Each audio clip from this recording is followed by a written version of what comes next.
Dunia games top up jadi lebih mudah. Pilih game, masukkan game ID. Pilih Diamond. Masukkan kode promo dan pilih metode pembayaran. Masukkan kode OTP dan konfirmasi pembelian. Selamat, kamu dapat tambahan kuota. Kumpulkan DG Point setiap top up. Tukar dengan merchandise dan voucher game menarik. Nikmati juga promo setiap harinya. Upgrade gameplaymu sekarang.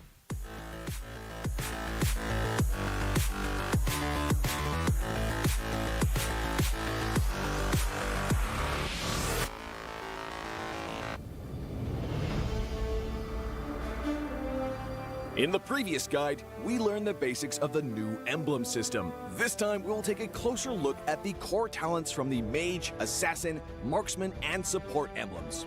Core talent unlocked with the Mage emblem. By upgrading the Mage emblem, you can unlock Lethal Ignition.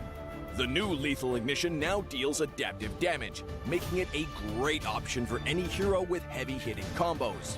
With the change to adaptive damage, heroes with high physical damage can now use this talent to enhance their damage, such as Saber and Natalia. Saber's first skill and ultimate combo can easily trigger the effect from Lethal Ignition, dealing much more damage to enemy heroes. Core talent unlocked with the Assassin emblem. By upgrading the Assassin emblem, you can unlock Killing Spree. Now that the talent is no longer reserved for the Assassin emblem, it becomes a good choice for any hero who can perform chain kills. Heroes with magic damage like Karina and Julian can now take this talent as well. Karina's ultimate resets after she kills an enemy hero. When equipped with Killing Spree, she will recover HP from each kill, allowing her to stay healthy and go after more kills. Core talent unlocked with the Marksman emblem. By upgrading the Marksman emblem, you can unlock Weakness Finder. The new Weakness Finder talent is no longer reserved for ranged heroes. It works well for heroes with high attack speed, as it can improve their laning and slowing abilities. A hero like Minzathar can take Weakness Finder because his second skill increases the attack speed of his basic attacks. When combined with equipment that can provide more attack speed, he can reliably trigger the slow effect to prevent enemies from escaping. Core talent unlocked with the Support emblem. By upgrading the Support emblem, you can unlock Focusing Mark. The Focusing Mark talent works the same as before. It allows support heroes to increase the damage their teammates can deal to the target enemy. Taj's ultimate can be used to drag key enemies to his team. When equipped with Focusing Mark, the ultimate will also increase the damage the target takes, allowing Taj's team to quickly burst down the helpless target. Choose the core talent based on the strengths of each hero to maximize their effectiveness. We look forward to seeing players discover new ways to play their favorite heroes on their way to becoming a legend.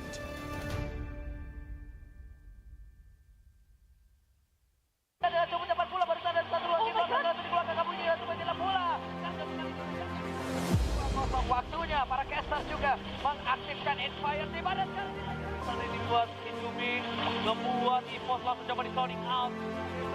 Sekarang best to red dari Onyx, 10.000 gold nih, perasaan dari milik Onyx. Dan mengambil sebentar lagi, tapi melepaskan Onyx belum ada yang masuk. Mereka tahu dan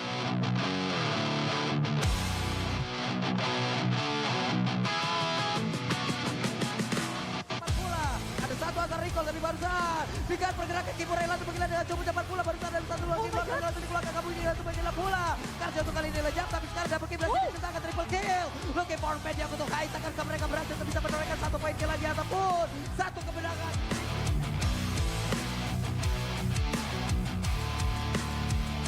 Aktifkan Inspired di mana sekarang di main Jasmine. Rasinya terdepan memori keluarkan di portal udah mulai pecah tapi sekarang dia langsung aja mulai lompat lagi dengan satu dari saja sudah Tyron udah connect tapi Rasinya tidak mendapatkan apapun karena di pada berbeda ada satu keamanan langsung dikeluarkan pelatihnya mencoba untuk mundur dan juga selamat dari yang tersebut tapi Sally Boy mencoba untuk bisa mundur ke bagian belakang panjang saja karena beberapa player dan juga Sally Boy masih bertahan di area tersebut. WON Paijan lejap bercampur hilang tapi Sally Boy dan itu menjadi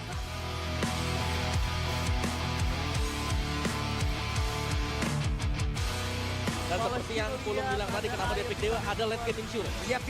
Final Slice sudah dikeluarkan. Trello ada flicker tadi terlihat yang tersebut. Dan peperangan kembali terjadi. Karsnya hilang, tempo sampai dikeluarkan. Tapi Vincent masih berhasil. Terkena satu damage. Cutthroat menuju ke beras. Objektif game terjadi. Double kill from Pulung. Dan Fluffy terperangkap di sana sendiri. Tidak ada menemani. Dan bahkan Kapten Marky belum.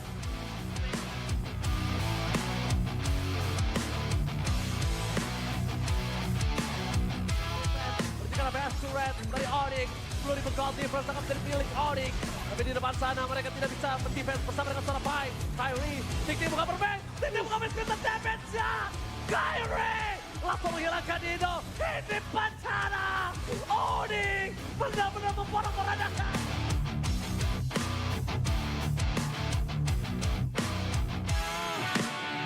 Mengenai masuk, mereka tahu dari seorang Ray bisa bermain dengan kabelnya. Rian menunggu momentum, tapi nampaknya belum ada momentum yang dibuat oleh seorang Rian. Dan Kyrie pada telat, Bus menggagalkan semua, menghilangkan Pendragon. Free hit, double kill, bagaimana double kill, para-paranda, Ende Pancana. Onyx! Tahu nggak, Awesome Generation itu punya rules sendiri, kayak aku. Dalam kondisi apapun, nggak ada lagi halangan. Malah ngebuktiin potensiku. See, that's my rules with Galaxy A Series 5G. Kalau kamu?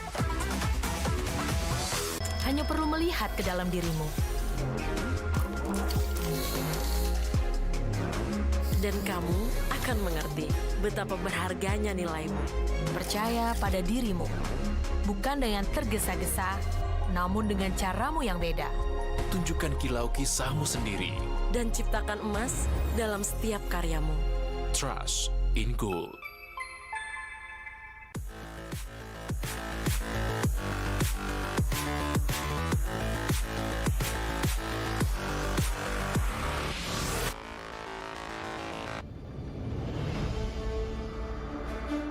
In the previous guide, we learned the basics of the new emblem system.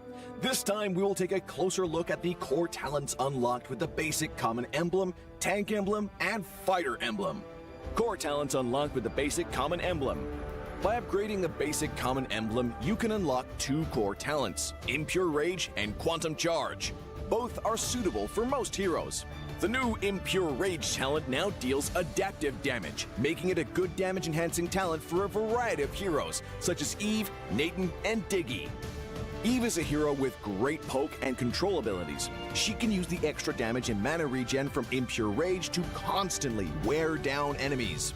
The new Quantum Charge talent now restores HP based on the hero's level and not their physical attack bonus, making it viable on more heroes that want HP recovery and mobility, such as Edith, Leslie, Layla, etc.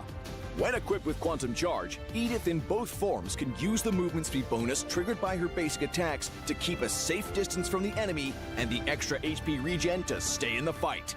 Core talent unlocked with the Tank Emblem. By upgrading the Tank Emblem, you can unlock Concussive Blast.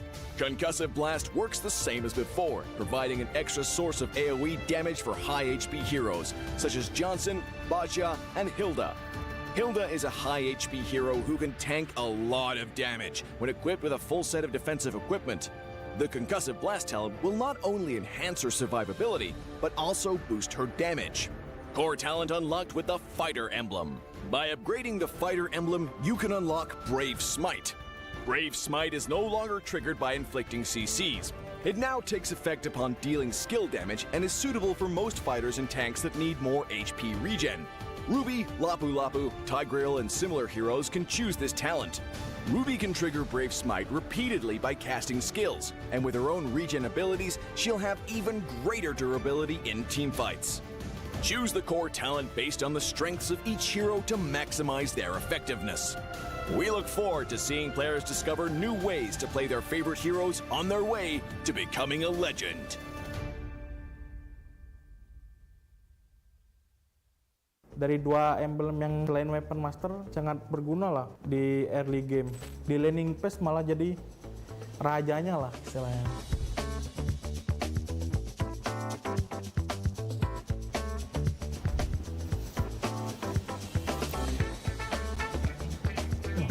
kedap di lampu. Oke. Halo, gua Kadera. Selamat datang di Project Next. Butuh tutor main God Lane setelah update patch emblem. Nggak akan ada yang lebih bagus dari episode ini, karena gua akan bahas dua hal penting dari patch ini untuk para God Laner. Yang pertama, kombinasi-kombinasi terbaik talent utama untuk God Laner. Dan hero God Laner apa yang akan meta di patch kali ini. Nah, sekarang kita coba ke kombinasi pertama ya. Di sini gua make hero Beatrix. Rekomendasi dari gua yaitu yang pertama make Rapture, terus yang kedua Weapon Master, dan yang terakhir Weakness Finder. Oke, itu jadi kita langsung coba di in game-nya. Kan tadi kan pilihan emblem kita ada Rapture sama Weakness Finder. Nah, kalian nggak usah takut buat apa ya, ngepok gitu, karena kalau kita ngehit musuh nih, mereka dapat slow sama mereka nggak bisa ngepok balik gitu. Jadi kayak kalian di lane nggak bakal sering kepok. Terus yang Weapon Master itu kan nunggu dari item kan. Jadi dari dua emblem yang selain Weapon Master sangat berguna lah di early game buat survive. Nah, gitu guys. Kita coba ke kombinasi talent yang berikutnya ya. Di sini gue pakai hero 1-1. Rekomendasi dari gue yang pertama Swift, terus yang kedua Bergen Hunter, terus yang ketiga Weakness Finder. Oke, jadi emblem yang pertama kita kan ambil Swift kan tadi. Nah, di awal kita kayak udah berasa ada item tambahan satu, kayak knife nih, kan nambah 10% attack speed kan. Tapi tanpa kita harus beli knife-nya langsung, kita udah berasa kayak attack speed kita lumayan berasa lah gitu. Terus lagi buat 1-1 ya, dengan adanya Weakness Finder, kalian malah jadi lebih gampang kebuka. Nah, setiap kalian ngelempar skill 1 terus di combo sama pasif Weakness Finder, musuhnya kayak nggak bisa lari, kena slow, terus kena 3 kali stuck skill satunya, dia bisa nge-stun. Jadi kemungkinan otomatis terbukanya lebih besar gitu. Bergen Hunter karena kita bisa jadi lebih cepet jadiin item kita. Swift Crossbow di wave 2 mungkin udah bisa kebeli ya, karena ada emblem yang ini. Jadi kayak kalian di laning phase malah jadi rajanya lah istilahnya. Oke, next kita coba ke kombinasi talent yang terakhir ya. Di sini kita make God Lane bertipe Magic, yaitu Harit. Kalian bisa ngambil yang Inspire. Terus yang selanjutnya Bergen Hunter. Terus yang terakhir Impurage. Kita udah di in game nih. Yang pertama kan Inspire yang ngebantu kalian nambah cooldown reduction. Jadi kalau sudah semisal kalian max emblem, terus kalian nambahin Inspire itu, kalian nggak perlu butuh yang namanya cooldown reduction lagi di item kalian. Jadi kayak beliin aja item yang paling mahal, Blood Wings contohnya, kayak gitu. Kita jelasin lagi di Impurage. Semisal nih kalian pakai Magic side lane, itu pasti kemungkinan jungler kalian assassin. Masa kalian mau egois, blue buff-nya diambil, gak mau dikasih ke jungler assassin kan? Gak mungkin kan? Nah, di Impurage ini kalian ngeakalin mana kalian. Di Impurage kalian bakal nerima balik 2% mana ya max kalian. Kayak contoh, gue pakai skill nih, terus ngehit atau nggak ngehit, pokoknya pakai skill bisa ngebalikin 2% max mana kalian. Tapi ada cooldown 5 detik. Ayo coba update Project Next hari ini ya. Tapi kalau menurut lo tips dari gua kurang relevan karena lo pemain role lain, tenang aja. Karena di next episode-nya akan dibahas mengenai kombinasi talent dan hero-hero meta di role lain. Dan jangan lupa share videonya ya. Gua Kadera, sampai jumpa di Lane of Dawn.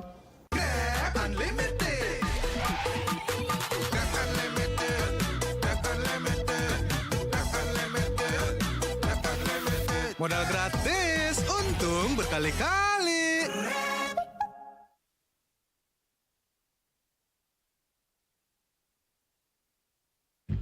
12 aja kemana?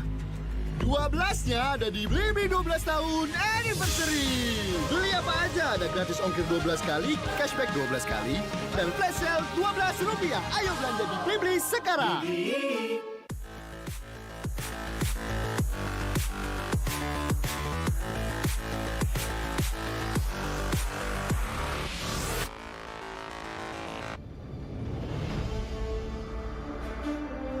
When upgrading your emblems, you will unlock talents at specific levels. Different emblems will unlock different talents. You can choose an emblem by role and use the talents it unlocks directly as your default setup, or you can freely mix and match different emblems and talents to create a custom emblem setup. We're going to show you how to create your emblem setup for your heroes. There are now 7 emblems in the game, 1 basic common emblem, and 6 role emblems. Different emblems can provide different attribute bonuses. It is recommended to use the emblem that matches a hero's role. Standard talents, Tier 1. After selecting an emblem, you can then choose from 8 standard talents at Tier 1. These talents provide mostly straightforward bonuses to heroes. Of the 8 talents, Thrill and Swift are good on almost any hero, while other talents are more catered to certain roles. Standard talents, Tier 2. At Tier 2, you will also have 8 standard talents to choose from. The Tier 2 talents trigger or work under different circumstances. We still recommend choosing one that matches the role of your hero. But if you're an advanced player, you are free to choose any of the talents to fit your playstyle. For example, if you're playing the core hero on your team and want to focus on gearing up fast, you can choose the Bargain Hunter talent regardless of how your hero deals damage. And heroes who rely on their skills for sustained damage, whether it be a mage or fighter, can use the Festival of Blood talent for more spell vamp. Core talents, Tier 3. Finally, let's talk about the most important talents, the core talents. There are 8 core talents available in the game, and each provides a unique and powerful effect. We recommend choosing the core talent to match your hero's role and only use core talents from other emblems for advanced or unconventional tactics. The revamped Weakness Finder talent is no longer reserved for ranged heroes.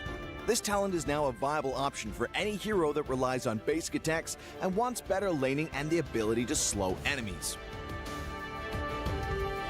The Lethal Ignition talent now deals adaptive damage, making it a prime choice for any hero that has heavy-hitting combos. While the revamped emblem system still uses the existing talents, we have removed the restrictions between emblems and talents, opening up new possibilities for many heroes. We look forward to seeing players discover new ways to play their favorite heroes on their way to becoming a legend.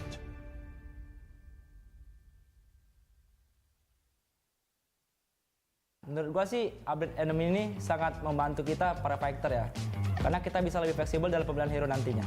Joy bisa langganan sini di band.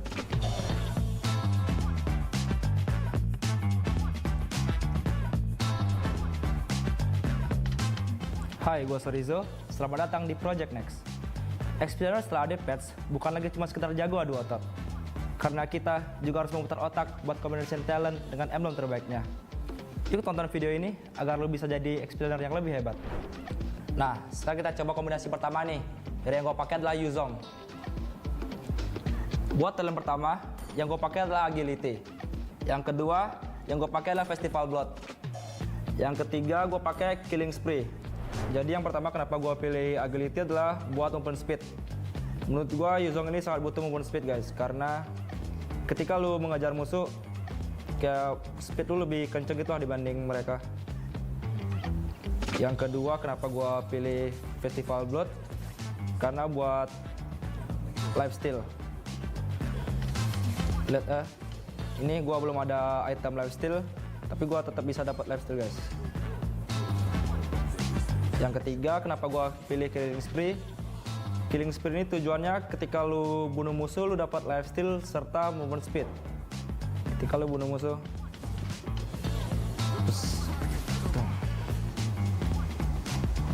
efeknya keras banget guys. Dan kenapa gua seneng banget, karena yang dulunya gua di Factor cuma bisa Festival Blood, Sekarang udah bisa pakai killing spree juga guys yang di assassin. Jadi kayak lu bisa combine gitu. Nah gitu guys. Sekarang kita coba kombinasi talent berikutnya ya. Hero yang gue pakai adalah Joy. Buat talent pertama, yang gue pakai adalah Rupture. Yang kedua, gue pakai Bargain Hunter.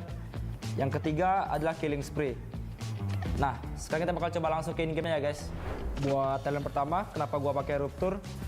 Ini sangat bagus banget guys, karena damage lu 5%, penetration lu bakal sakit buat ke musuh. Contohnya, lebih sakit guys, dibanding lu nggak pakai, ini lebih sakit. Dan yang kedua, gua pakai Bargain Hunter. Fungsi dari Bargain Hunter ini adalah ketika lu harga item lu bakal jadi lebih murah guys. Dari yang harga 100% lu beli di harga 95%. Contohnya ini ya, Genius One. Ini harga aslinya adalah 2000 jadi 1900 guys. Yang ketiga, gue pakai adalah Killing Spree. Fungsi dari Killing Spree ini, ketika lu bunuh musuh, lu mendapatkan 8% max HP dari musuh dan 15% movement speed selama 3 detik. Ini bagus banget guys, ketika lu dalam team fight yang gede, lu bisa survive. Ini sih OP banget sih guys. Ketika lu yang biasa cuma bisa pakai Bargain Hunter, sekarang lu bisa pakai bareng Killing Spree. Joy bisa langganan sini di band. Oke, next kita coba ke kombinasi talent yang berikutnya ya.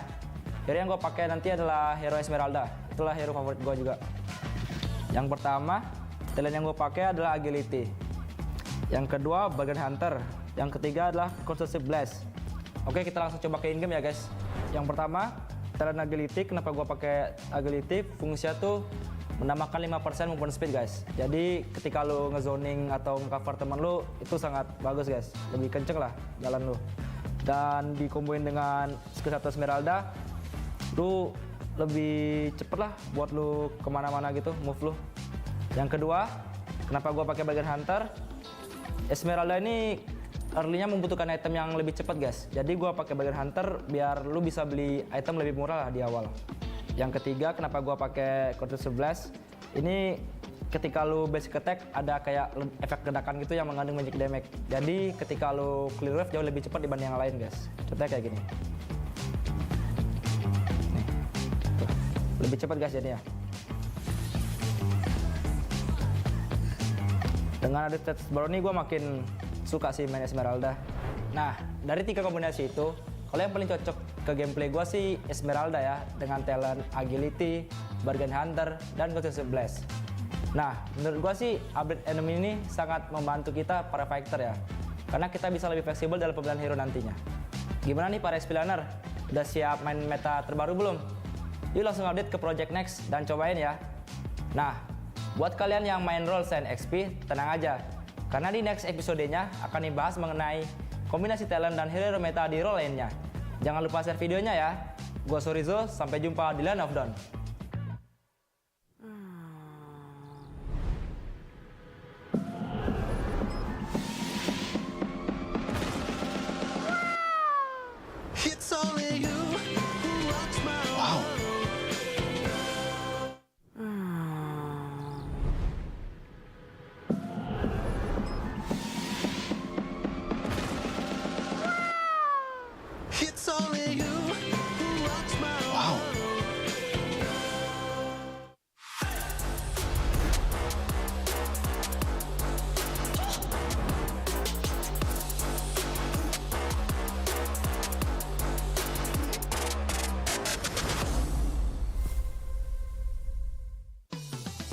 Belanja di Indomaret makin banyak untungnya. Kumpulkan cashback poin jadi untung terus. Makin sering belanja, makin banyak poin yang kamu dapatkan. Dapat diskon, jadi untung terus. Bayar belanjaanmu dengan poin yang kamu punya. Belanja jadi gratis, jadi untung terus. Dan untung terus dapat banyak promo. Jadi member Indomaret Poinku sekarang. Untungnya non-stop.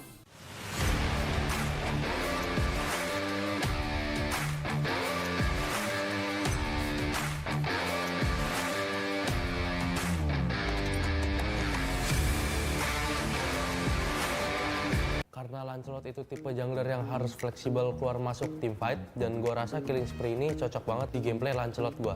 Kalau yang paling masuk ke gameplay gua itu yang kombinasi talent pertama, karena cocok banget sama Fanny gua.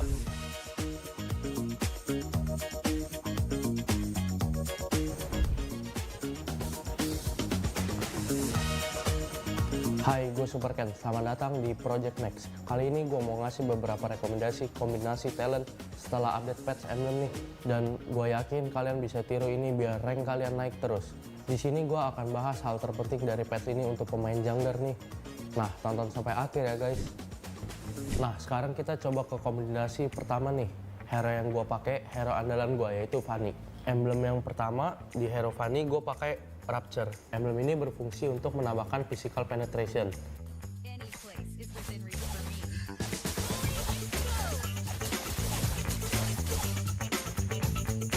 Emblem yang kedua, gue pakai Master Assassin. Emblem ini berfungsi untuk menambahkan damage di sekitar hero-nya untuk mendapatkan snowballing di early game.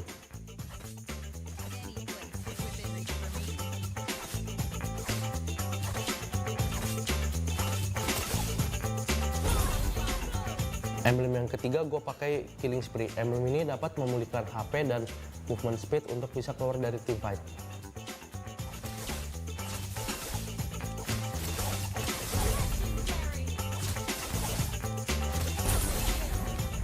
Nah gitu guys, kita coba ke kombinasi talent yang berikutnya ya. Kali ini gue mau pakai Lancelot. Kembali menggunakan Rapture sebagai talent pertama. Hal ini dimaksudkan untuk jungler typical damage dealer agar bisa dapat 5% damage penetration. Terus yang kedua gue pakai Season Hunter karena dengan talent ini bisa nambah 15% damage ke Lord atau Turtle. Dan untuk kill monster jungle juga lebih cepat. Dia dapat tambahan kira-kira 7%-an damage. Jadi untuk kejar objektif dalam game cocok banget. Karena Lancelot itu tipe jungler yang harus fleksibel keluar masuk team fight, dan gue rasa Killing Spree ini cocok banget di gameplay Lancelot gue.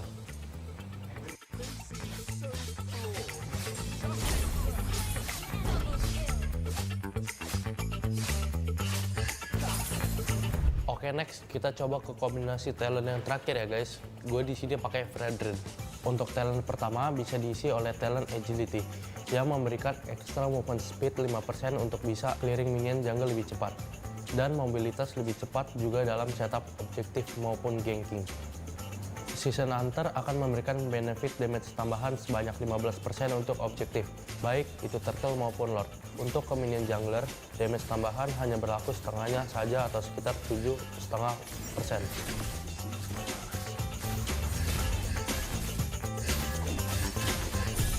Conclusive Blast sendiri sebagai output damage tambahan yang mengambil keuntungan dari banyaknya HP hero yang kita gunakan sebanyak plus 7% dari total HP.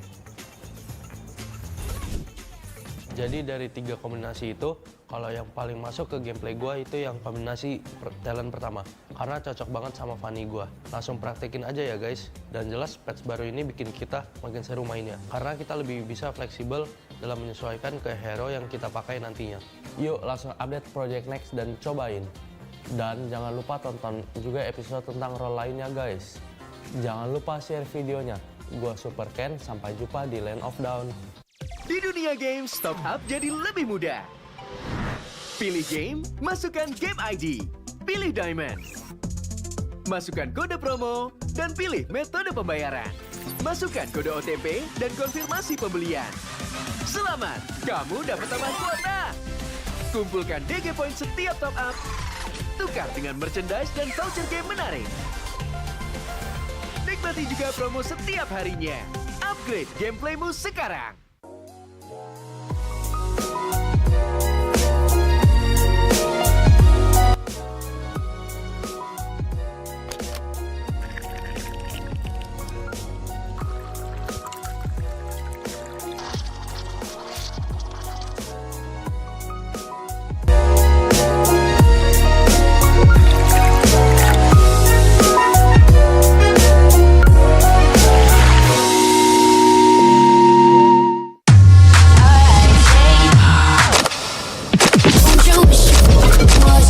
Don't you wish your phone was fun like this? Don't you wish your phone looked more like this?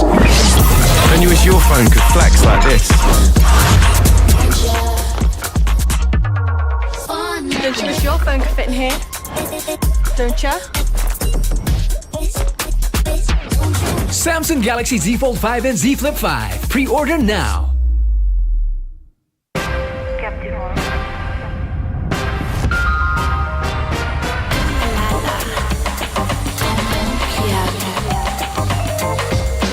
Samsung Galaxy Z Fold 5 and Z Flip 5. Pre-order now.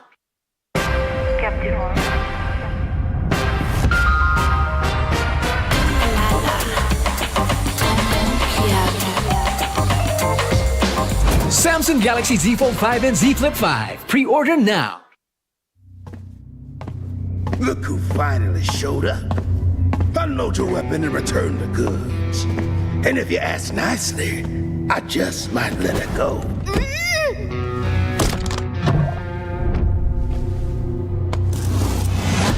Who said I was returning it? You little... We had a deal! I just came here to test my new toys. They ain't even loaded. Staring down the barrel and you're still daydreaming about being an inventor? Huh?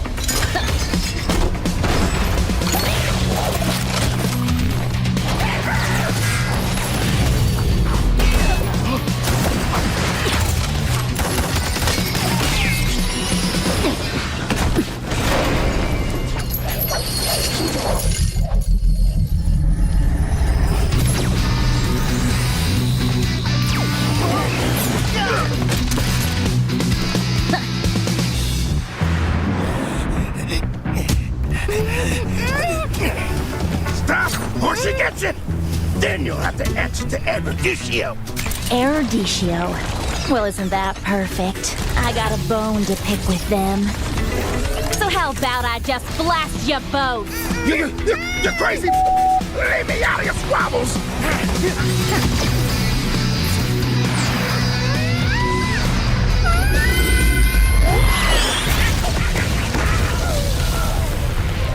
That was dirty! Haven't you heard? I do things my way. I really don't like being used as bait, you know. Anyway, let's return that to Erudicio. Oh, I have something special in store for them down the road. So I'll take this as payment.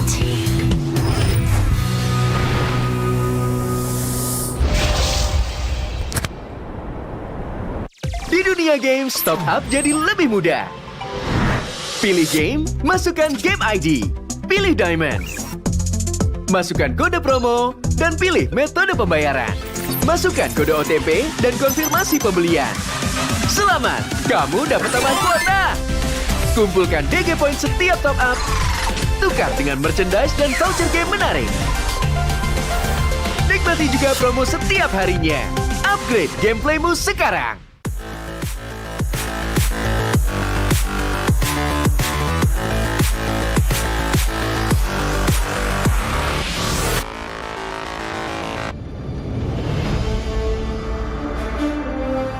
In the previous guide, we learned the basics of the new emblem system. This time, we'll take a closer look at the core talents from the Mage, Assassin, Marksman, and Support emblems. Core talent unlocked with the Mage emblem.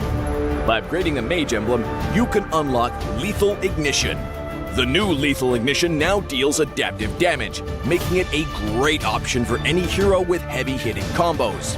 With the change to adaptive damage, heroes with high physical damage can now use this talent to enhance their damage, such as Saber and Natalia. Saber's first skill and ultimate combo can easily trigger the effect from Lethal Ignition, dealing much more damage to enemy heroes. Core talent unlocked with the Assassin emblem. By upgrading the Assassin emblem, you can unlock Killing Spree. Now that the talent is no longer reserved for the Assassin emblem, it becomes a good choice for any hero who can perform chain kills.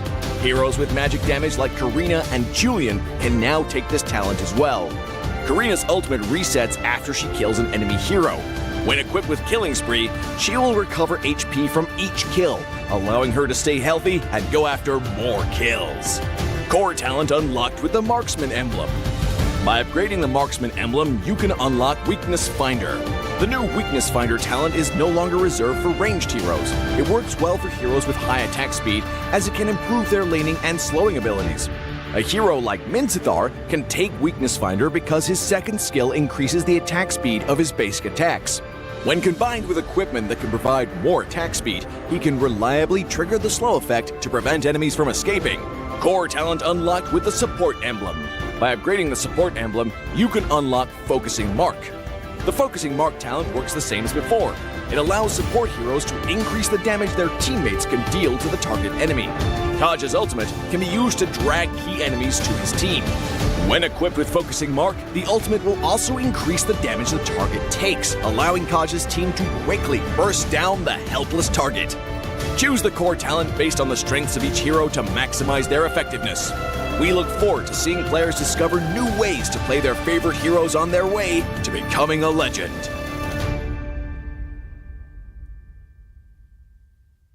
Ada coba dapat bola baru ada satu lagi dikeluarkan kabunyi satu menjelang bola. Waktunya para caster juga mengaktifkan Inspire di mana sekarang ini buat Indomie membuat EVOS langsung coba di sounding out. Sekarang best turret dari Onyx belum dibekal di front tengah dari milik Onyx. Dia mengambil seperti lagi. Tapi melepaskan Onyx belum ada yang masuk. Mereka tahu dan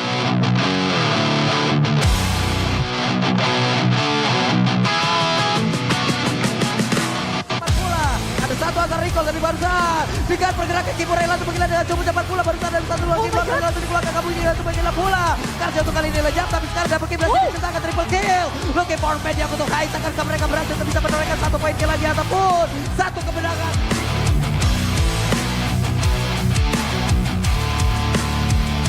Aktifkan Inspire di mana sekarang di main Jasmine. Rasinya tak dapat Pemo dikeluarkan di portal yang boleh pecah tapi sekarang dia langsung aja mulai lompat lagi dengan satu element saja jika Tiger tidak konek tapi Rasinya mendapatkan apapun karena di pada berbeda ada satu keangkat langsung dikeluarkan pelatihnya mencoba untuk mundur dan juga selamat dari tersebut tapi Sally Boy mencoba untuk bisa mundur ke bagian belakang pada saja konek karena beberapa player dan juga Sally Boy masih bertahan di area tersebut. WON Paijan lejap bercampur dihilang tapi Sally Boy dan itu menjadi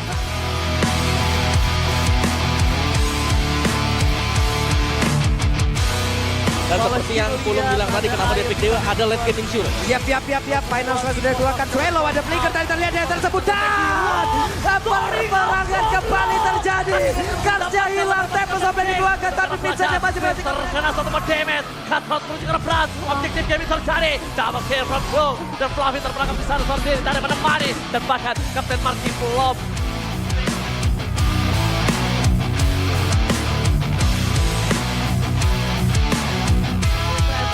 Best turret dari Onyx belum dibekal defense akan menjadi milik Onyx tapi di depan sana mereka tidak bisa mendefense bersama dengan seorang Pai. Kyrie Tikti buka bermain screen damage ya. Kyrie langsung menghilangkan Dino di depan sana. Onyx benar-benar memporak-porandakan.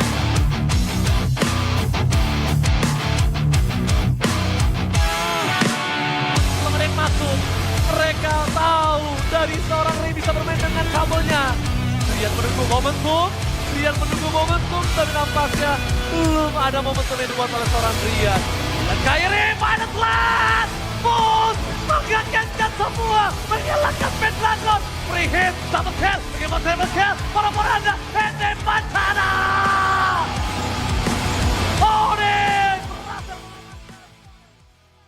Tahu nggak, Awesome Generation itu punya rule sendiri, kayak aku. Dalam kondisi apapun, nggak ada lagi halangan.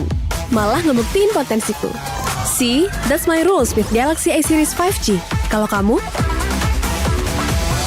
Hanya perlu melihat ke dalam dirimu. Dan kamu akan mengerti betapa berharganya nilaimu. Percaya pada dirimu. Bukan dengan tergesa-gesa, namun dengan caramu yang beda. Tunjukkan kilau kisahmu sendiri. Dan ciptakan emas dalam setiap karyamu. Trust in Gold.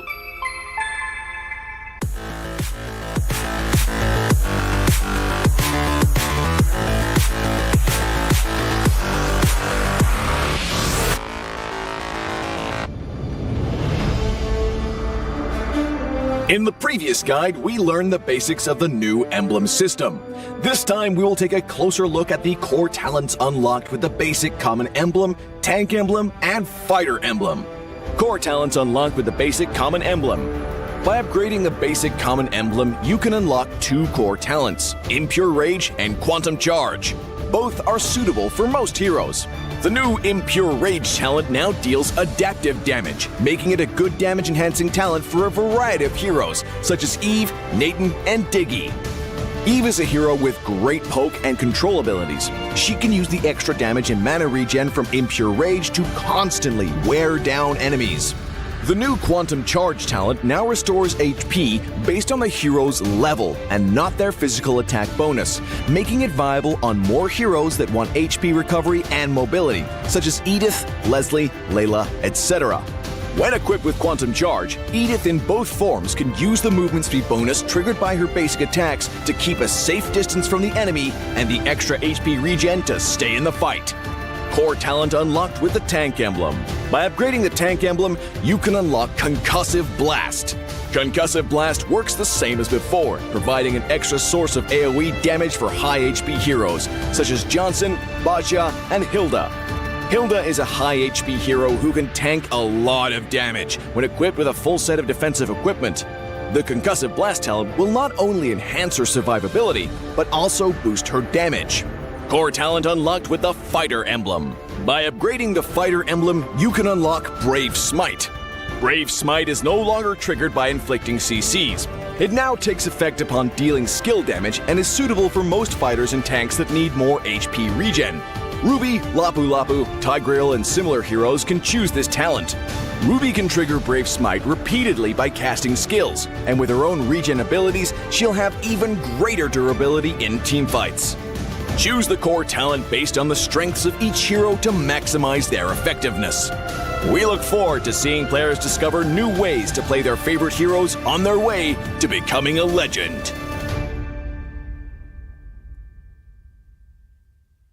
Dari 2 emblem yang selain Weapon Master sangat berguna lah di early game. Di laning phase malah jadi rajanya lah istilahnya.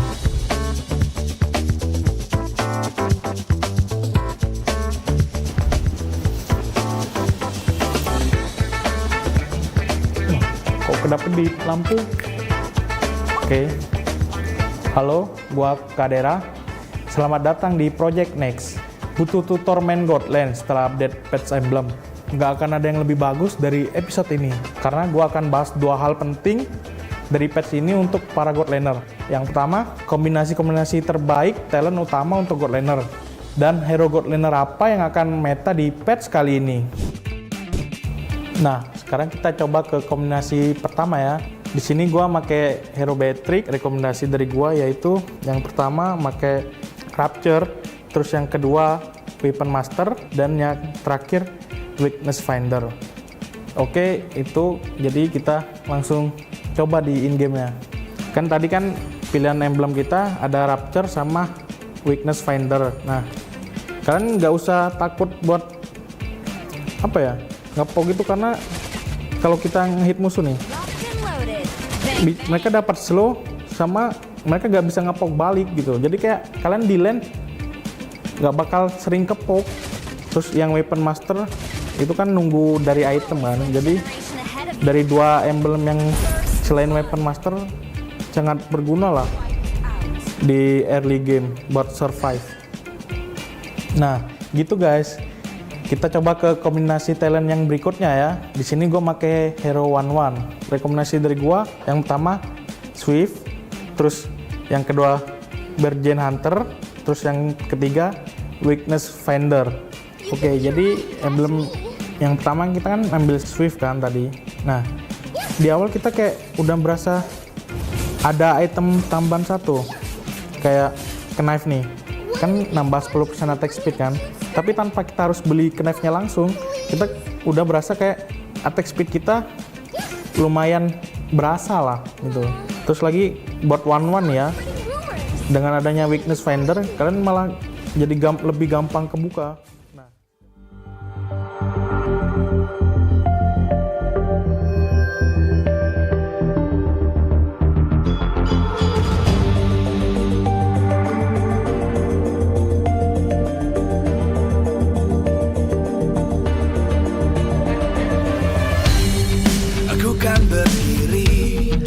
terus berlari, terus ke arah puncak tertinggi.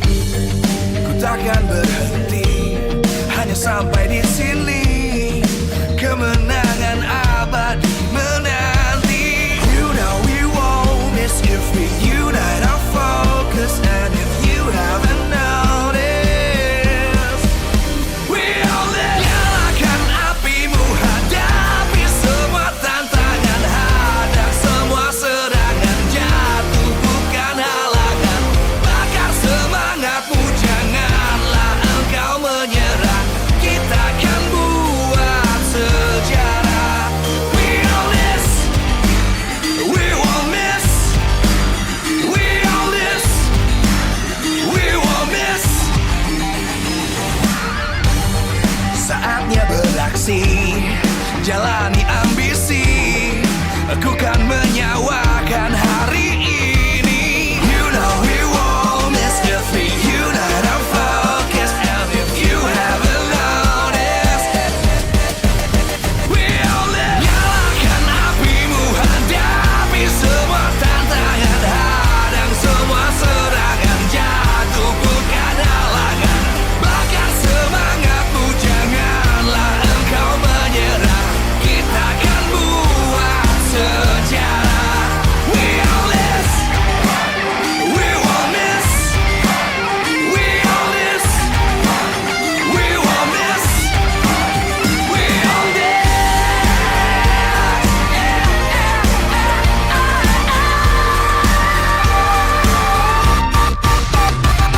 Nyalakan apimu, hadapi semua tantangan, hadang semua serangan, jatuh bukan halangan. Bakar semangatmu, janganlah engkau menyerah. Kita akan buat sejarah. We all this.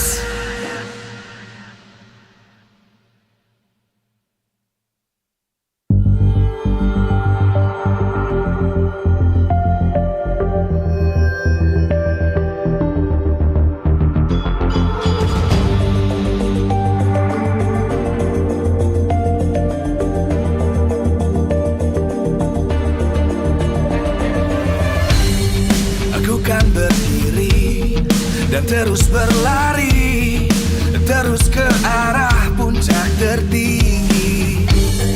Ku takkan berhenti, hanya sampai di sini. Kemenangan abadi menanti. You know we won't miss if we unite our focus. And if you haven't noticed, we all live. Nyalakan apimu, hadapi semua tantangan, hadang semua serangan, jatuh bukan halangan. Bakar semangatmu, janganlah engkau menyerah. Kita akan buat sejarah. We all this, we won't miss. We all this, we won't miss. Saatnya beraksi, jalani ambisi.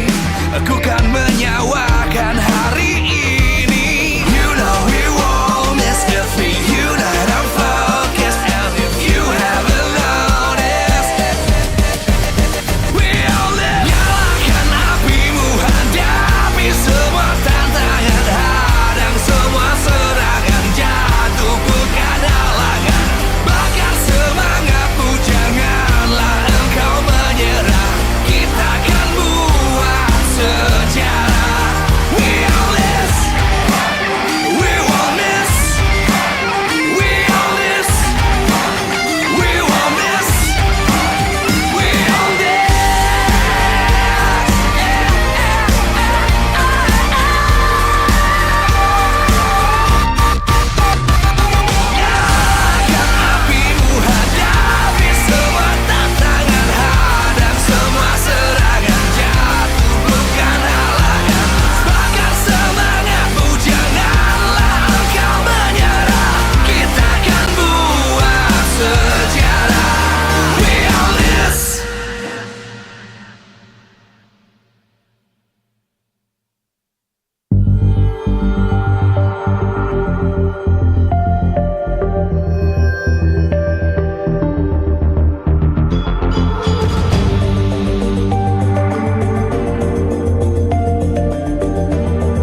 dan terus berlari, terus ke arah puncak tertinggi.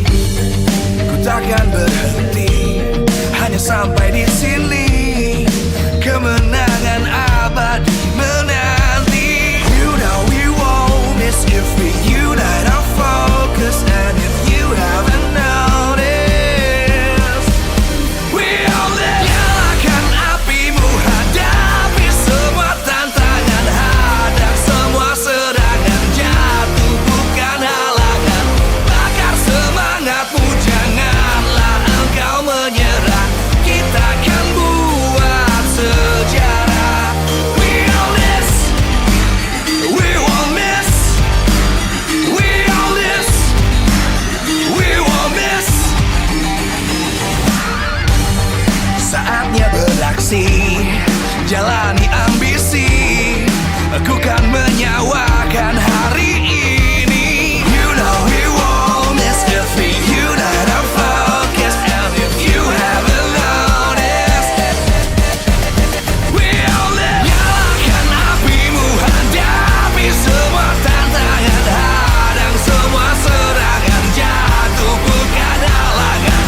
Bakar semangatmu, janganlah engkau menyerah.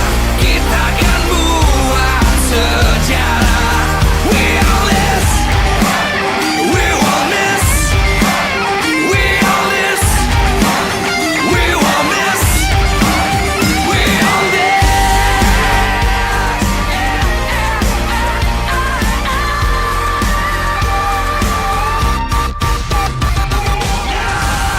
Apimu, hadapi semua tantangan, hadang semua serangan, jatuh bukan halangan. Bakar semangatmu, janganlah engkau menyerah. Kita akan buat sejarah. We all this.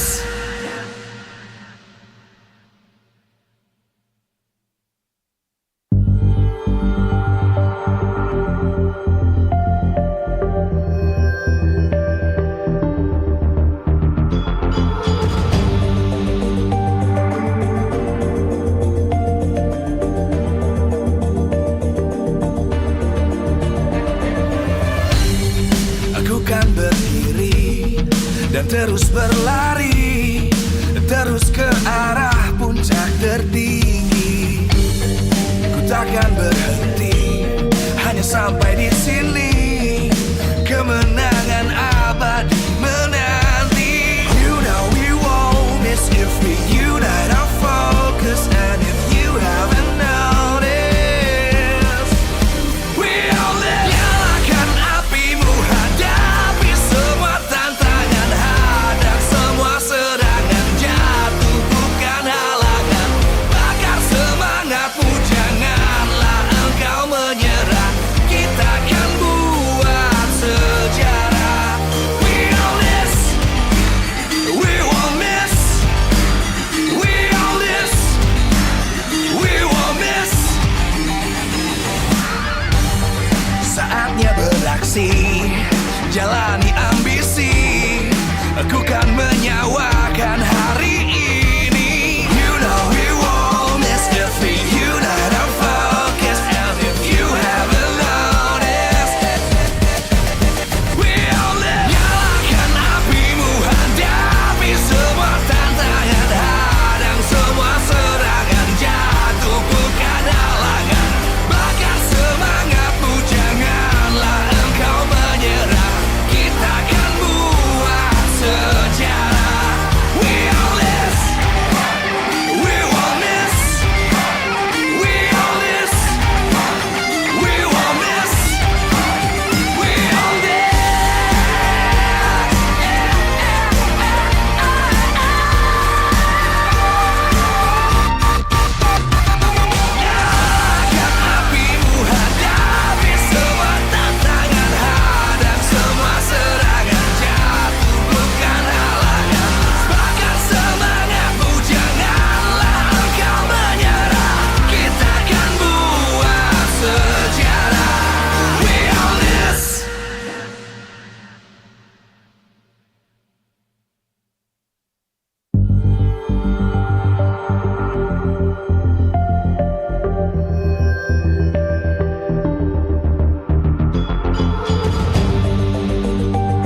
terus berlari, terus ke arah puncak tertinggi. Ku takkan berhenti, hanya sampai di sini. Kemenangan abadi menanti. You know we won't miss if we unite our focus. And if you haven't noticed, we all live. Nyalakan apimu, hadapi semua tantangan, hadang semua serangan, jatuh bukan halangan. Bakar semangatmu, janganlah engkau menyerah. Kita akan buat sejarah. We all this, we won't miss. We all this, we won't miss. Saatnya beraksi, jalani ambisi. Aku kan menyawakan hari ini. You know we won't miss if we unite our focus. And if you haven't noticed, we all live. Nyalakan apimu, hadapi semua tantangan, hadang semua serangan.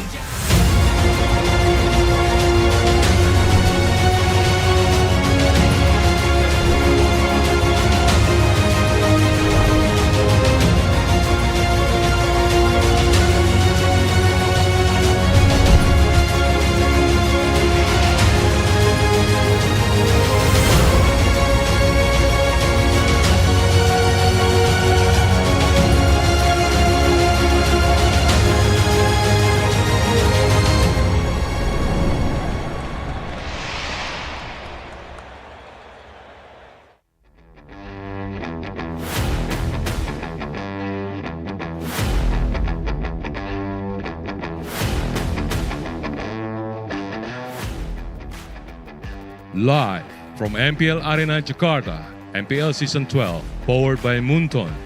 Presented by Samsung Galaxy Official Gaming Phone. Official sponsor, Head and Shoulders. Official mobile internet partner, Telkomsel. Official gold partner, UBS Gold. We own this.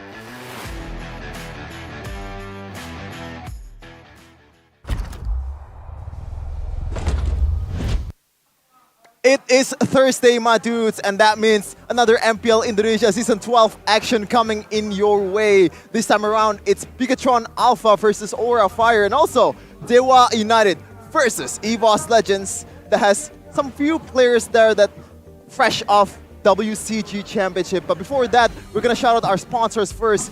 MPL ID Season 12 powered by Moonton, presented by Samsung Galaxy Official Gaming Phone, official sponsor Head and Shoulders, official mobile internet partner Telkomsel, official gold partner UBS Gold, partner in esports Blibli, Dunia Game, Grab, OVO and YouTube, supplier Indomaret Minuski and Samsung, official broadcast Maxstream TV Sports and Video, and also supported by PPA SA. And right away, we got something here. Objective showdown between two potential junglers with varying achievements or Rasi. These two are really good objectives. Highest Lord secured versus highest Turtle secured. For Aura, Van has been a very solid addition to the team, and in the right circumstances, when they're going for all those early objectives, he has proven to have a very nasty retribution. But the later the game goes, that's where Super Can takes a bit more of the lead here. He just finds all the kills, all the macro maneuvers, and he is able to contest the very critical 50-50s.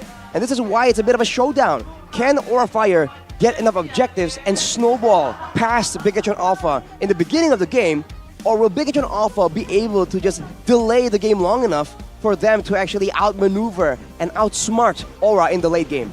If they want to outsmart it, they want to delay the game, it has to be the lineup with Moreno. But the man you see on your screen today, Key, is most probably going to be playing, as you can see. But no, Key's victory shows the main lineup with Moreno Arashi. He's a victory by Samsung Galaxy Z Fold 5 and the Z Flip 5. Engage against Aura's cheese strats, ensure that they have all the counters and they have all the adjustments in the Land of Dawn to shut down all these weirder picks that Aura is at this point quite well known for.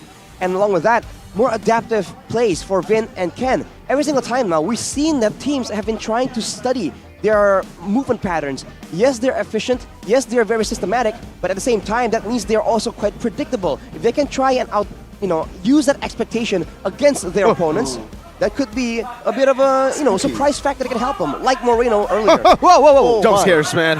Moreno. The surprise factor, that is what they need, man. Okay, by the way, Orashi, speaking about cheese strats and also unpredictability, Aura Fire, over the years, they've been known for becoming a very unpredictable team in the draft especially, but in this case, in this season, their hero pool is very, very lacking compared to the other team in MPL.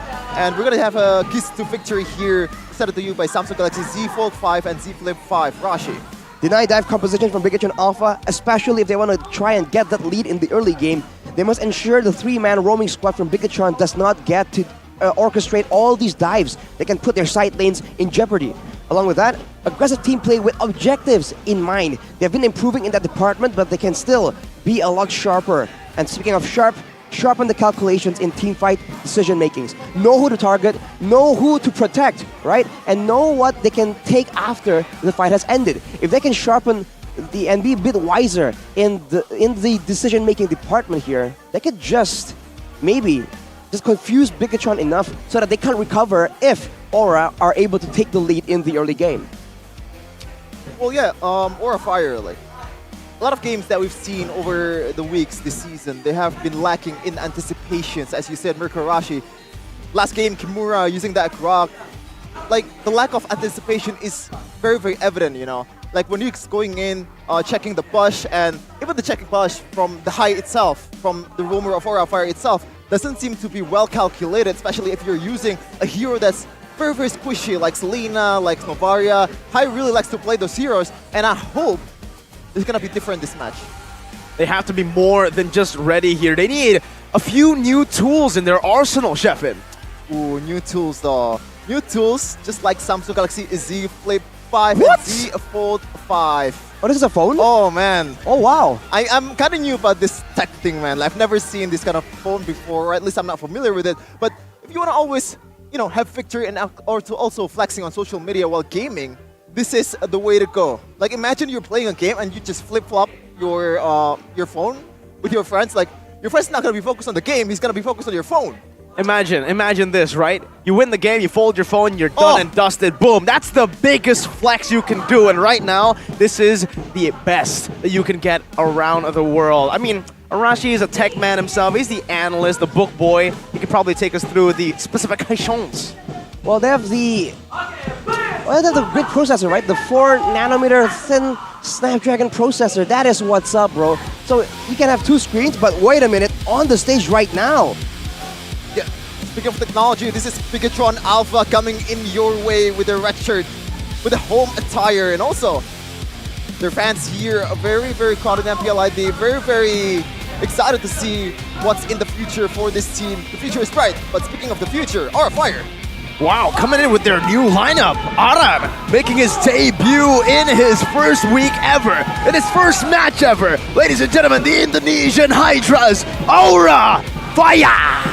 Aura Fire! Taking a note out of Ranger Emas, the Indonesian caster, with their new lineup, Aran in the books here, replacing Kimura after that, I would say, disappointing debut or disappointing showing before this.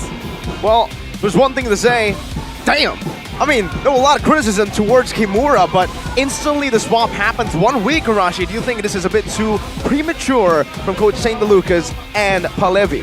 At this point, they have to try everything they can get their hands on, especially right now, the coaches, St. DeLucas and Aldo, right? They're going head-to-head right here.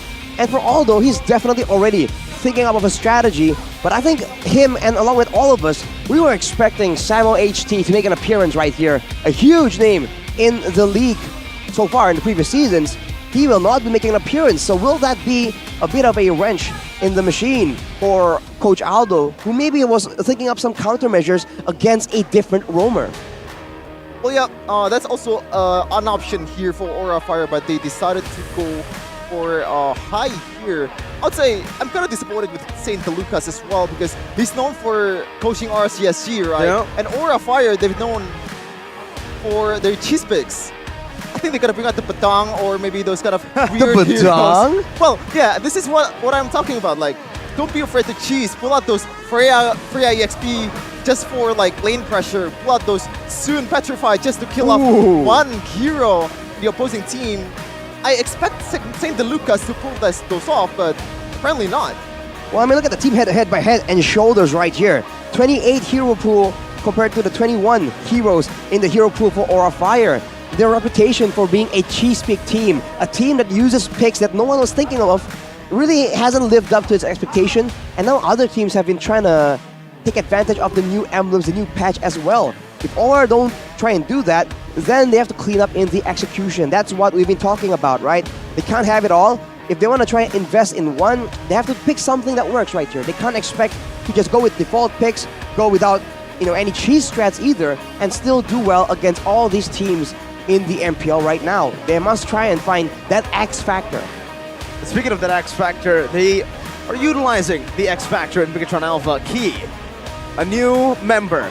Not in the department where, he's a debutee, he's a rookie, no. But the fact that he swapped into the mid lane, it has given Bigatron Alpha a new dynamic for this team. You used to have two roamers, well, with Vin and Key, but now you have a roamer and a roamer mid laner. Heck, both of them are roamer mid laners. We've seen them from time to time from Snapdragon and previous tournaments before that they have been swapping as well. When you pick up the Atlas, you would expect Key to take on the Atlas, and then Supervin will transition into the mid lane. But so far in MPL Indonesia, we haven't seen that swap yet. We've only seen Key play the mid lane and Vin as the roamer.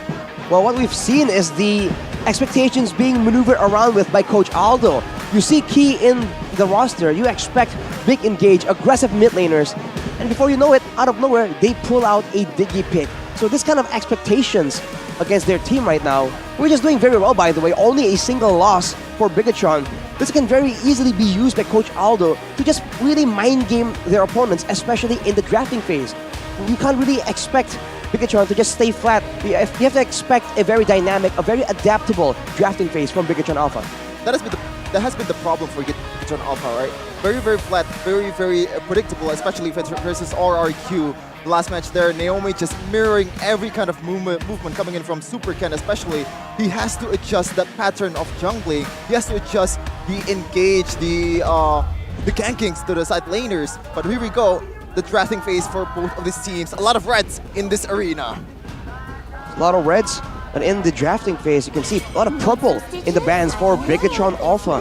Valentina and Yves, a very mid-lane centric strategy. They're trying to make sure that Sin, the new face for Aura, one of the newer players here, does not get his comfort picks and make sure he stays in an uncomfortable position and maybe a position that Bigatron Alpha can take advantage of in the mid lane. A good strat.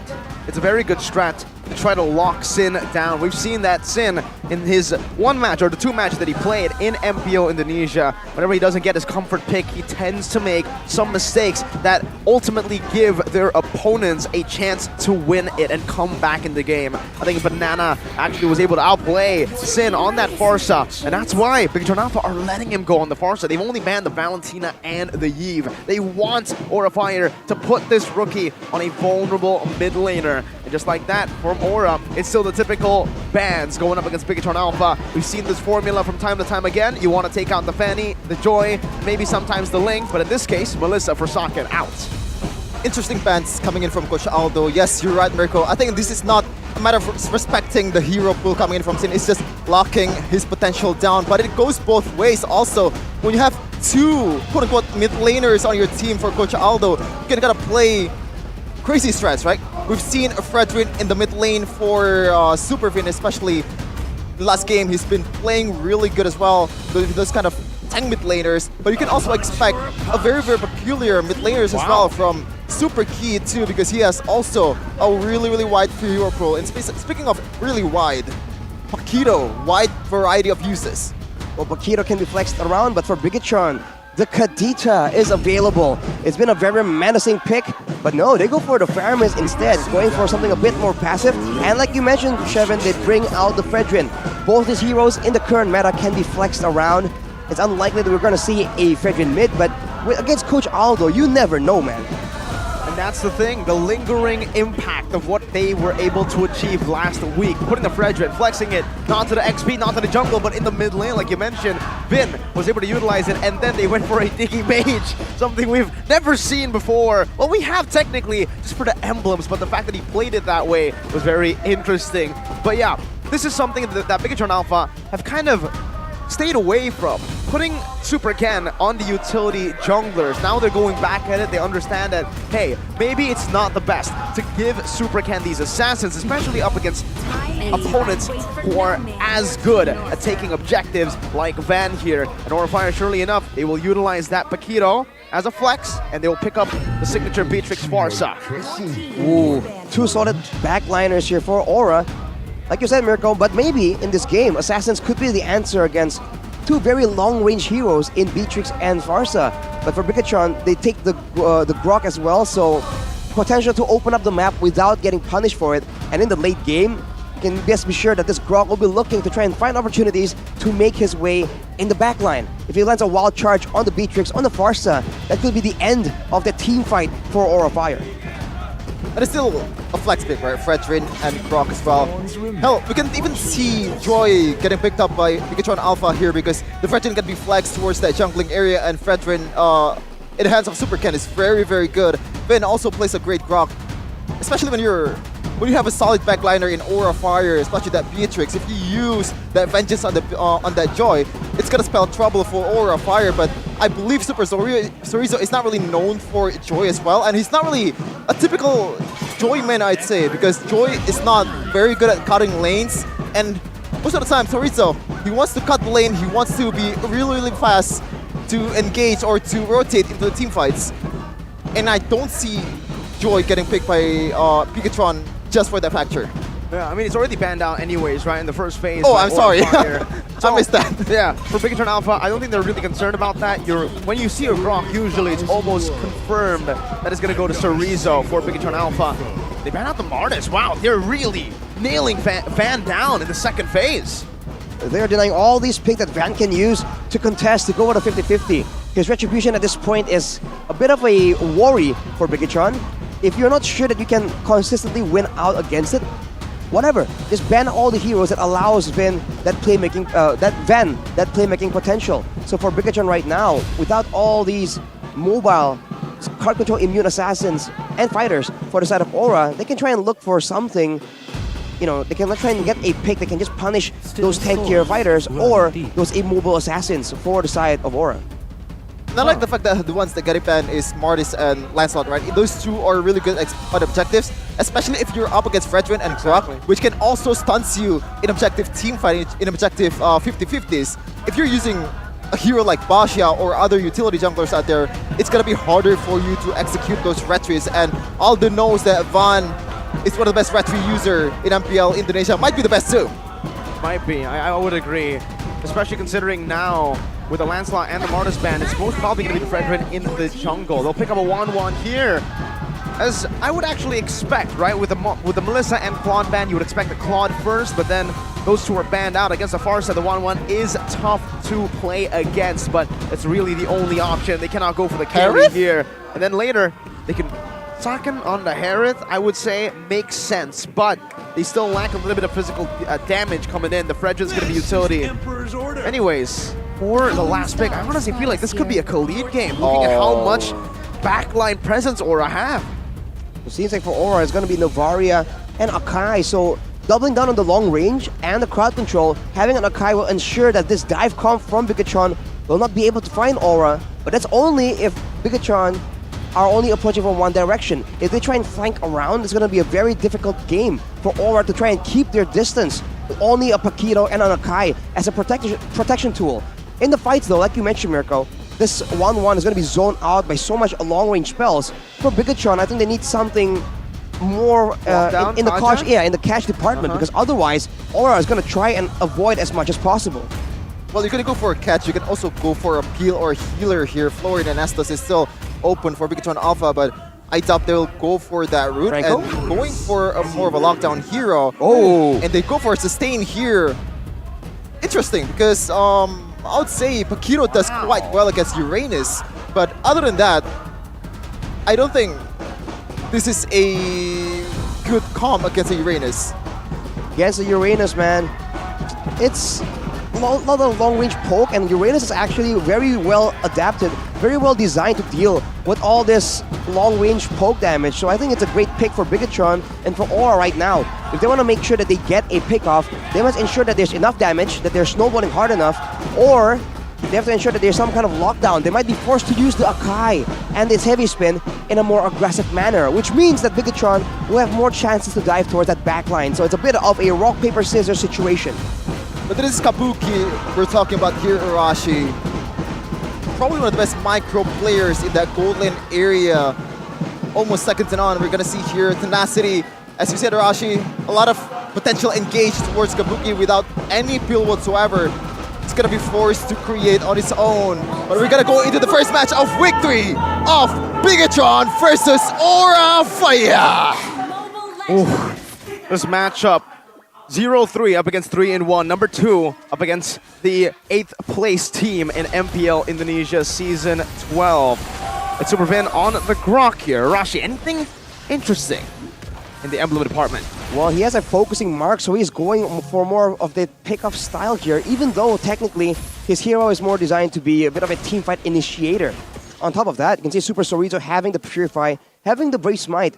This, I think, hints at the fact that he's going to try and be a nuisance in the side lanes, and he wants more sustain and more survivability to escape from those big initiations, those big pick-off attempts from Aura Fire. If Bigatron Alpha can split apart Aura Fire, then these backline members that require the Akai and the Paquito to stay safe, they are now much more vulnerable. And if you look at the emblems, a lot of tenacity is coming from Bigatron Alpha, knowing that if they don't get fully bursted down, they can withstand and regen through the majority of the damage coming in from Aura Fire. And another interesting to point out here is also, it looks like if you want to go for a chase, Quantum Charge is just the way to go.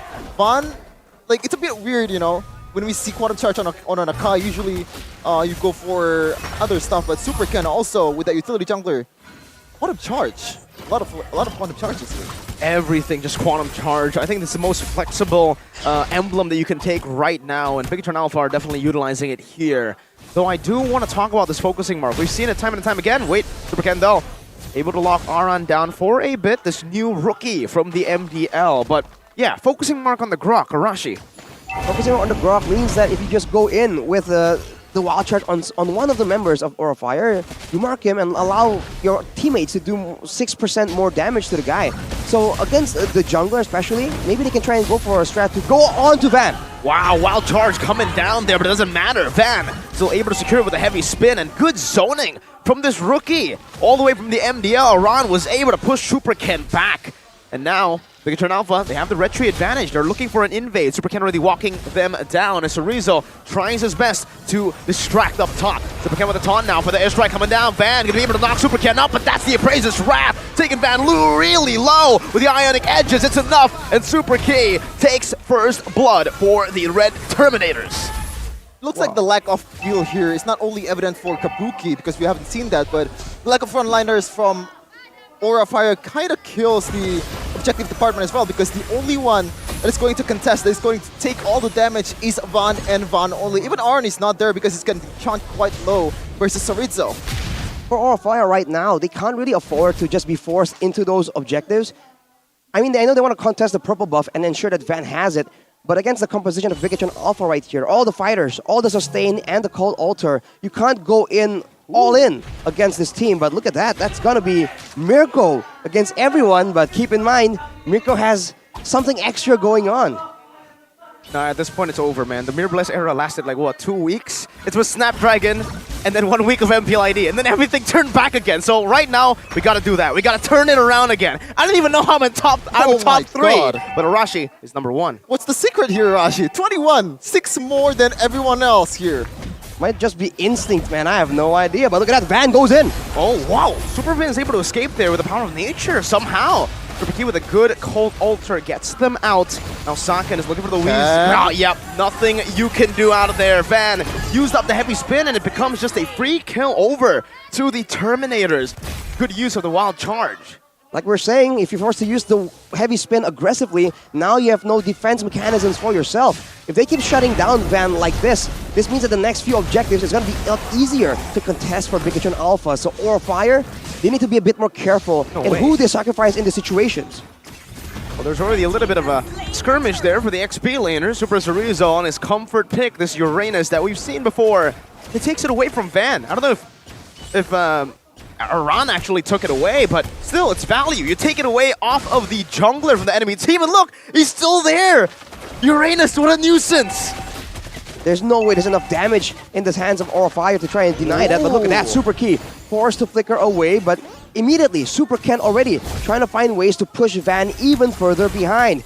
He will be able to get this orange buff though, so when it comes to control, both teams still have it, but the longer this game goes, I feel like Bigetron Alpha, they will have more opportunities to try and make something happen, especially once these turrets, especially the tier 1 turrets, once they start falling down, there's going to be more ground to contest for both these teams.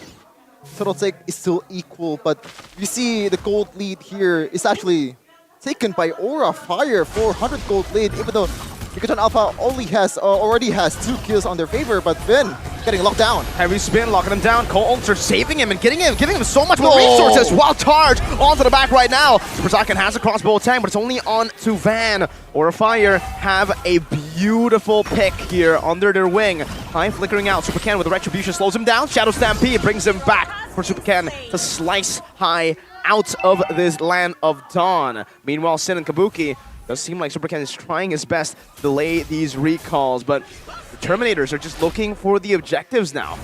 Looking at the macro play right here, the wave cut by Super Cerezo will allow Bigetron to most likely have a turret lead here soon after, unless Sin and Kabuki try and do something risky. Look at that snipe though.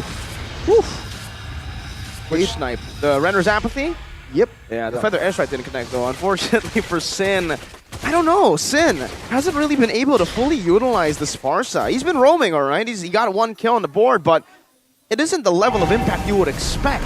He's been miscalculating a lot of the range here. What do you think? I actually didn't see a lot of impact too as well, but I think that's more of a, because the composition that Aura Fire has doesn't really enable the backliner from Aura Fire himself. Because on Alpha, so far, the punish is really good. Every time Finn gets locked down, Super Ken is always there to back him up. And when he goes straight to the backline, or even just high, it's going to spell trouble. They're going to go in onto Van, force it heavy spin. What? Super Ken, how? He still got it. No retry was used. What was that? Just a burn? That's insane. What? Out of nowhere there, Aura Fire tries to force Bigetron Alpha into the fight, but now they're the ones getting engaged on. 2-man taunt into the Stampede, bringing High back as Super Ken knocks Sin down. Up. Wow. Even with the taunting here, Appraiser's Wrath coming down, not going to be able to take him out though. Sin is able to flicker out, but Bigetron Alpha, they've turned the gold lead around. Super Vin with a wild charge right onto 2. Kabuki's still able to get out of harm's way, but Super Key is looking for Sin despite him flying out of the map. And Bigetron now have complete control, even of Aura Fire's jungle. And the trend continues for Aura Fire, falling off in the late game, even though doing quite well on the objective to partner, even though only getting 1 turtle. They're playing against Bigetron Alpha that has a lot of punish for that objective battle. I would say 1 turtle is already fine, but in this case, if he keeps this up, this is going to be really hard to come back to. I mean, you're saying it's late game, but it's only 8 minutes. Is Bigetron Alpha just being a lot more aggressive and making use of their full team composition? As we mentioned, with Aura Fire, yes, you have solutions in your composition only if Bigetron Alpha comes from the front. When they are trying to contest the turret in the bottom side, Aura Fire, they are forced to stay and have no control in the jungle, and that allows for that flank. And now it's going for a dive as well. Yeah, Aran here running away. Good escape with the sprint. Super Saiyan held down on the Inspire though, so he still has it, looking for the next fight. Bigetron Alpha have this lead, and they've taken the tier 2 down below. A lot of map pressure to play with. Good Astral Echo revealing the members of Bigetron Alpha. They're giving space to Kabuki, but not enough space as Super Ken just walks down this wave up top. Well, it seems like that's going to be the game plan for Aura Fire, considering how much high ground potential that they have. Feather Airstrike, you have Novaria with the spot up with the Astral Echo and Astral Sphere. You also have a lot of wave clear for that Beatrix as well. Even if the only one left is Inhibitor Turret for Aura Fire, I think I could put some faith into them that they can kind of come back from this predicament. Well, on the base, they'll have a proper front-to-back every single time, but look at the situation right here. Aran getting jumped on. Delayed wild charge. Aran now trying to get out, use it to knockout strike. Meanwhile, on the back, Van doing some damage. Super Saiyan still holding on to the crossbow tanks. The Van airstrike takes Super Vin low, but Super Chorizo now pops in the consecration. Whoa! What a snipe from downtown, using the Astral Spear. And now Bigatron Alpha, they're down one member. Aran can just get back to full HP. Credit all of that to Aran after distracting a lot of resources. Might be in trouble here. There's a lot of dashes to go out there, and this is the beauty of Paquito. The uses is just a lot of variety that can be used. You have the knockup, you have the damage, you have the shield. It's just anything can be used if you're using Paquito. And right now with Super Chorizo in the front, look at him. He's still full HP because of the regen. There's no one on the side of Aura Fire that can do enough damage. Only Kabuki, I think, and he pulls Van back in. And he will be jumped on for now, but no. Bigatron Alpha, they maintain full control over the Lord. Astral Echo onto 4. Super Key still able to get out with the Stampede now. Super Chorizo taken very low. Nibiru's Passion as well. Heavy Spin gonna be used up, but Super Vin locks him down for a bit. A Alter comes down, and Super Ken, who wins the Retri battle, even getting a kill. Now the Shadow Stampede bringing Aran back just for a bit, but Super Ken stays in the front of it all, not letting anyone from Aura Fire touch his back line. Wow, man. This Uranus pick, I think, from Bigatron Alpha is just so value. Because in that fight, there was so much damage traded back and forth, but with having a Uranus means that you can just stay there infinitely. And look at that, Super Chorizo looking to once again just push members from Aura Fire away behind. Whoa, Appraiser's Wrath coming down. Super Ken was able to just delay that. Sin, utilizing the Feather Airstrike, knowing full well there was a Fredrin. Again, the rookie, he's getting read out like a book by the robots. He's getting read out, but he's doing quite well for his position. Especially, you have to create on your own in this case because the backline is not going to be enabled when you have Chorizo on your face 24/7. Back and forth trade damage is not going to be able to do anything for Aura Fire because this is Uranus we're talking about. He's just going to heal up to max HP in no time, and they're just going to control all the turret available for Bigatron Alpha. The 7 powered waves from the Lord take moving in right now, so they can still try and pressure all the turrets. And now with only one more turret left in the mid area, I think Bigatron Alpha, they can just slowly and surely go for it or set up a bit more of a dive. You see Super Vin and Super Ken just waiting for an opportunity. But I think it's going to be slowly but surely Bigatron Alpha just weathering the turret down. Let's see. Van doing a good job. Just holding that wave down, not letting it crash into the turret with a good Feather Airstrike. Let's take a look at the in-game equipment here. 12-minute check. Well, for Van, going up against so many fighters right here, he just immediately goes for the Anticuras, ensuring that those ability-based damage dealers just get their damage lowered quite a bit. On top of that, having the Athena shield, he is just geared for anti-burst, right? He doesn't want to get picked off, so he goes for all these tools right here, but in the long fight, it means that he can't really stay in the front line. Someone else needs to do that. Wild charge on the Kabuki, but he still gets out. The Stampede, though, brings him back. Now Super Chorizo jumps on and picks up the kill. Meanwhile, Aran all the way in front. Super Saiyan gets baited in, pops in a win of nature, but he falls to the turret. My goodness. Aura Fire able to create some chaos to get Sakin off the board, and Aran now just clears out the wave on this Paquito, jumps back in onto 4 members, though. This is a risky move. Stampede bringing it back. Aran on the back, my goodness. Forcing Super Key out, and just like that, they've gotten some more space to play with. Oh man, like this guy's super rookie indeed, because Aran so far has been one of the key members for Aura Fire in this team fights, zoning everything down and also giving some space to Aura Fire's backliner to do damage. And this might be the game plan that they're looking for. Just for Van, just try to peel for the backline, let Aran cook on his own. But Aran right there also save his spells for when he gets pulled back by the Stampede and then unloads all his damage onto Key. So that was a very wise decision. But right now, it seems like there's a bit of an issue for Bigatron. You can see that without Super Saiyan, they don't have enough damage at this point in the game to take down all the beefier members like Aran, like Van in the front line. So that could be a weakness, that could be a target for Aura Fire to try and at least zone Super Saiyan away and then win the fights that way, unless Bigatron Alpha are the ones forcing it on them right now. Let's see, they're gonna go in once again, trying to force that heavy spin from Van. Vin, though, is holding on to that wild charge, doesn't want to use it a bit too early into Z fight. Good snipes. on Super Saka. Look at the back as well. Aran doing a good job of flanking for the airstrike coming down, and this might just be it. Oh, good heavy spin, and Kabuki is the one who finds it. Now Bigatron Alpha on the back foot. Another beautiful Astral Sphere onto Super Key, forcing him back. And guess what? Aura Fire are back, equalizing the gold lead completely. A lot of hesitation coming in from Bigatron Alpha. They don't know what they're trying to focus on because Aran is in the backline. The threat is there for Super Saiyan as well. Even in the front, you have High, you have Sin with the Feather airstrike. It's going to be really hard for Super Saiyan to make anything happen at all. He has to rely on Super Fin, which already uses his concealed play and doesn't really have anything to work with. Super Saiyan so far only 1-1-1, not much impact so far in this game.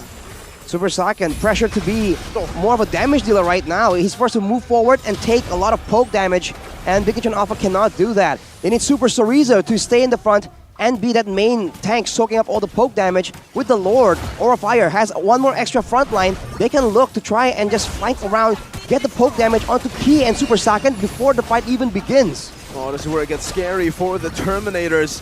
Chorizo pops in that Consecration top side as a wild charge, baiting out the heavy spin, but Van is able to bring Super Vin back just a bit. Astral Echo revealing them! Oh my goodness! The shutdown Kabuki flickers forward, forcing Super Vin out and forcing a Cole Alter. One member down, no Super can to play with. Oh my god, that damage! And a snipe from Kabuki! Now, they're looking for the siege. Super Chorizo trying to hold them down, but Aura Fire might be able to take this game with another siege into the mid lane. So much range to deal with. And Bigatron Alpha, they are crumbling. Godly kites from Van, godly kites from Kabuki as well. And they're trying to siege down there. Further SI forcing a flicker away from Super Key. Super sorry, slow! Still able to escape for a bit. A good wild charge delaying the inevitable. But 3 waves coming down. Super Key's the only one who can defend. It's still 0 seconds now. Super Ken finally respawning back in. Retribution on the wave. Super Ken holding the game in his hands. Now up against Van, who's just staying in the front line, giving space to the back line. Another runner apathy on the Super Key. Saken finally respawning back. And Bigatron Alpha, they can let go of that gas. My goodness, the relief for Bigatron Alpha. Off the back of a single Lord, 6,000 gold earned, 6,000 EXP earned as well. Bigatron Alpha lost every single turret in one fell swoop. Aura Fire, this is the siege comp that they have crafted, and without any chaos, at the back line, towards Kabuki, towards Sin, they can just win it out like this again and again. Bigatron Alpha right now, they're the ones who have a question posed towards them. What can they do when Super Saiyan is just under too much danger? Let's look at the instant replay by the Samsung Galaxy Z Flip in that defense. Super Vin going in for the wild charge. And fortunately for Bigatron, the AoE damage coming in from Super Key is enough to just clear out the waves. But they lost a lot of members and they're forced to just sacrifice their death timers again and again to ensure that the game doesn't end right then and there. And Aura Fire, before Bigatron Alpha can even recover from the situation, they are going for a free, uncontested Lord yet again. Seems like the solution is, as you said, Arashi. There has to be some creativity in Vince's engage. Has to be concealed from the back, a flank from the back, because they're trying to go a proper frontal back. That's what's gonna happen to Super Ken. As Immortality is gonna be pop off, that is a huge resource, especially if you're facing a lot of punishes in Van. Oh, Bigatron Alpha had the 3 tanks to sustain, but it's only useful in the mid-game. When they get to the later stage, this is what happens. They're gonna collide, they're gonna collapse, but they're gonna poke the supers down slowly but surely. Vin holding on to that Lord, not letting it crash into the turret right now. The airstrike gets popped in with a heavy spin as well. Saken brought back to the team with the Cold Alter used up now to save him. Super Saken still kiting away, using his fire. A wild charge on a Kabuki gets him down. And Aura Fire are forced back, but Bigatron are still looking for the chase now with a Stampede and Flicker from Super Key. He wants to get that kill on Van. He's still able to dash away for a bit though. Now the Red Trees coming in, Sin's taken low, Flicker's out. Super Key still looking for that one last shot that will take the Panda down, and there it is, the mega kill for Key. Looks like the glaring weakness for Aura Fire's composition is very evident in that team fight, because they have no proper engage tools outside of Fan. If he uses the heavy spin to engage, he doesn't have anything to work with to get away from that crossbow tank, or even try to get away from any kind of death whatsoever. And that leaves the backline wide open for Vin and Chorizo to get deep into the back line.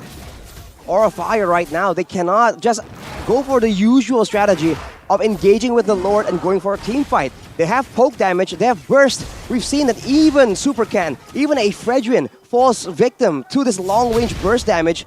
I think Aura Fire could very easily do the same thing and use the Lord as a bit more of a secondary front line. But when they go in for a fight like that, that just puts more, more advantage in the park for Bigatron Alpha.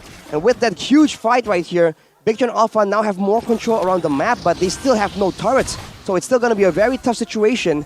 It all comes down to, again, the bush control, the pick-off strategy. And when it comes to that situation, I think Aura Fire doesn't really win out in the composition department. Map pressure-wise, though, Bigatron Alpha are losing on all fronts. They still have Uranus to clear out that bottom lane, but that's about it, right? If it's not the Uranus clearing it out, then they're going to have to send core members from their teamfight comp to clear out these waves. Look at the items right here for Kabuki. He has the Malefic Roar, but at this point, even though he's a Beatrix, even though he's doing a lot of damage, with the Blade Armor being built for both the Grok and the Uranus, they're just really tanky around, and with Aura Fire doesn't really protect Kabuki in this fight. Might be a bit too difficult. Saken though. Vin is around, so he will be relatively safe. But back to my point, Aura Fire, they have to try and protect Kabuki, because in that fight, Super Soriza was just all up in his face, doing damage, outlasting his damage as well. So I think it's a bit of a balance for Aura Fire. They need to be aggressive, but also defensive at the same time. For Bigatron Alpha, it's a lot more straightforward. Just going for a huge fight, and now seeing that Aran is in front of their base, actually. They're going for the Lord. And I don't know if they want to go for the 50-50, though. Let's see if they do.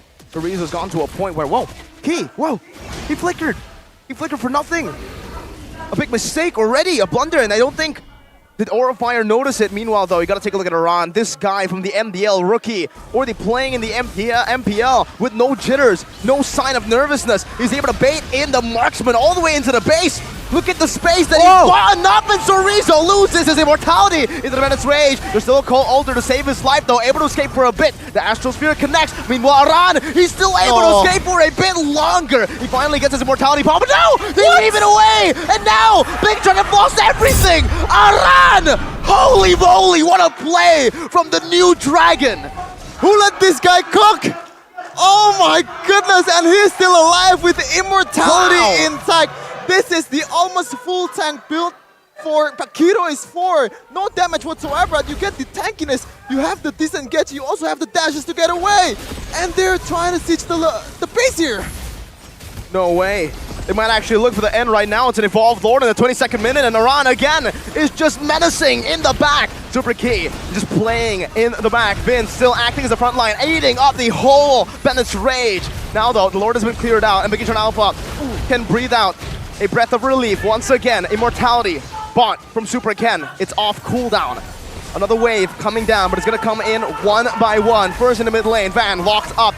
Maybe forced to use this heavy spin, but he holds off from it. He's going to be taken quite low to half HP. A good render apathy now as an Astral Echo gets thrown out to the midst as well. No Astral Field to connect right now, but the Airstrike is able to connect on the Super Ken, who still is able to keep his immortality intact. Meanwhile, Sorizo holding them back once again. Wow. Bigatron with another good defense. Oh my goodness, I think we're on a deadlock here for Aura Fire as well, because again, no proper engage tool, and you're forced to poke.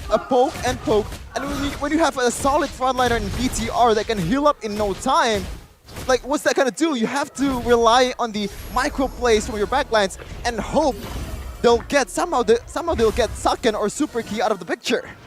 The closer you are to your base, the more you can sustain. So for the Bigatron Alpha, that is exactly what they're using to delay this game right now. Unless all the poke damage, the pickoffs, just land on Super Saken or Super Key, that's a lot of wave clear. I think at this point, Super Key becomes the more valuable player because he is the one with the AoE damage that can clear all these waves pushing at the same time towards the base of Bigatron Alpha. Even if Super Saken was alive, it's going to take a bit longer for him to do so. And look at that. They understand the importance. They try and go for the snipes onto Super Key. Bigatron Alpha needs to respect this and position accordingly. Make sure that the front line is always in the right situation to cover the backline more vulnerable members from all that danger. And for now, the macro situation, I think, just favors Aura Fire due to that Paquito, man. Aran is just doing so well. And Super Sorizo on the notorious Uranus pick. There's just too much damage on Aura Fire. He might get picked up again. Oh. What? Now you see him, now you don't. Aura Fire with a magic trick now. As the Astral Echo reveals 3 members from Bigatron Alpha. Can they end now? There's no proper frontliner. Well, there is still 2 in Vin and Ken, and I think that's enough. And Super Second, I think if we were to go for like Hot's Claws, I kind of like the itemization if you actually go for it, because when you have a lot of poke damage and you have an item that can heal you up in no time, and I think that's gonna be really good for you. And Aura Fire, I think they have to be really patient in the next team fights and just try to not go for like all ins. Just try to poke and poke. If it goes in, if it hits an opponent, that's good. Always do that again and again until someone is dead. Aran. Doesn't really matter if they failed over and over again. Look at this man. Aran is buying so much space for Aura, and it becomes another Evolved Lord for free. Saint Lucas is impressed. He coached Diablo, now he's coaching Aran. A new star in the making as he makes a statement in his debut up against Bigatron Alpha. But now the same question is being posed for Aura Fire. How are they going to crack open this defense? This called Altar. They got to do something surprising, or they got to land that perfect combo, a Render's Apathy, a Astral Sphere, as well as a Feather Airstrike. They have all the tools available. They just have to wait for the right moment where Super Key needs to move forward for the Cult Altar to clear the waves, and they have to time everything at the same time. With the Lord coming in, if they manage the wave properly as well, this could be the end for Bigatron Alpha, but at this level, at the MPL, you just don't know. Bigatron Alpha, they could very easily make something happen right here. Look at that angle on the Astral Echo. Glad you pointed it out, Shepin. Now Spheres coming down. Aran still holding off from going in here. As Bigatron Alpha still have the grasp onto the Lord. No opening yet, but look at the Venezuela. Slowly but surely, they crack the Robot's defense down with the Call Altar already taken out. Now Kabuki flickers forward, going with the base, and Aura Fire has done it. They're taking game number 1 against the Red Robots, the Red Terminators, against all odds. Oh, name me a better debut than Aran did in this game. I could only think of Sans with that 4 legendary games in his MPL debut, but Aran is looking like the next up for Aura Fire. Wow. Only 1 game, and I'm properly convinced, at least at this Paquito. Man, the Paquito pick, it's so good, but Aran just makes it look even better. What a breath of fresh air for Aura Fire. Taking 1 game against Bigatron, a team that's relatively dominating in the MPL right now. The composition was great, the execution was great as well. Who says Aura Fire is a team that crumbles the later the game goes? They have proven that they can do it. They have to do it 1 more time to secure the victory against Bigatron Alpha. Oh snap. That's what you think right now if you're Bigatron Alpha. Oh snap. Aura Fire are back. And what a way to come back, to show yourselves back in the MPL stage. 0-3, now on the way to possibly their first win, match win in MPL Indonesia Season 12. I was not convinced at the draft at all from Aura Fire, but they played that quite well, especially later in the game. They exactly knew how to play around that composition and how to poke the front line, at least try to get some damage into the back line. If it doesn't land, it doesn't really matter whatsoever. Just try. And that one time it goes through, you pull the trigger. I think it's a bit uncharacteristic of Bigatron Alpha in a way, because in the team fights, they have all the answers for all the questions, right? Poke damage, crowd control, they have all the solutions right here. But in the big picture situation, right? When it comes to map control, when it comes to contesting that Lord, that Paquito pick just shows once again why it's so much better even compared to Uranus, right? You talk about sustain, you talk about tankiness, look at what Aran is able to achieve single-handedly, right? Without any backup from his team. This is why the Paquito is just so good right now, and Bigatron, they overlook that completely, man. They lose out in the Lord Dance every single time. I've already said this, Miracle Rashi. Behind every miracle play, there's always a huge blunder. And I think the blunder was the shot call to chase Aran to the base. And I gotta say, I didn't really expect Aran to pull it off, especially with Immortality intact. And the fact that Sorizo is also going for Aran is really bad. Like, 2 is already enough. Like, what would you go for 3 when in the Lord there's already 4 of Aura Fire ready to burst the Lord down. Like, what was going on at the time? Whose shot call was that? So Rizzo wasn't the one who was chasing, it was Vin. No, like the later part. The last one. Yeah. Okay. But the one with his immortality, when his immortality stayed intact, right? Then that was not Sorizo. No, like when Aran goes back into the bottom lane, Sorizo actually goes for Aran at the time, I believe. No. I don't know which timing you were talking about, because the one where he stayed with his immortality was the one where Vin and Sakan was the one chasing him down. Well, but so here it is, the player of the game. Like we mentioned, he was just doing so well. Going with a half, he has a Bloodlust Axe. This is an option that a lot of players right now, only with the Festival of Blood feels enough for sustain, but Aran says no, I want more sustain, more staying power, and he just proves it. With the rest of the items being tanky and the Quantum Charge, he was just so much more mobile with the sprint as well. That allows him to just juke away from all the catch, all the, I don't know, the very short duration catch coming in from Bigatron, and that is just what allows him to be so annoying. The moment you're talking about Shevin, where Sorizo, he was backing away from the pressure of Aura, he does rendezvous and does a bit more damage to Aran, but he just turns around and just jukes everyone, goes back up. At that point, having no more base turrets, having no more objectives to trade around with the Lord take, I think Bigatron, they were just put in a very tough spot, which is, again, a testament to the macro improvements being made by Aura Fire. They are able to make Bigatron the smart, systematic team, right? They just completely bewildered them. This is the one where I'm talking about, yeah. But I like the itemization there. Fury Hammer completely ignored into a full tank build. He knows what he's trying to do, and he does it perfectly. As you can see here, the hit map for Aran, a lot of in EXP lane, but that doesn't really matter. I'm more expecting to go like the 10. I'm more interested to the chart in the 10+ minute, Arashi. Over 10 minutes, you're going to see him a lot more in the base of Bigatron Alpha, but before that, it shows you again, right? We talk about Uranus, wave cutting and all that. That's great, but look at what he is able to do as a Paquito right here. Cut waves, stay in the lane, roam around, and be a huge problem. And notice the amount of times he's just deep in the jungle of Bigatron Alpha. He is just constantly threatening the back line. And even at one moment where it looks like he makes a mistake and flickers out for nothing, but he was right next to Aran, and the pressure, the possibility of Aran to just nuke him down is what drives Key to just go for that flicker just to be safe. And that kind of pressure is definitely going to be a big factor going into game number 2. Yeah, it was towards the end of the fight you were talking about. The Sorizo chase was when he transitioned from the Lord, yeah, Sheffin? That, I feel like, was, I agree, a missed shot call that wasn't even committed onto. You know, they already sent their main frontliner over towards Aran. We'll get a replay of that play for sure here.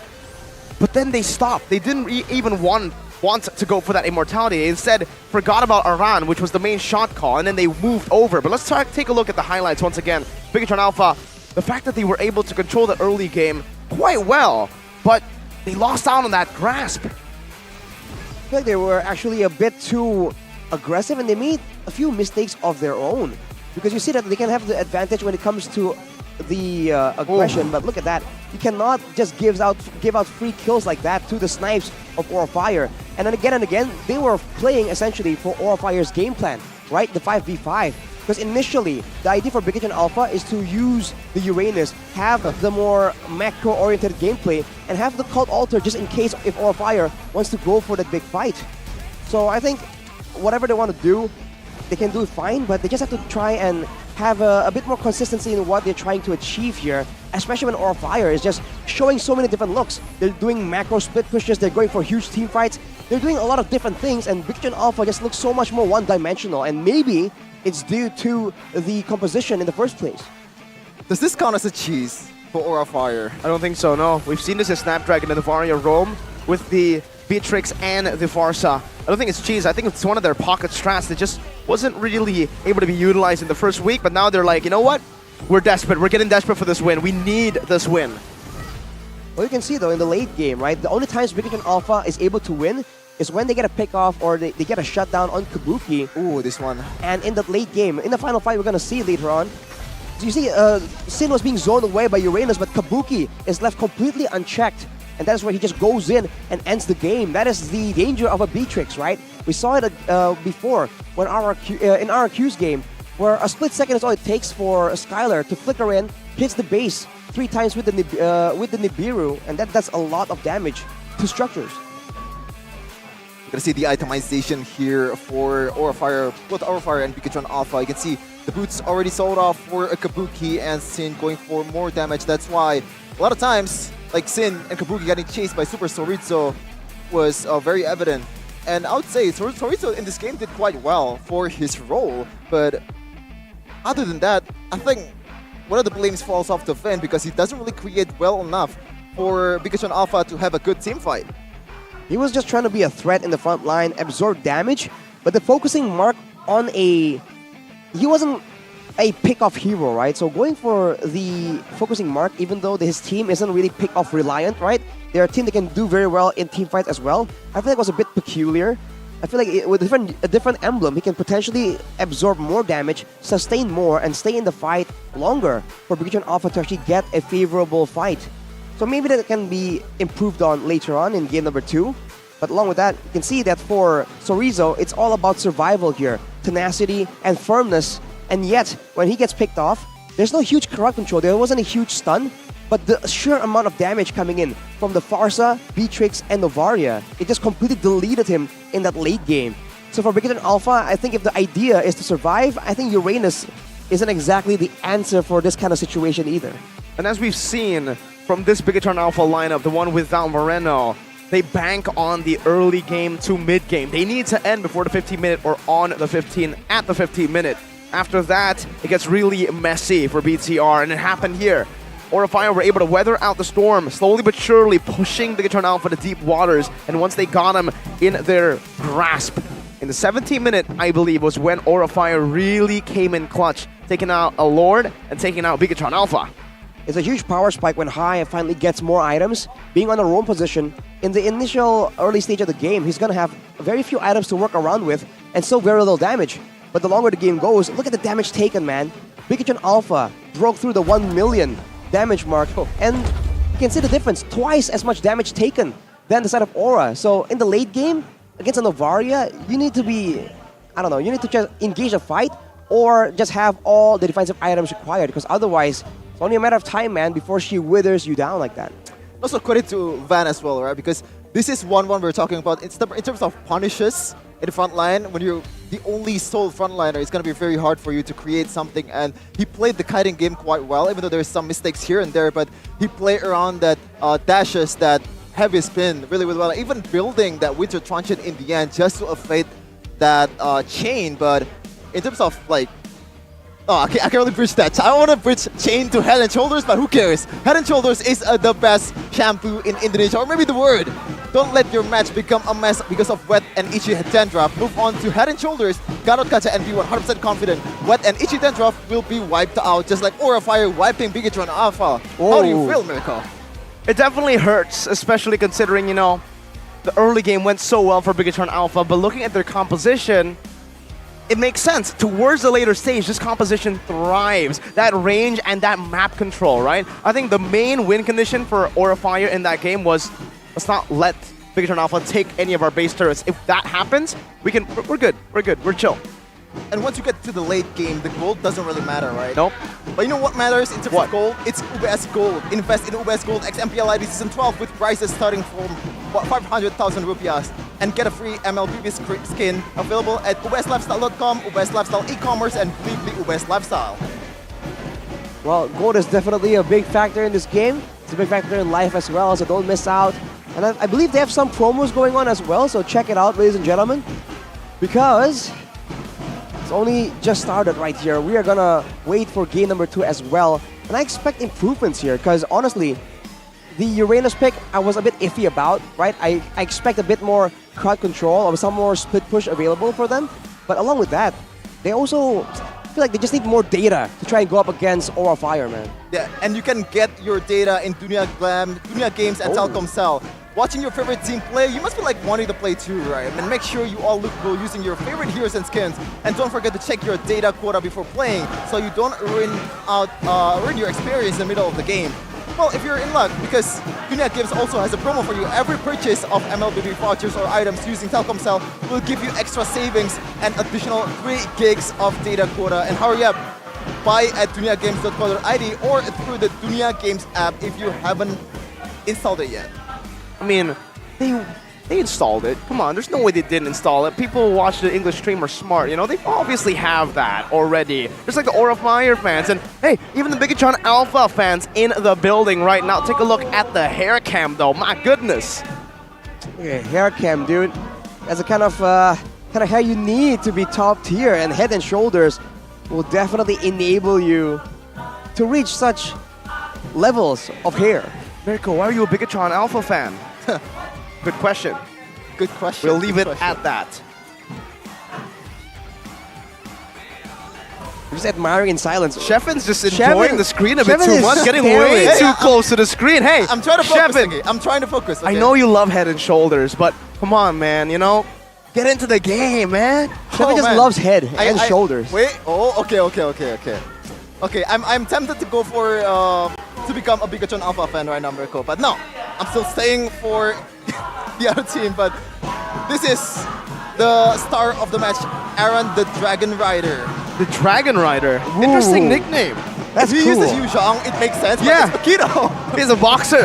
Yeah. Aran Tyson or something. I don't know. the Dragon Boxer. Aran Yeager. No. Muhammad Aran. Whoa. Muhammad Copyright.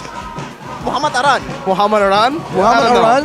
I wonder if his real name is something like that, but we'll have to see, man. 2-0 against AEX. His debut in MPL Season 12 gets 1 game over Bigatron Alpha, and that's already such a good look. Because recently, with all the new members coming in, there's so much pressure on these newer players to perform in the toughest of situations, but Aran has just pulled it off in just terrific fashion. That was a debut. If we had to more like talk about debuts in MPL ID, the fact that not only did he win, the win is after 0-3, a 0-3 start to the season. Horrible Aura Fire start to the season, and he brought him back. The game changer. The game changer. That's just really good. Let's take a look at the Pro Build series, though, for Aran right there. Festival of Blood, Agility, it's all about speed. Quantum Charge for a bit more. The Fighter Emblem, by the way, gives you a bit more cooldown, a bit more spell, life steal as well, so it just synergizes really well with the Paquito. I think Professor KB mentioned it's slightly broken, but people aren't really abusing it yet. Along with that key talent, man, getting a movement speed buff for about 40% for 1.5 seconds. And it heals a bit of HP as well, so more sustain, more movement speed. It's exactly what you want, and this is why a lot of heroes are making use of this pick. At this point, the agility, the tenacity, I mean, the movement speed and rotation speed just seems to be such a big factor. And it's not just that, Rashi. What makes Paquito is very different than other isolating EXP laners out there is just the fact that Paquito can split push. He has the wave clear, he has the rotation speed, he also has the damage to the turret itself, especially if you go for more of a damage build. But in this case, Aran goes for more of a team fight build, enabling his teammates, giving room for Aura's backline to pop off. I think now for Bigatron Alpha, it's a big reset that they need, right? After a loss to RRQ, it seems like Super Ken was not in the right mental space. But now, after looking at the game, what do you think, Arashi? Is Super Ken still in that mental state where it feels still kind of weird the way he rotates? Or do you think now it's more so the team that made fundamental mistakes that to give Aura Fire the win in game number 1? I feel like it's just a bit of a miscalculation on the late game and macro department. Usually if you look at Bigatron, on a micro level, they have all the right plays, all the right mechanical maneuvers.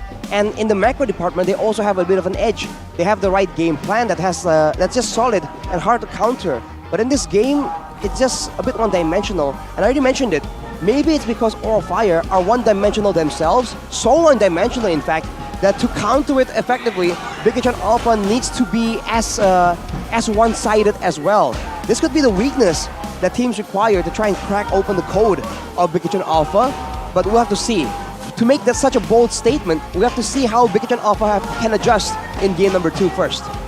Well, I think the main adjustment is very evident. Ban the Paquito for Aran because it's not just Aran itself. Paquito is already a broken hero in this patch, in this meta. It can be flexed towards the jungle area as well. This is, I haven't seen ban on Paquito, but I feel like he's a very good Paquito if we actually give him the chance to prove. But Bigotron fan, no hopes lost. Oh, this is actually Aura Fire fan. I thought this is Bigotron fan, but they're really happy to finally get their incoming, or maybe not a win after this? Hey, maybe, right? You can never count them out. Aura Fire this season, it's very different to previous seasons where we have seen, the roster has not changed now. They're really revamping their lineup. Speaking of revamped lineup though, top 3 week 2 junglers, Vincent, number 1, 100% Lord rate, my goodness. How is that possible? 100%? Man, even Kyrie is on 83.30%. Maybe lesser games, we'll have to wait and see how this stat develops. But for week 2, Vincent just making a very surprise appearance right here, along with Kyrie and Supercan. 2 junglers that are always being talked about when we're talking about junglers in the current patch. If it's for Supercan, like all he has to do is to keep up that momentum, that objective-taking prowess that he has. After the loss against RRQ, as you said, Mirko, the mental block is there. It's very, understandable, right? Because he's a really young player. This is technically his first real season as a PTR member. And I think with the Aldo on the head coach and also the veterancy of Van, the longest tenured player in Bigotron Alpha, he's gonna be A-okay. As long as he can figure it out, Bigotron will be back in the right place. Let's see if we can pass or jump over that hurdle, get through the hurdle of the mental block. Supercan, a very young jungler, a very talented one at that. Huge potential, but he needs to keep working hard for that. You can't just get all the way to the top with just talent. Hard work is also required because hard work beats talent when talent isn't working hard. That's a very great quote that's so relevant in the current competitive era of life in general, but also in Mobile Legends. So now, the question is against Aura, what will Bigotron Alpha try and do right here? Because they've tried to match and find a counter to the full poke and go for something that's very dive-oriented, and it hasn't worked out. So maybe Bigotron, they can try and go back to their usual setup of having a very solid 3-man rotation, 3-man aggressive rotation, and giving Sorizo a hero that can really match up to the Paquito, right? Or get in the Paquito, in fact, against Aran right here, who has proven himself. I think they have to give Sorizo the right tools to match that level of impact from Aran. He already has a good hero in Uranus in game number 1, but in terms of impact to the big team fights, I feel like, especially in the late game, it's gonna be harder for him to like some miracle work, especially as a Uranus. Your potential team fight in the bigger picture is gonna be very, very low because you can only tank some damage, you can only deal some damage. There's no like big potential for the Uranus itself. It looks like we're gonna go into the drafting phase for game number 2.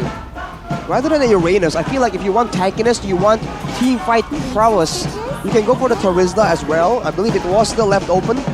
That could be an option if both these teams require that team fight heavy back EXP line. But right now, for Coach St. DeLucas, the Joy and the Melissa, same bands. In game number 1, it was the Fanny as well.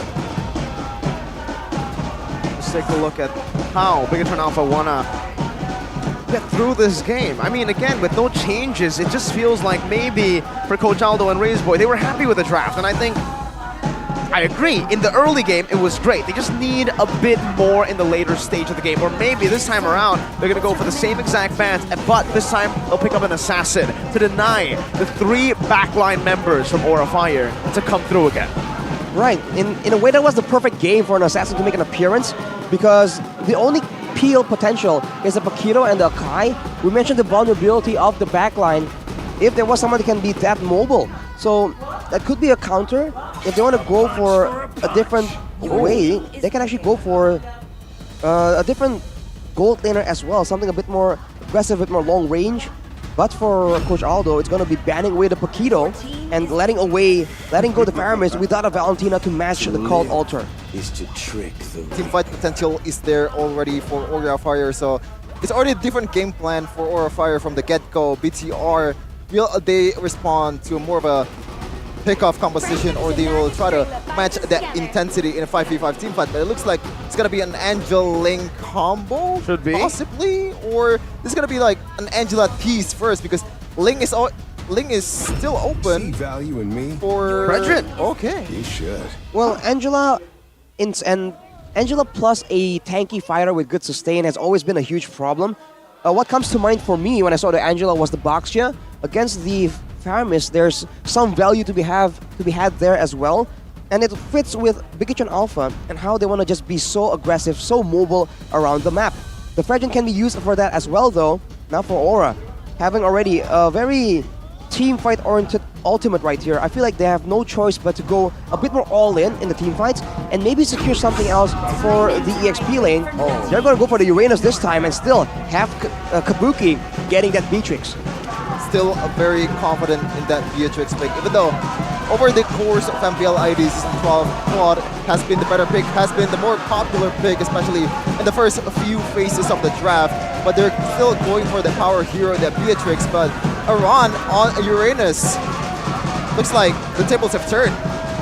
Definitely.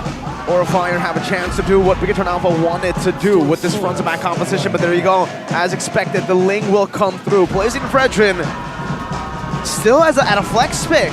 We've seen Angela and Fredrin mid before. Now we'll see if that happens again with the Ling in the jungle. It's a tough situation as well for Bigotron, because honestly, the two roamers that are very countering towards Assassins are still available. The Kaja as well as the Franco can be a solution for Aura. And both those picks aren't really that bad in a big team fight scenario either. So that on paper at least, that seems to be what makes sense. But for Bigotron, they're limiting the jungle match, the jungle mobility matching from side of Aura. They better with that Boxia. Well, too much fighting team fight potential from Aura Fire. It looks like Coach Aldo might go for a Claude pick here after the second ban phase, unless Aura Fire bans it out, because the Melissa is not there for Super Saiyan. Usually, when he's up against this Faramis composition, Melissa is always the choice. But it looks like, I think Claude is going to be a ban, right? No way. I think so. I think it should be banned out here by Aura Fire. A bit too risky to leave the only hero who can actually escape, deal AoE, and be pretty good in the matchup against the Beatrix as well. That's why they're taking out the Harith, right? They want to give the Beatrix as much room as possible to be a winning matchup. And there you go. The Claude ban as expected, as mentioned. With the Kadita ban coming through the Red Terminators. I guess with the Claude being banned away, I feel like there's a bit more emphasis in being survivable, being able to avoid the fights. Because as it stands right now, Bigotron Alpha, they have a very good macro game going on with the Angela and the Ling. If they can avoid fights and allow this Ling and Angela to buy time, to be annoying the same way Aran was in game number 1, they have a chance to just split apart the teamfight composition from Aura and get pickoffs instead. So I think survivability becomes a huge priority for the side of Bigotron Alpha. The choice for Bigotron Alpha here is either to go for a Fredrin mid or pick an actual mid laner with a magic damage there. But I feel like if they pick Deroth as an EXP laner, they're gonna go full ham on that physical. Oh, excuse me? What? And now it gets even more confusing. Who's roaming, right? What is going on? It's the Architect doing work. A Ruby. I mean, in the big fights, the spammable crowd control from the Ruby could be a nuisance in the middle of a Cult Alter team fight. But I wonder if they're just using it as a pickoff tool or as a sustain tool, right? Ruby just serves so many purposes depending on the situation. So you never really know. At Snapdragon Pro Series, this Ruby was utilized as an XP laner. But Season 7, Season 8, Season 9, Vin was a Ruby roam specialist. So it comes down to how they want to utilize it at this point. It might even actually be the Angela roam, and then maybe just a... No, it has to be Fredrin XP at this point, or mid, right? With the Ruby pick, it's still XP or roam. I don't know, it's very confusing right now, but Aura Fire, they're the opposite. They're the complete opposite. You know exactly where everyone is going, and it's going to be an Arlet roam for high. that Lancelot pick is very, very ballsy, man. You have a lot of CCs coming in your way. You have Fredrin, you have Ruby. On top of that, picking an assassin that's quite vulnerable in the front line to getting bursted down is questionable, but I think this Lancelot is going to go for that utility build. The hybrid maybe. Going for that War Axe plus probably Hunter Strike, but Coach Aldo still hasn't picked that gold laner or even maybe trying to surprise us without any real marksman, any real DPS composition, but I really don't see that. Oh, there you go. Oh my goodness. As I said that, so surely this is still physical pain, right? Will they go magic pain? Because there's no magic damage whatsoever, yeah. It's gonna be physical, I think, and it's all about dodging away from the big fights for Aura Fire right now. The only real good engage they have is Faramis with a Stampede, which is dangerous, or Arlott going in with the final slash. Both are just very difficult to execute, in my opinion. And against a Bane, moreover, there's so many ways for Bigatron to disengage, and I think that is going to be the game plan. Play full macro and deny Aura any kind of team fight composition, and eventually just crack open the base using the Lord. See here, Aran rocking that Purify against both loads of CC coming in from Bigatron Alpha. I've always said that I don't like a Bane gold lane because you don't proc that passive way too often. And that potential as a jungler is just gone. As you can see here, pure rage just to poke down the opposing laning phase matchup in the Beatrix. But we're going for game number 2 for Bigatron Alpha versus Aura Fire. Man, the early game is going to be so telling right now because the jungles, that's where the highlight of this game is going to be in. If Super Ken falls behind, there's no way he's going to be able to beat that pressure in the side lanes, going for a split push, using the Angela as a utility tool. But if Van is the one that's winning, you can bet that this objective takes for Aura Fire is going to be so much stronger, and Bigatron Alpha are going to be the ones that are going to be quite confused on what to do.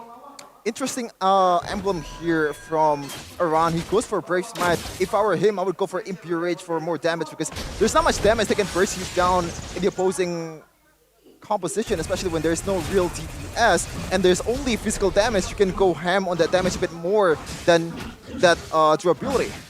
2 Brave Smites on the side of Bigatron Alpha here.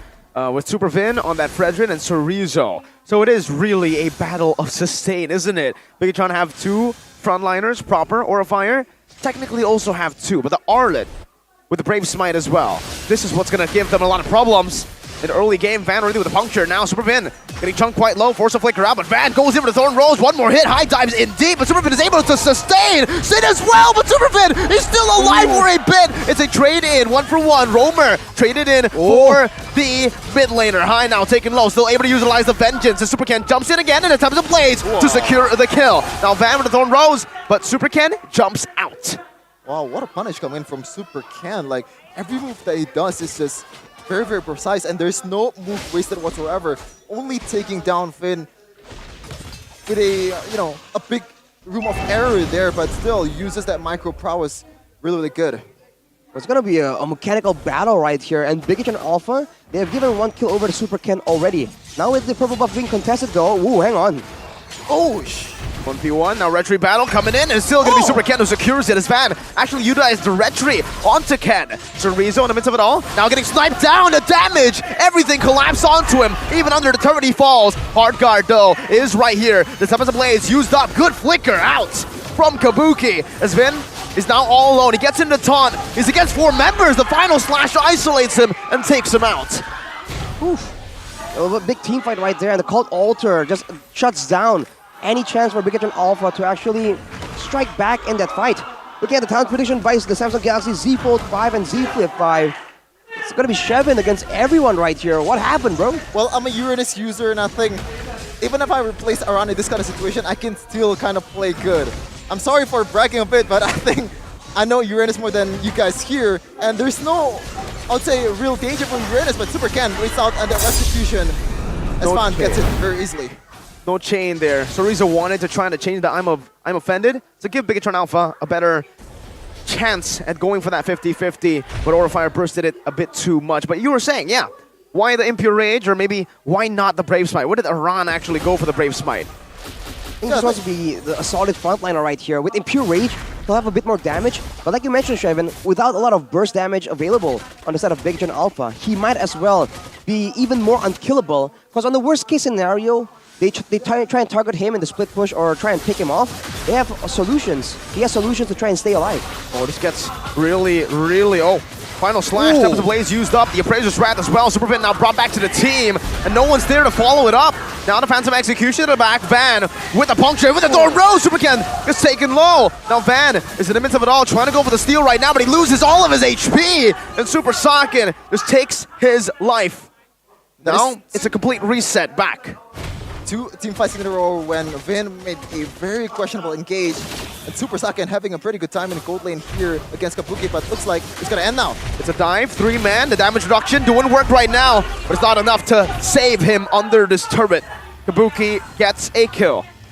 Very difficult early game for Big John Alpha, especially because Aura Fire is just pushing the tempo so hard, forcing all these 3v3, 4v4 skirmishes. And Big John Alpha, they are not really geared for a huge team fight anyways, but the fact that Super Ken has been able to actually stay even and still get his purple buffs is definitely still a bit of a small win for Big John Alpha. If they can maintain this level and ensure that Aura Fire doesn't take down a lot of turrets in the early game, they can still bank on that late game macro situation. Whereas for Aura Fire, they just gotta keep forcing fights like this. Oh, the Stampede brought him back. Forced to use the Tempest of Blades. Super Ken not given room to even farm here. Phantom Execution used up. Ken's able to dodge away from that, and now the turtle spawns in. Should be a free one for Aura Fire. And Big John Alpha, what do they do now? Mid-game has hit, but their power spike hasn't. They're still looking for this turtle. So Rizzo's position in. Super Ken is in position to look for it, but they do not want to force it. I'm Offended used up to Sin, and it's a disengage now. And Super Ken still tries to look for an angle. And now creates quite a problem for Big John Alpha as they don't know what to do. They're in disarray. Aura Fire take control and capitalize off of Big John's mistake. I generally don't know what they're trying to do there. Like, if you want to disengage, just go for 5-man disengage by Kabuki with a flicker here. Super Saiyan will respond with 1-2. Hai might be in the back. There you go. A cleanup for Hai. But in that team fight, the hesitation is just very evident. They should have go back from the start when they don't have that hard cut, they don't have that team fight potential, they don't have anything to buff Super Ken. They still committed anyway. I feel like on both, he's just gearing for a 5v5. Big John Alpha should just try and back away and go for trades right here. If they can try and get more turrets, there's still chances to try and be significant in the later stage of the game. But right now, Super Ken... Thunder's apathy. Oh, beautiful snipe from Kabuki! The timing, man. It's just perfectly timed from Kabuki to just wait on that Ranner's apathy, shutting down Super Ken finally, his first death in the game. And Aura Fire, they're gonna look to try and make this even more snowbally as they take down these turrets, and they're gonna go into the jungle and make Super Ken's life even more miserable.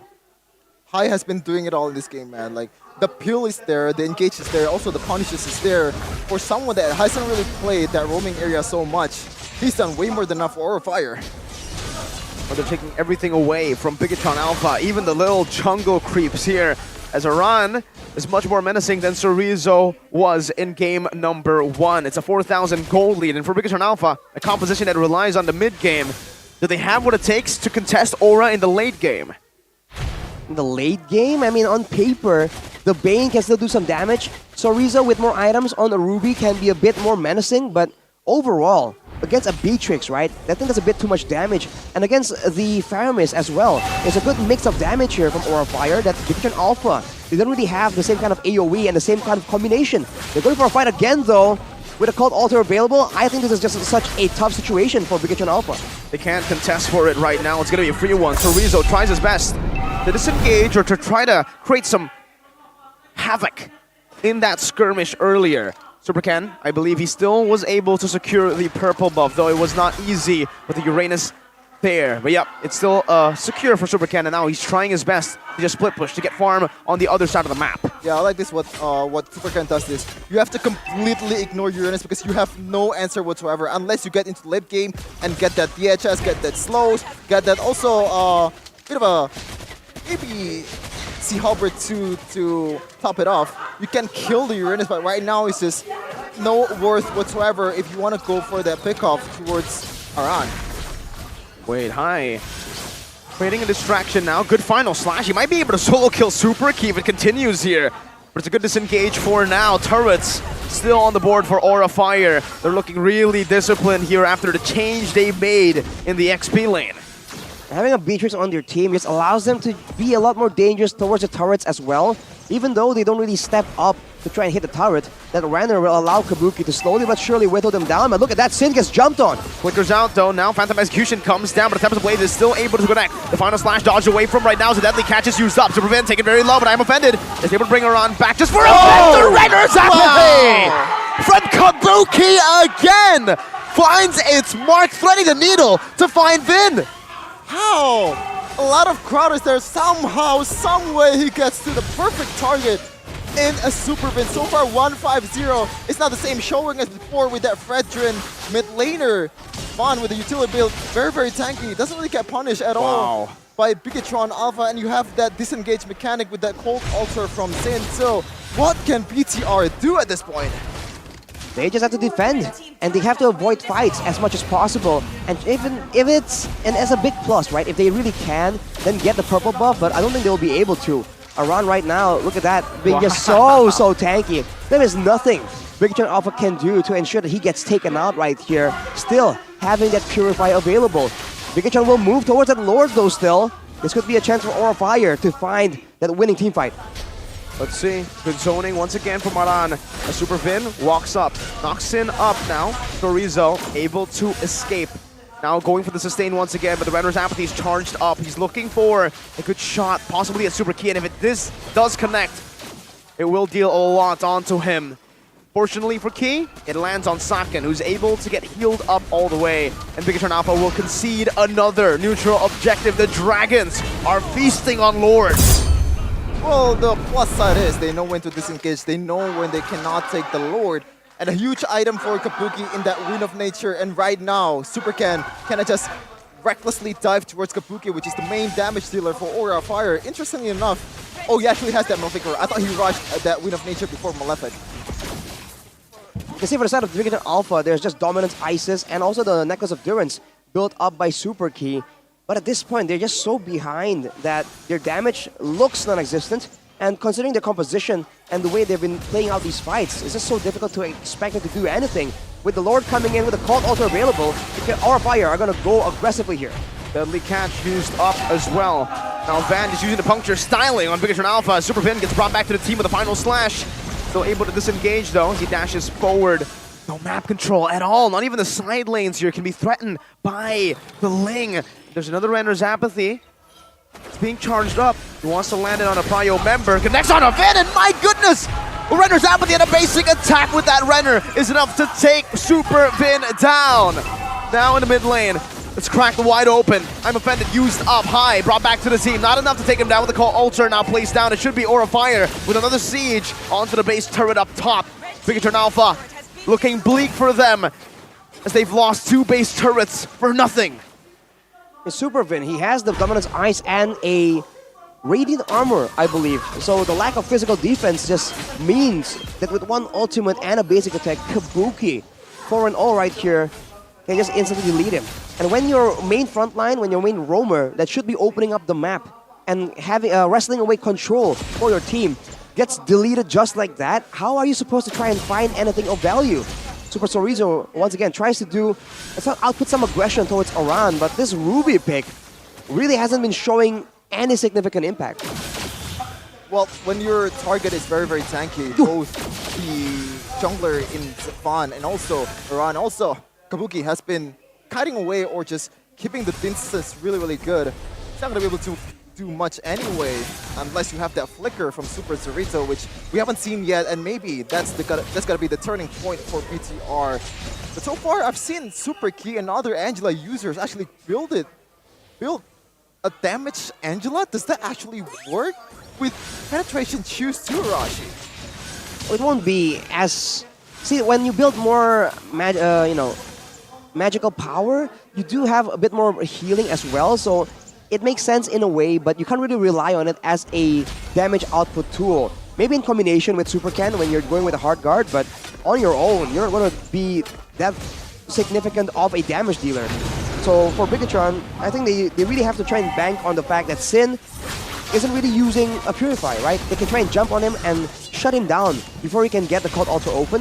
I think that's the only win condition available for Bigatron Alpha right now. How do they even kill Aran? There's no way they can even kill him right now. No way. Usually you wait for the mid-game power spike for the Ling, and maybe you can actually threaten this Uranus. But at this point, I don't think you can even do that. Oh, and now wow. Super Ken, forced to use the Tempest of Blades. My goodness, BTR in disarray, and it should just be the end right here. Aura Fire have what it takes to end the game, unless BTR take Kabuki down. That's the only winning condition I see here. Or not winning condition, defensive condition to win a defense. I think if they want to do that, they have to do it before the Lord just comes into the base. With the Lord there, you can see the Aura earlier. They just jump on the base and try and end the game and ignore the members of Bigatron Alpha completely. If they can go there now... Oh, they put for Aran though. No, 5-man all the way onto Aranda. Ultra saves him! The final slash collapsing now. Surrender's ability to chunk them low. Super Ken still in the midst. Aran still able to survive, and it's Van who picks up the kill onto Finn. The base is wide open. Aura Fire, their first win is lingering, and they will do it against the Red Terminators. The fires from the dragon has melted them down. Oh man, what a debut from Aran. This game, kind of the same play too, right? He forced a bad shot call from Bigatron Alpha, knowing that he can tank it all, knowing that Sin has that flicker, has that cold ultra to back him up, and also the perfect timing as well from Sin, credit to them. But that shot calls is again really weird. You have to realize the extent of Uranus' potential in tanking this kind of damage. Like, you don't have any kind of DPS whatsoever, reliable DPS. Why would you go for that? That is such a desperate play from Bigatron Alpha. Even earlier, man, going for all the skirmishes against the Turtle, when what you have against your opponent, your only advantage is the mobility, is the split push potential. I don't know why they just kept going head-to-head against Aura Fire, who has a Faramis, has a Uranus, has the Beatrix as well. They just don't match up when it comes to damage output, when it comes to combo and synergy. So for Aura, this is finally the win that they require to start a positive trend in the MPL. So congratulations to them, but for Bigatron, man, a lot of concerns for the fan base right now. What is going on? Let's ask the guy himself. No idea what's going on. It feels just like they were outclassed in the early game and into the mid-game. This time, they went for an early or mid-game draft. What they needed to do was pull the trigger at some point in the mid-game, but they weren't able to. They weren't really able to capitalize or even get a gold lead. They weren't even able to bounce up a gold lead. I don't know a single time in this game. It was completely controlled by Aura through neutral objectives, through invades, all just timed to perfection. Oh, hey, look at that. Who's that? Ooh, the sleeping dragon. The sleeping dragon. This is the. It would be very unfortunate if he was a, bench player from Onyx. Now he moves to Aura, and High is performing really well. So it would be very unfortunate for Samo to end up just sitting on the bench the whole season with High's performance. Well, at least you have a new atmosphere around you. I think that's a new thing as well. But we're gonna see the interview for Monica. Take it away. Wow! Aran efek. Aran. Wow! Kamu debut di MPL Indonesia Season 12 dengan hasil yang luar biasa. Gimana rasanya? Apalagi tadi kamu di game yang pertama juga jadi MVP. Ini kemenangan pertama untuk Aura, kemenangan pertama buat kamu juga di MPL Indonesia. Biasa aja sih, soalnya kan saya naik MPL emang buat menang kan. Naik ke MPL buat menang. Tapi ada perbedaan gak sih permainan di MPL? Kamu di MPL Season 8 dan MPL Season 12? Sama sih, pressure-nya ada tapi kayak have fun aja mainnya. Oke, pressure-nya ada tapi have fun aja mainnya. Tapi ada tekanan-tekanan tersendiri gak sih ini? Apalagi ini debut kamu di MPL. Ada sih, dikit doang tapi. Dikit Apa doang. tuh tekanan-tekanannya? Kayak pengen buktiin lah, first debut di MPL langsung pengen jadi rising star lah gitu. Rising Star, setuju teman-teman, Aran Rising Star ya. Oke, tapi tadi kita melihat Kabuki, di game yang pertama sepertinya it's a hard game. Sulit banget, hampir 30 menit. Tapi sepertinya di game kedua sudah mulai panas. Langsung sepertinya one-sided ke Aura. Kenapa bisa begitu di game yang pertama? Di game yang pertama kenapa sulit banget sampai 30 menit? Game pertama. Karena nggak tahu sih, memang susah aja. Emang susah aja ya. Hai, gimana Hai? Di game yang pertama kalian padahal dapetin 4 Lord loh di game yang pertama. Tapi kenapa sulit buat menembus defense-nya Bigetron? Karena BTR-nya kuat sih kalau defense.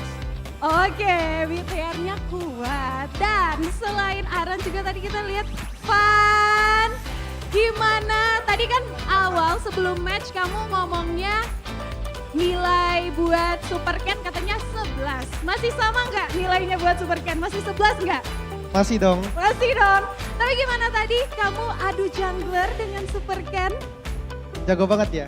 Jago banget. Tapi kamu dapetin Lord juga secara objektif. Untuk Aura juga dapat Lord lebih banyak di game yang pertama. Gimana tuh rasanya? Seneng sih. Ya, aku kan. Senang banget ya Aura hari ini.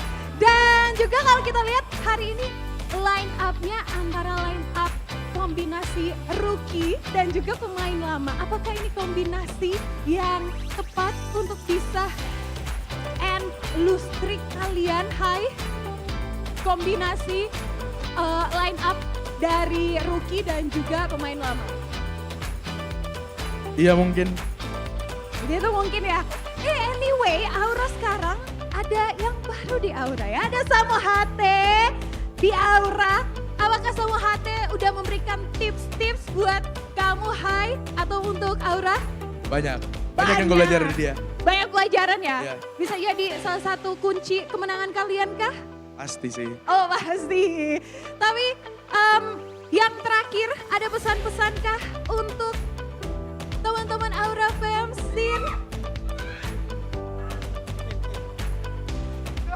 Pesan-pesan buat teman-teman Aura fans. Ya untuk Aura fam yang udah nemenin kita dari 3 kali kalah beruntun kemarin, makasih banyak.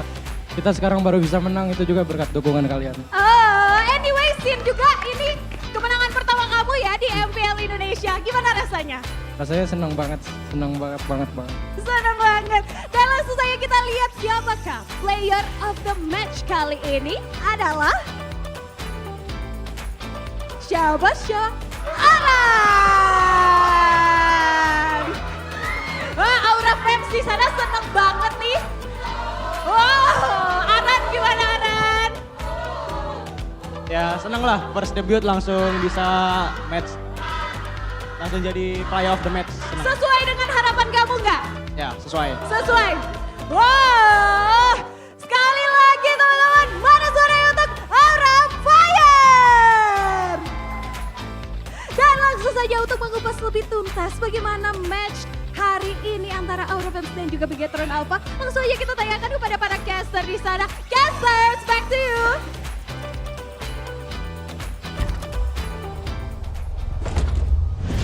And as it said in Aura's jacket, never lose your flames, and lose their flames, they didn't. I always see a team that has a 3-game lose streak. They're due for a win, right? But I didn't expect it to be against Bigetron. And not like that. I thought that it's going to be a bit closer. It's going to be a bit of a back and forth situation, and Aura finally comes out. But turns out they just step on the robots, man. I mean, the organic team wins this time. My goodness, man. The burn from the dragons really melted down all the cables, I would presume, that a robot would need to function, because their systematic gameplay, we didn't get to see that at all. There's no firewall in that code. No. Firewall? There's no firewall in that code. I didn't even know what firewall is. It's funny because you can use firewall for both these teams technically.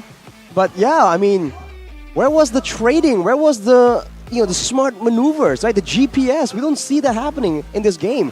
They had assassins. They had an Angela, but there was no split pushing. There was no counter jungling with the Ling, right? Taking advantage of the mobility. They were just going head to head against the Dragons in the early game skirmishes, and the player of the match by the Samsung Galaxy Z Fold 5 and the Z Flip 5, it's your boy, Aran. in his debut. I ran so far away, man. He ran so far away into the enemy jungle, into the enemy base in game number 1 on a Paquito, and now on a Uranus. It's Uranus. Uranus. Uranosaurus Rex. Yeah, seems like the specialty of this guy is bring that misdirection for Aura Fire every time there's an objective take, every time there's a big fight going on, he always is there on the other side of the map trying to push down all the lanes, and if he already pushed that one, he's gonna join in the team fight, even though there's not much impact as a Uranus, but in terms of like doing things on his own, he's doing everything he can. I feel like he has a decent impact on the Uranus as well. I mean, he was just clearing waves, making sure that Sorizo can't really do anything. And in the big fights, considering that Bigatron Alpha are just going for team fights, he always matches the movements from Super Ken. So if he's in the fight, then if Super Ken is in the fight, then Aran will be around just absorbing damage, being a nuisance again and again. If Super Ken goes for a split push, then Aran's on the case, is looking to just shut him down, chase him down the lane in the Land of Dawn. And again, the aggression coming in from Aura Fire means that Super Vin is always left around.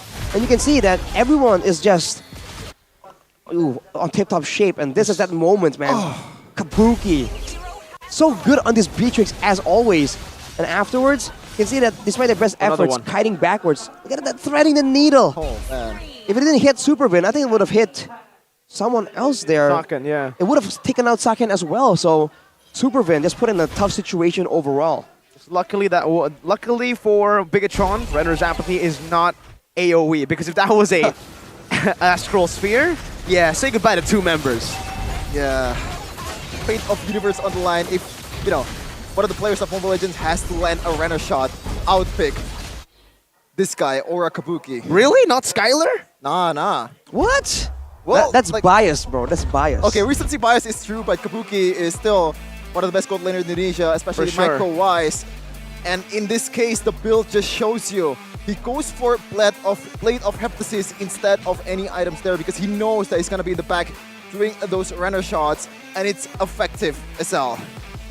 And he just waits for the right opportunity and uses his attacks on the right targets because there's no urgency in how he was playing, man. He wasn't trying to flicker forward, trying to dodge crowd controls, because everything is being used to try and shut down Hai, Van, and Sin, and Aran, right? Everyone is so mobile, everyone needs to be locked down as well. So the I'm Offended, the Tempest of Blades, everything is used up, and Kabuki just walks up and just guns people down. If you look at his emblems, he went for the Tenacity as well, just in case in the lane he gets aggressed on, gets dove on by the Ling with the Angela hard guard benefit, outplay maneuver from Bigatron Alpha, but he was relatively untouched in that game, in the laning phase and even out of the laning phase. I need to ask you, Arashi, because here, I think a big problem for Bigatron Alpha is the fact that they weren't really able, again, to split push, to use that global presence, but usually to enable that split push to happen from Ling, you need to give the Ling a little bit of a 1v1 advantage, right? Right. Usually it's a focusing mark for the Angela, but he decided to go Impure Rage. Now this is a big blow, I would say, to the 1v1 potential, or technically 2v1, because with no focusing mark, that 1v1 it's not as prevalent. 6% damage sounds small, but let's say it takes 6% out of all the Aran damage. would have died with that focusing mark on him up Agreed. top. He was very Why close. Impure Rage? I guess Super Key was trying to get more sustained because, again, he needs more mana, more spammability, because he is the only real source of magical damage. This was an issue we've highlighted in the beginning of the drafting phase, and the fact that there's no other source of magic damage means that Super Key tries to, salvage the situation with that emblem, but it really wasn't. They're just trying to make the best out of a bad situation instead of just having a solid plan, and that's, again, something that you don't see very often from Bigatron. So, yeah, I agree. Having the focusing mark, 6% extra damage, on a Ling, that's a lot of damage, man. Would have made a big difference. You can see the build too, right? Because Uranus actually didn't go for any kind of magic defense in early game.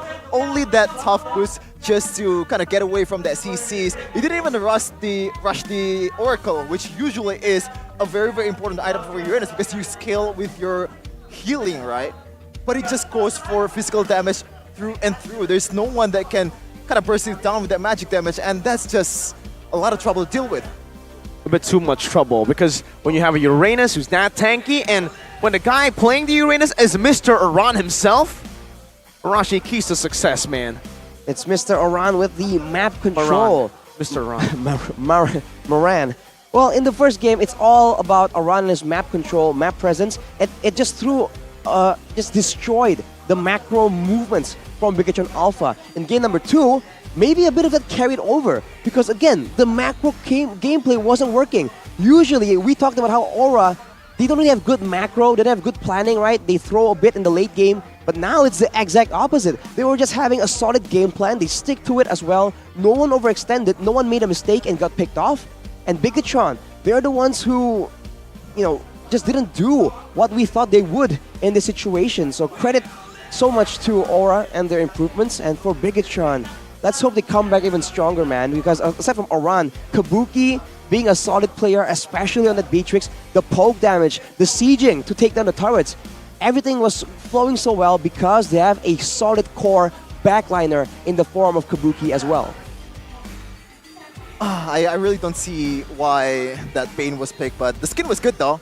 As you can see, you can also get the skin on Blibli, skill on, and the skin should also be on, so you can play with more confidence. Use Blibli to purchase game vouchers and top up more efficiently with a 10% cashback. 10% is huge because 6% at that game was very, very vital. Yep, exactly. It all builds up, right? If you go for a skin and you use the promo code again and again, 10%, 10%, 10%, it builds up to 100% one day.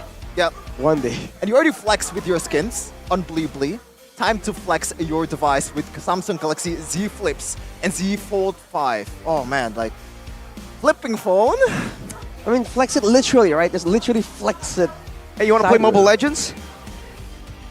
It just looks cool. It looks so good. And guess what? It's not just a folding screen, right? It's very immersive with a 7.6-inch AMOLED dynamic 2X main screen. It's also equipped with the latest chipset, 4 nanometer Arashi, and it's Snapdragon 8 Gen 2 for Galaxy.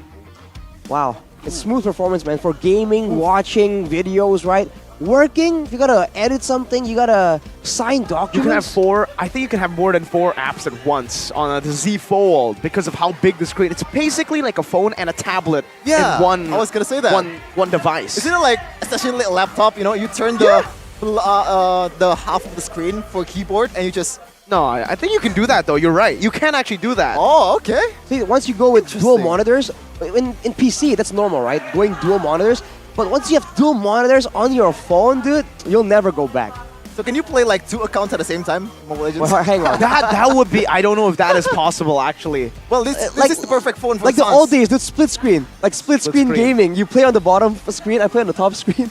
No, this is for one person only, and it's perfect for Sans. Like, he played 2 accounts at the same time. Not like that? Well, I mean, just like that, what are you guys waiting for? Pre-order the Samsung Galaxy Z Fold 5 and Z Flip 5 right now because there's a lot of promos happening right now. Plus, you can get up double storage to help out your storage needs. I know you download a lot of games on your phones. Don't worry, we got you. Yeah, you got the skin, you got the phones. Time to go on a real challenge. Exactly. With PBASE/Garudaku, and for Mobile Legends players who usually play alone like me, like if you enjoy solo playing and want to participate in national level tournaments, you can actually do that now. And the prize pool is huge for a solo player. There's very, very scarce. How huge it is? I think it was like 3 billion rupiahs. Wow. 3 billion. For solo players, man. Like, we just play games on our own because we don't have any friends to play with. And you finally can, get something out of it. Exactly. It's all easy. Just register Who now. needs friends? Meet your dream team at www.garudaku.com/LEN2023. And guess what? All the solo players, they get a bonus 20,000 IDR for free just for registering. What? Wait, what? Wait, really? Yeah. Dude, what are you waiting for? What? Go, register. Okay. That's why you register with 5 accounts. That's I won't tell you. I'm sorry. God. Oh, you can't do that. Okay. Finally, we're at the end of the game for BTR versus Aura. After this, there's more game to come. It's Dewa United versus EVOS Legends. So we're gonna transition to a break right now and see who will win. Will it be Dewa United or EVOS Legends? Take it away.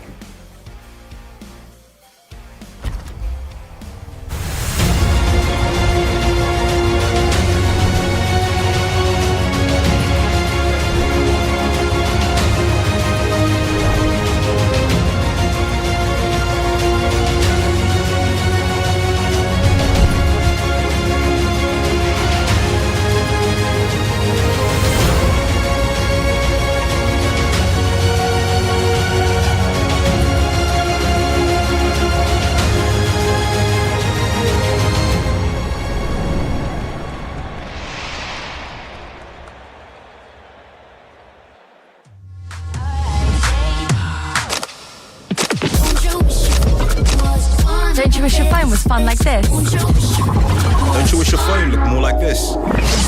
Don't you wish your phone could flex like this? Don't you wish your phone could fit in here? Don't ya? Samsung Galaxy Z Fold 5 and Z Flip 5. Pre-order now.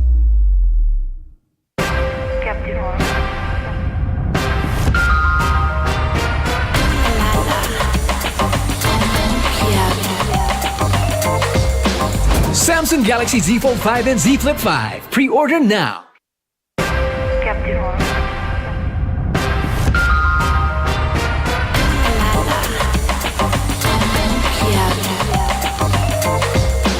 Samsung Galaxy Z Fold 5 and Z Flip 5. Pre-order now. Look who finally showed up. Unload your weapon and return the goods. And if you ask nicely, I just might let it go.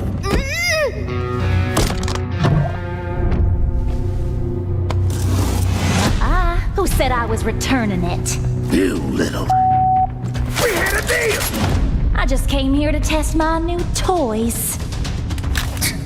They ain't even loaded. Staring down the barrel and you're still daydreaming about being an inventor? Huh?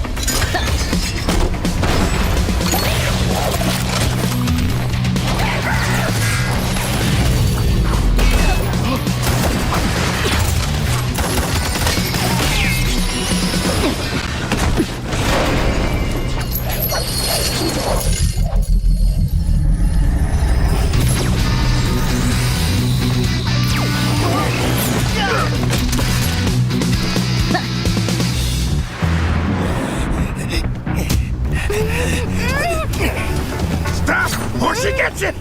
Then you'll have to answer to Eruditio. Eruditio. Well, isn't that perfect? I got a bone to pick with them. So how about I just blast you both? You're crazy! Leave me out of your squabbles!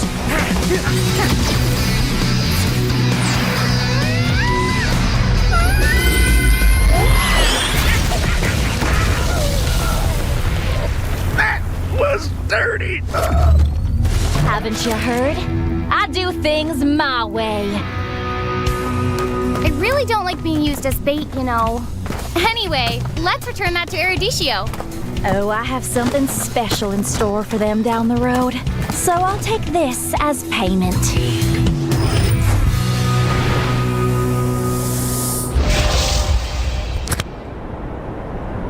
Di dunia games, top up jadi lebih mudah.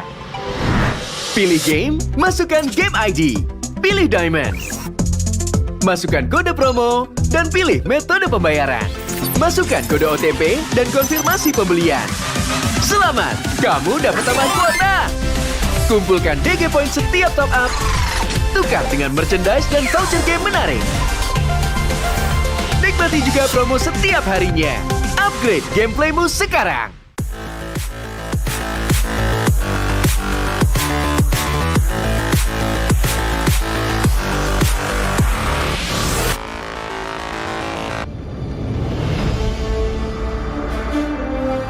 In the previous guide, we learned the basics of the new emblem system. This time, we'll take a closer look at the core talents from the Mage, Assassin, Marksman, and Support emblems. Core talent unlocked with the Mage emblem. By upgrading the Mage emblem, you can unlock Lethal Ignition. The new Lethal Ignition now deals adaptive damage, making it a great option for any hero with heavy-hitting combos. With the change to adaptive damage, heroes with high physical damage can now use this talent to enhance their damage, such as Saber and Natalia. Saber's first skill and ultimate combo can easily trigger the effect from Lethal Ignition, dealing much more damage to enemy heroes. Core talent unlocked with the Assassin emblem. By upgrading the Assassin emblem, you can unlock Killing Spree. Now that the talent is no longer reserved for the Assassin emblem, it becomes a good choice for any hero who can perform chain kills. Heroes with magic damage like Karina and Julian can now take this talent as well. Karina's ultimate resets after she kills an enemy hero. When equipped with Killing Spree, she will recover HP from each kill, allowing her to stay healthy and go after more kills. Core talent unlocked with the Marksman emblem. By upgrading the Marksman emblem, you can unlock Weakness Finder. The new Weakness Finder talent is no longer reserved for ranged heroes. It works well for heroes with high attack speed, as it can improve their laning and slowing abilities. A hero like Minzathar can take Weakness Finder because his second skill increases the attack speed of his basic attacks. When combined with equipment that can provide more attack speed, he can reliably trigger the slow effect to prevent enemies from escaping. Core talent unlocked with the Support emblem. By upgrading the Support emblem, you can unlock Focusing Mark. The Focusing Mark talent works the same as before. It allows support heroes to increase the damage their teammates can deal to the target enemy. Kaj's ultimate can be used to drag key enemies to his team. When equipped with Focusing Mark, the ultimate will also increase the damage the target takes, allowing Kaj's team to quickly burst down the helpless target. Choose the core talent based on the strengths of each hero to maximize their effectiveness. We look forward to seeing players discover new ways to play their favorite heroes on their way to becoming a legend.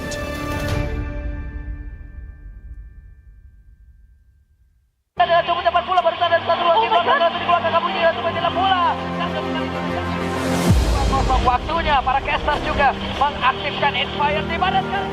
Ini dibuat Indomie, membuat EVOS langsung coba di zoning out. Kita best turret dari Onyx, 10.000 gold difference akan menjadi milik Onyx. Yang mengambil sebentar lagi, tapi melepaskan Onyx belum ada yang masuk. Mereka tahu dan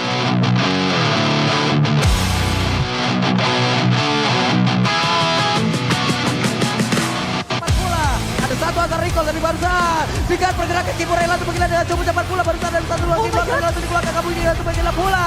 Karena untuk kali ini lejap tapi sekarang double kill berhasil diciptakan triple kill. Looking for bad yang untuk high akankah mereka berhasil untuk bisa menorehkan 1 poin kill lagi ataupun 1 kemenangan.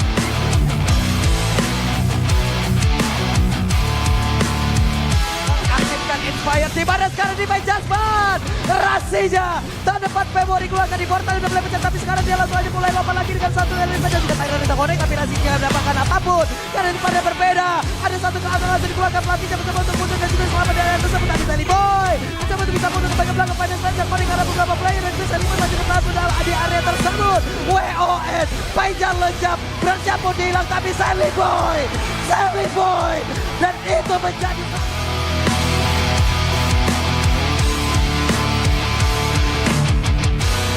dan seperti yang Kulung bilang tadi, kenapa dia pick Dewa, ada late game insurance. Siap. Final sudah dikeluarkan. Swelo ada flicker tadi terlihat dia tersebut dan peperangan kembali terjadi. Karsnya hilang, Tempo sampai dikeluarkan tapi Vincent masih berhasil. Terkena satu damage, Cutthroat menuju ke berat, objektif game terjadi. Double kill from Blue dan Fluffy terperangkap di sana sendiri, tak ada menemani dan bahkan Kapten Marky belum.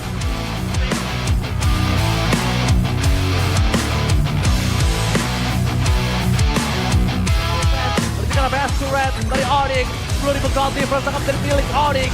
Tapi di depan sana mereka tidak bisa mendefense bersama dengan secara baik. Kyrie, Tikti buka perbank, Tikti buka spesial damage-nya. Kyrie langsung menghilangkan Dino. Ini bencana. Onyx benar-benar memporak-porandakan.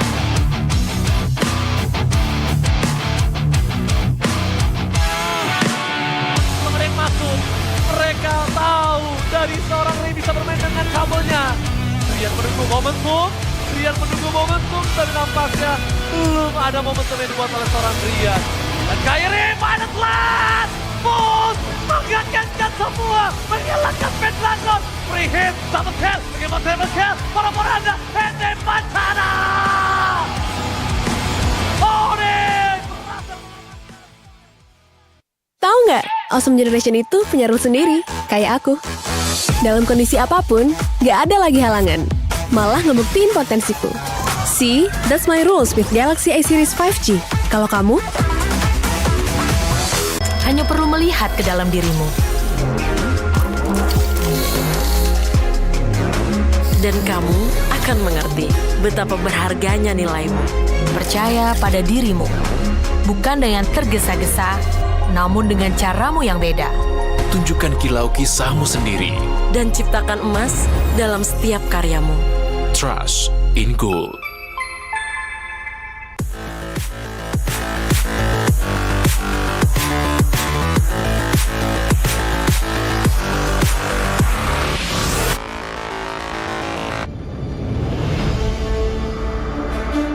In the previous guide, we learned the basics of the new emblem system. This time, we will take a closer look at the core talents unlocked with the basic common emblem, tank emblem, and fighter emblem. Core talents unlocked with the basic common emblem. By upgrading the basic common emblem, you can unlock 2 core talents, Impure Rage and Quantum Charge. Both are suitable for most heroes. The new Impure Rage talent now deals adaptive damage, making it a good damage-enhancing talent for a variety of heroes, such as Eve, Nathan, and Diggy. Eve is a hero with great poke and control abilities. She can use the extra damage and mana regen from Impure Rage to constantly wear down enemies. The new Quantum Charge talent now restores HP based on the hero's level and not their physical attack bonus, making it viable on more heroes that want HP recovery and mobility, such as Edith, Leslie, Layla, etc. When equipped with Quantum Charge, Edith in both forms can use the movement speed bonus triggered by her basic attacks to keep a safe distance from the enemy and the extra HP regen to stay in the fight. Core talent unlocked with the tank emblem. By upgrading the tank emblem, you can unlock Concussive Blast. Concussive Blast works the same as before, providing an extra source of AoE damage for high HP heroes, such as Johnson, Baja, and Hilda. Hilda is a high HP hero who can tank a lot of damage when equipped with a full set of defensive equipment. The Concussive Blast talent will not only enhance her survivability, but also boost her damage. Core talent unlocked with the Fighter Emblem. By upgrading the Fighter Emblem, you can unlock Brave Smite. Brave Smite is no longer triggered by inflicting CCs.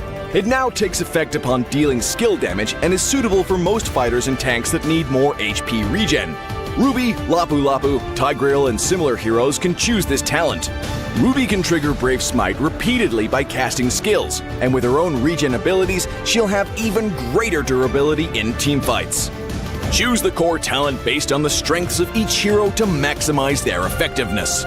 We look forward to seeing players discover new ways to play their favorite heroes on their way to becoming a legend. Dari 2 emblem yang selain Weapon Master sangat berguna lah di early game. Di laning phase malah jadi rajanya lah istilahnya.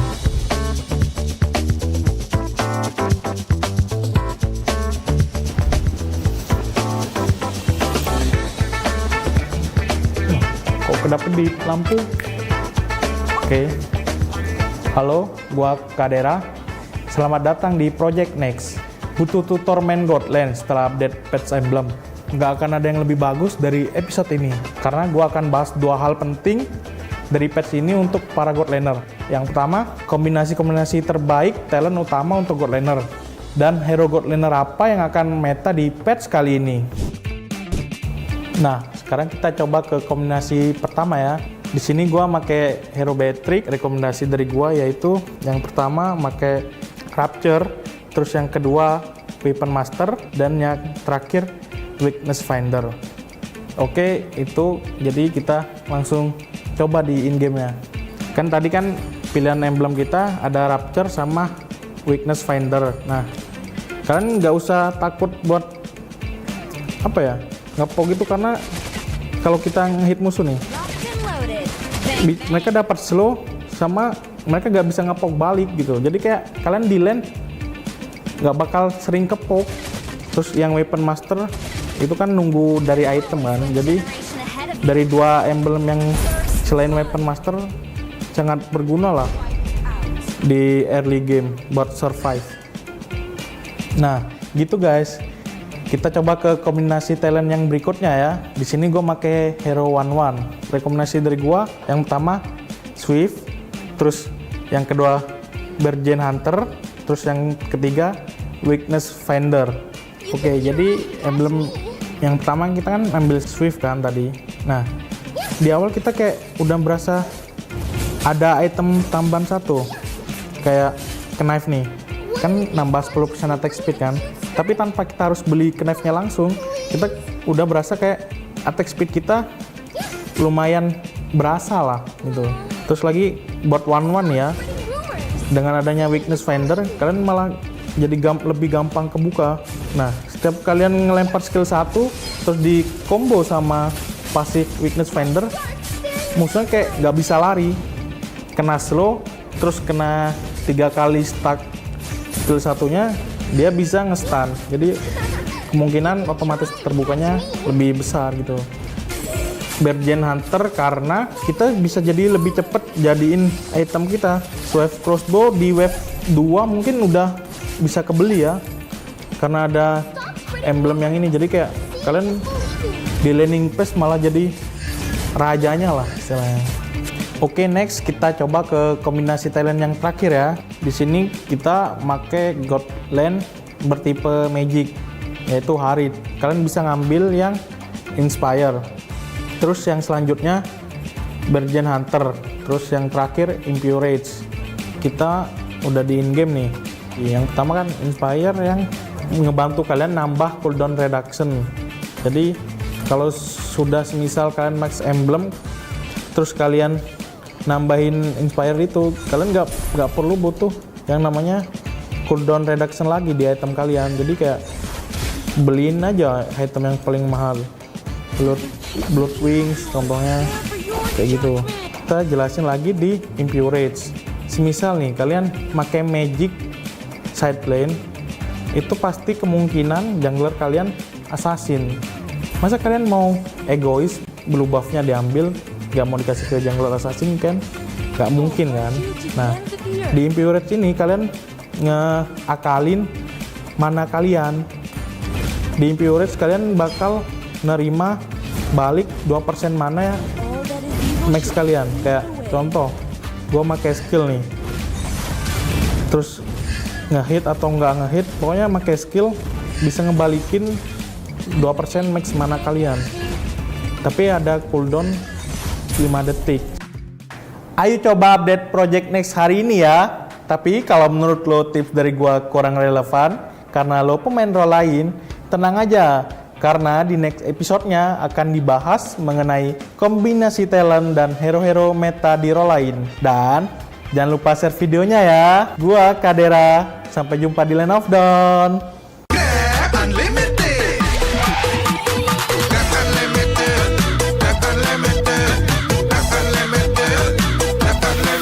Modal gratis, untung berkali-kali.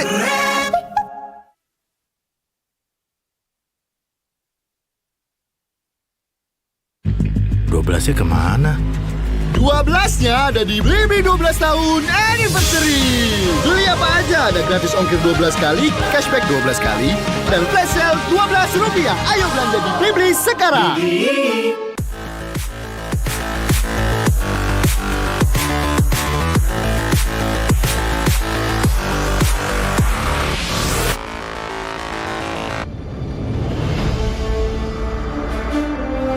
When upgrading your emblems, you will unlock talents at specific levels. Different emblems will unlock different talents. You can choose an emblem by role and use the talents it unlocks directly as your default setup, or you can freely mix and match different emblems and talents to create a custom emblem setup. We're going to show you how to create your emblem setup for your heroes. Emblems. First, let's take a look at the revamped emblem system. There are now 7 emblems in the game, 1 basic common emblem and 6 role emblems. Different emblems can provide different attribute bonuses. It is recommended to use the emblem that matches a hero's role. Standard talents, Tier 1. After selecting an emblem, you can then choose from 8 standard talents at Tier 1. These talents provide mostly straightforward bonuses to heroes. Of the 8 talents, Thrill and Swift are good on almost any hero, while other talents are more catered to certain roles. Standard talents, Tier 2. At Tier 2, you will also have 8 standard talents to choose from. The Tier 2 talents trigger or work under different circumstances. We still recommend choosing one that matches the role of your hero. But if you're an advanced player, you are free to choose any of the talents to fit your playstyle. For example, if you're playing the core hero on your team and want to focus on gearing up fast, you can choose the Bargain Hunter talent regardless of how your hero deals damage. And heroes who rely on their skills for sustained damage, whether it be a mage or fighter, can use the Festival of Blood talent for more spell vamp. Core talents, Tier 3. Finally, let's talk about the most important talents, the core talents. There are 8 core talents available in the game, and each provides a unique and powerful effect. We recommend choosing the core talent to match your hero's role and only use core talents from other emblems for advanced or unconventional tactics. The revamped Weakness Finder talent is no longer reserved for ranged heroes. This talent is now a viable option for any hero that relies on basic attacks and wants better laning and the ability to slow enemies. The Lethal Ignition talent now deals adaptive damage, making it a prime choice for any hero that has heavy-hitting combos. While the revamped emblem system still uses the existing talents, we have removed the restrictions between emblems and talents, opening up new possibilities for many heroes. We look forward to seeing players discover new ways to play their favorite heroes on their way to becoming a legend.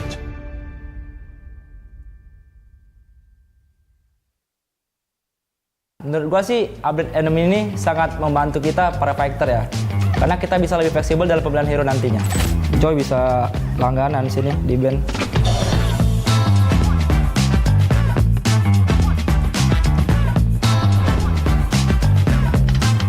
Hai, gua Sorizo. Selamat datang di Project Next. Experience setelah ada patch bukan lagi cuma sekedar jago adu otot, karena kita juga harus memutar otak buat combination talent dengan emblem terbaiknya.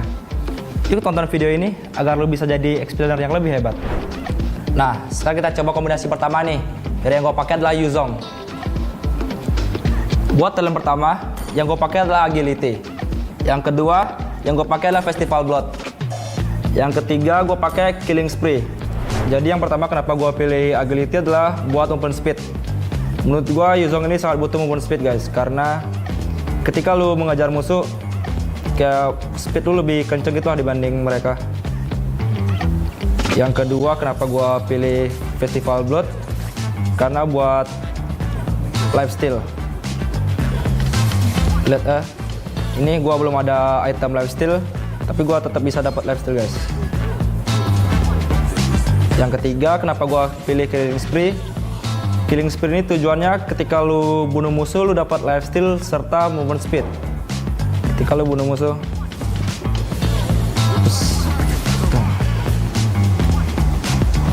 efeknya keras banget guys. Dan kenapa gue seneng banget, karena yang dulunya gue di Factor cuma bisa Festival Blood, sekarang udah bisa pakai Killing Spree juga guys yang di Assassin. Jadi kayak lo bisa combine gitu. Nah gitu guys. Sekarang kita coba kombinasi talent berikutnya ya. Hero yang gue pakai adalah Joy. Buat talent pertama, yang gue pakai adalah Rupture. Yang kedua, gue pakai Bargain Hunter. Yang ketiga adalah Killing Spree. Nah, sekarang kita bakal coba langsung ke in-game-nya ya guys. Buat talent pertama, kenapa gue pakai Rupture? Ini sangat bagus banget guys, karena damage lu 5%, penetration lu bakal sakit buat ke musuh. Contohnya, lebih sakit guys, dibanding lu nggak pakai, ini lebih sakit. Dan yang kedua, gue pakai Bargain Hunter. Fungsi dari Bargain Hunter ini adalah ketika lu harga item lu bakal jadi lebih murah guys, dari yang harga 100% lu beli di harga 95%. Contohnya ini ya, Genius One ini harga aslinya adalah 2000 jadi 1900 guys. Yang ketiga gue pakai adalah Killing Spree. Fungsi dari Killing Spree ini ketika lu bunuh musuh lu mendapatkan 8% max HP dari musuh dan 15% movement speed selama 3 detik. Ini bagus banget guys, ketika lu dalam team fight yang gede lu bisa survive. Ini sih OP banget sih guys. Ketika lu yang biasa cuma bisa pakai Bargain Hunter, sekarang lu bisa pakai bareng Killing Spree. Joy bisa langganan sini di band. Oke, next kita coba ke kombinasi talent yang berikutnya ya. Hero yang gue pakai nanti adalah hero Esmeralda. Itulah hero favorit gue juga. Yang pertama, talent yang gue pakai adalah Agility. Yang kedua, Bargain Hunter. Yang ketiga adalah Consumptive Blast. Oke, kita langsung coba ke in-game ya guys. Yang pertama, talent Agility. Kenapa gue pakai Agility? Fungsinya tuh menambahkan 5% movement speed guys. Jadi ketika lu ngezoning atau nge-cover teman lu, itu sangat bagus guys. Lebih kenceng lah jalan lu. Dan dikomboin dengan skill 1 Esmeralda, lu lebih cepet lah buat lu kemana-mana gitu, move lu. Yang kedua, kenapa gue pakai Bargain Hunter? Esmeralda ini early-nya membutuhkan item yang lebih cepat guys. Jadi gua pakai Bargain Hunter biar lu bisa beli item lebih murah lah di awal. Yang ketiga, kenapa gua pakai Quarter 11? Ini ketika lu basic attack ada kayak efek ledakan gitu yang mengandung magic damage. Jadi ketika lu clear wave jauh lebih cepat dibanding yang lain guys. Contohnya kayak gini. Nih. Tuh. Lebih cepat guys jadinya. Dengan ada stats baru ini gue makin suka sih main Esmeralda. Nah, dari 3 kombinasi itu, kalau yang paling cocok ke gameplay gue sih Esmeralda ya, dengan talent Agility, Bargain Hunter, dan Quarter 11.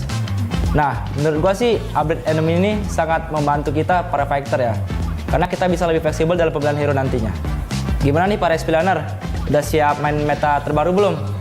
Yuk langsung update ke Project Next dan cobain ya. Nah, buat kalian yang main role and XP, tenang aja. Karena di next episodenya akan dibahas mengenai kombinasi talent dan hero meta di role lainnya. Jangan lupa share videonya ya. Gua Surizo, sampai jumpa di Land of Dawn.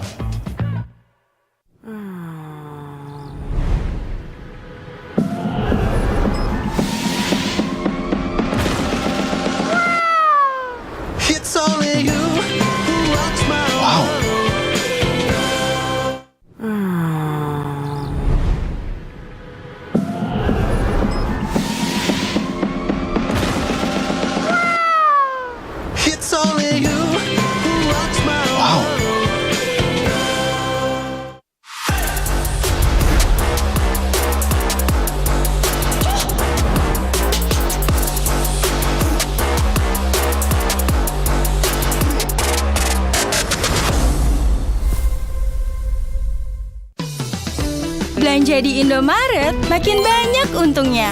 Kumpulkan cashback poin jadi untung terus. Makin sering belanja, makin banyak poin yang kamu dapatkan. Dapat diskon, jadi untung terus. Bayar belanjaanmu dengan poin yang kamu punya. Belanja jadi gratis, jadi untung terus. Dan untung terus dapat banyak promo. Jadi member Indomaret Poinku sekarang. Untungnya non-stop.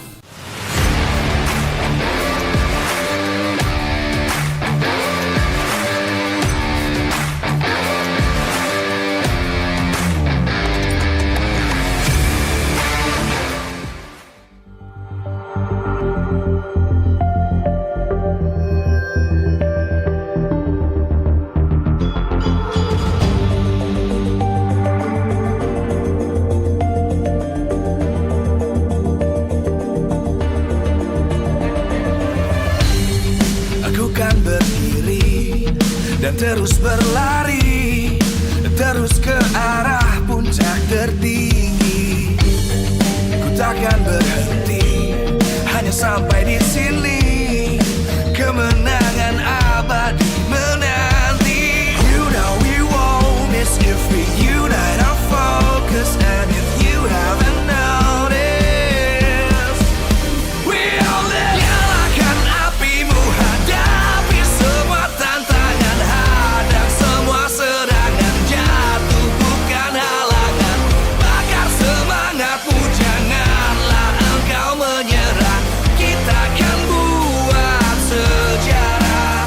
We all this, we won't miss. We all this, we won't miss.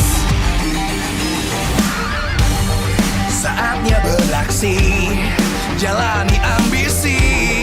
Aku kan menyawakan hari ini. You know we won't miss if we unite our focus. And if you haven't noticed, we all live. Nyalakan apimu, hadapi semua tantangan. Hadang semua serangan, jatuh bukan halangan.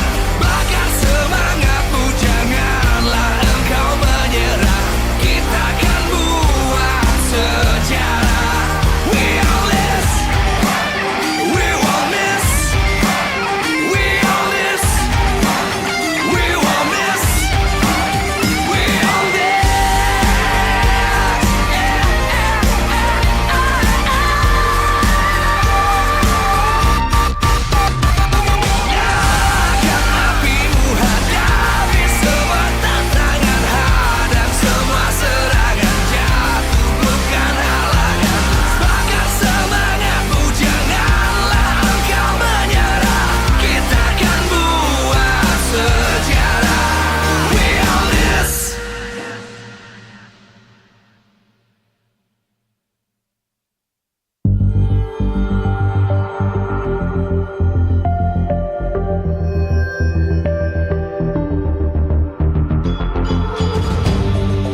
dan terus berlari, terus ke arah puncak tertinggi.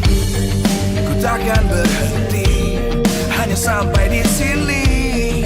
Kemenangan abadi menanti. You know we won't miss if we unite our focus. And if you haven't noticed, we all live. Nyalakan apimu, hadapi semua tantangan, hadang semua serangan, jatuh bukan halangan.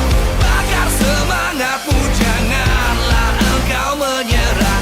Kita akan buat sejarah. We all this, we won't miss. We all this, we won't miss. Saatnya beraksi, jalani ambisi. Aku kan menyawakan hari ini. You know we won't miss if we unite our focus. And if you haven't noticed, we all live. Nyalakan apimu, hadapi semua tantangan, hadang semua serangan, jatuh bukan halangan. Bakar semangatmu, janganlah engkau menyerah. Kita akan buat sejarah. We all this, we won't miss. We all this, we won't miss. We all this.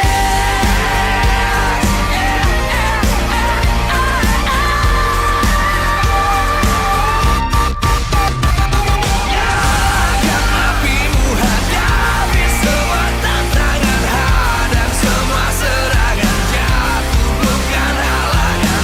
Bakar semangatmu, janganlah engkau menyerah. Kita akan buat sejarah. We all this.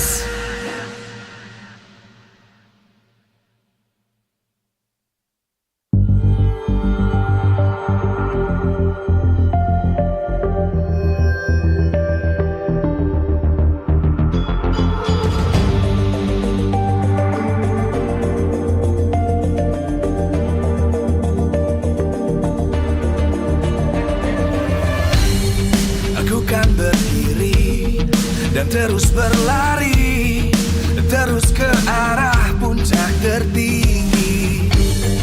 Ku takkan berhenti, hanya sampai di sini.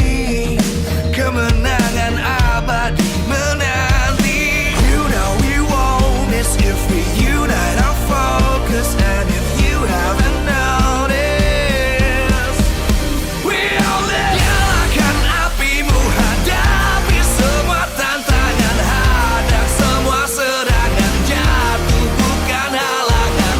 Bakar semangatmu, janganlah engkau menyerah.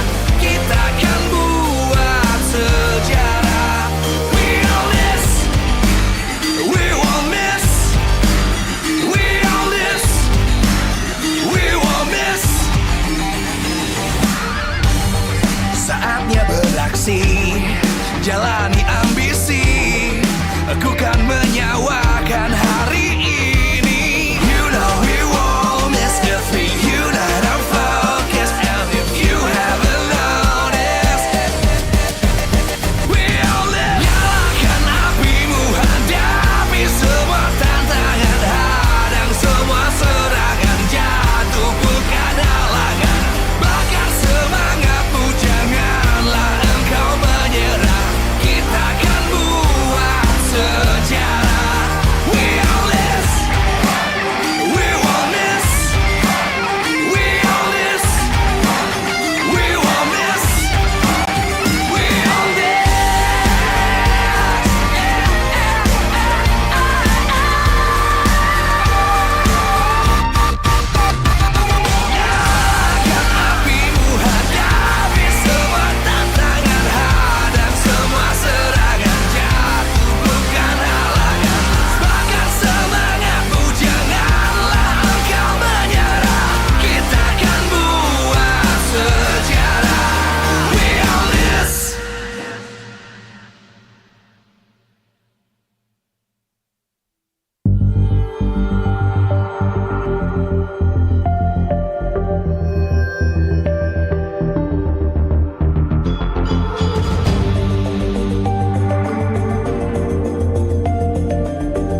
dan terus berlari, terus ke arah puncak tertinggi. Ku takkan berhenti, hanya sampai di sini.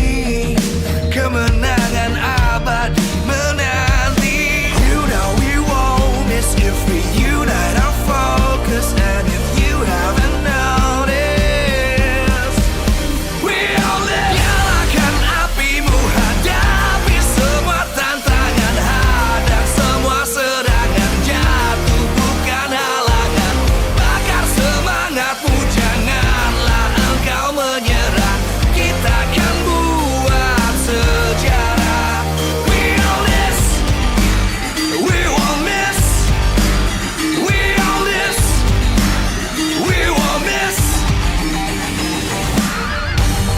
Saatnya beraksi, jalani ambisi.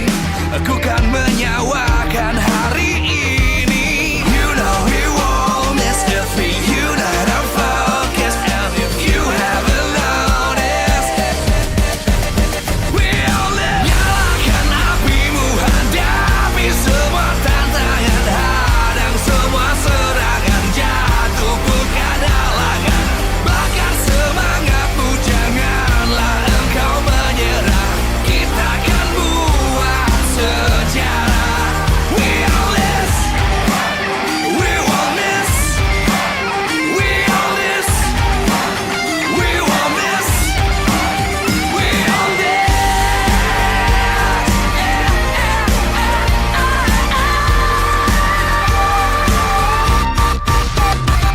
Nyalakan apimu, hadapi semua tantangan, hadang semua serangan, jatuh bukan halangan. Bakar semangatmu, janganlah engkau menyerah. Kita akan buat sejarah. We all this.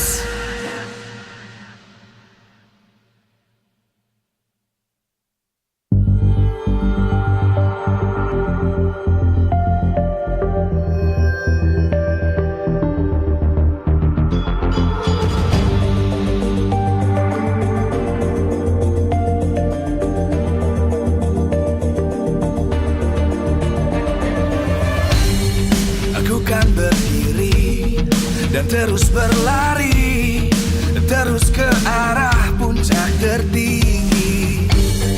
Ku takkan berhenti, hanya sampai di sini. Kemenangan abadi menanti. You know we won't miss if we unite our focus. And if you haven't noticed, we all live. Nyalakan apimu, hadapi semua tantangan, hadang semua serangan, jatuh bukan halangan. Bakar semangatmu, janganlah engkau menyerah. Kita akan buat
Live from MPL Arena Jakarta, MPL Season 12, powered by Moonton.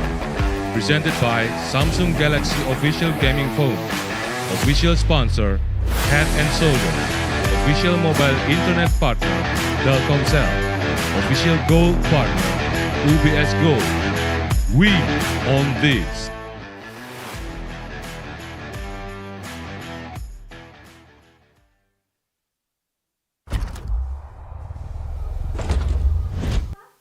It's match number 2 of this beautiful Thursday in Jakarta, Grogol Petamburan in MPL Arena. This time around, it's Dewa United versus EVOS Legends. With us, Mirko, Arashi, and Sheffin, the mac and cheese combo. But before we get into that, we're gonna shout out our sponsors first. Powered by Moonton, MPL Indonesia Season 12.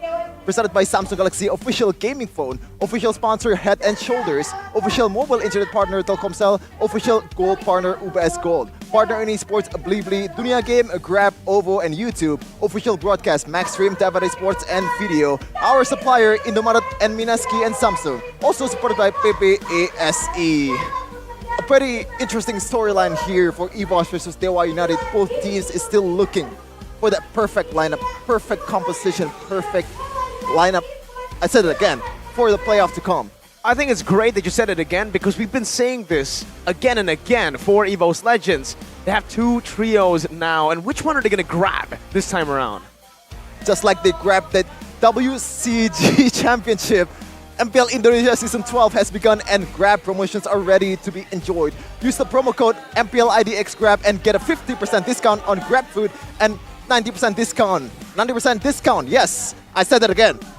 On Grab Bike and Grab Car throughout the event. This promo is for new users only. If you want to get Diamond or MLBB Hero skins as well, stay tuned for more Grab challenges. And for more details, check out grab.grb.co/MPL. /MPL. I have to ask you though, Shevin, what is the mac and cheese combo? Mirko, Arashi, and Sheffin. And we're cheesing here. I don't know what's cheesing mean, but we're definitely cheesing. Where's the mac though? MAC. Mirko, Arashi, and Sheffin. Oh, mac and cheese. Yeah. All right, I didn't catch that.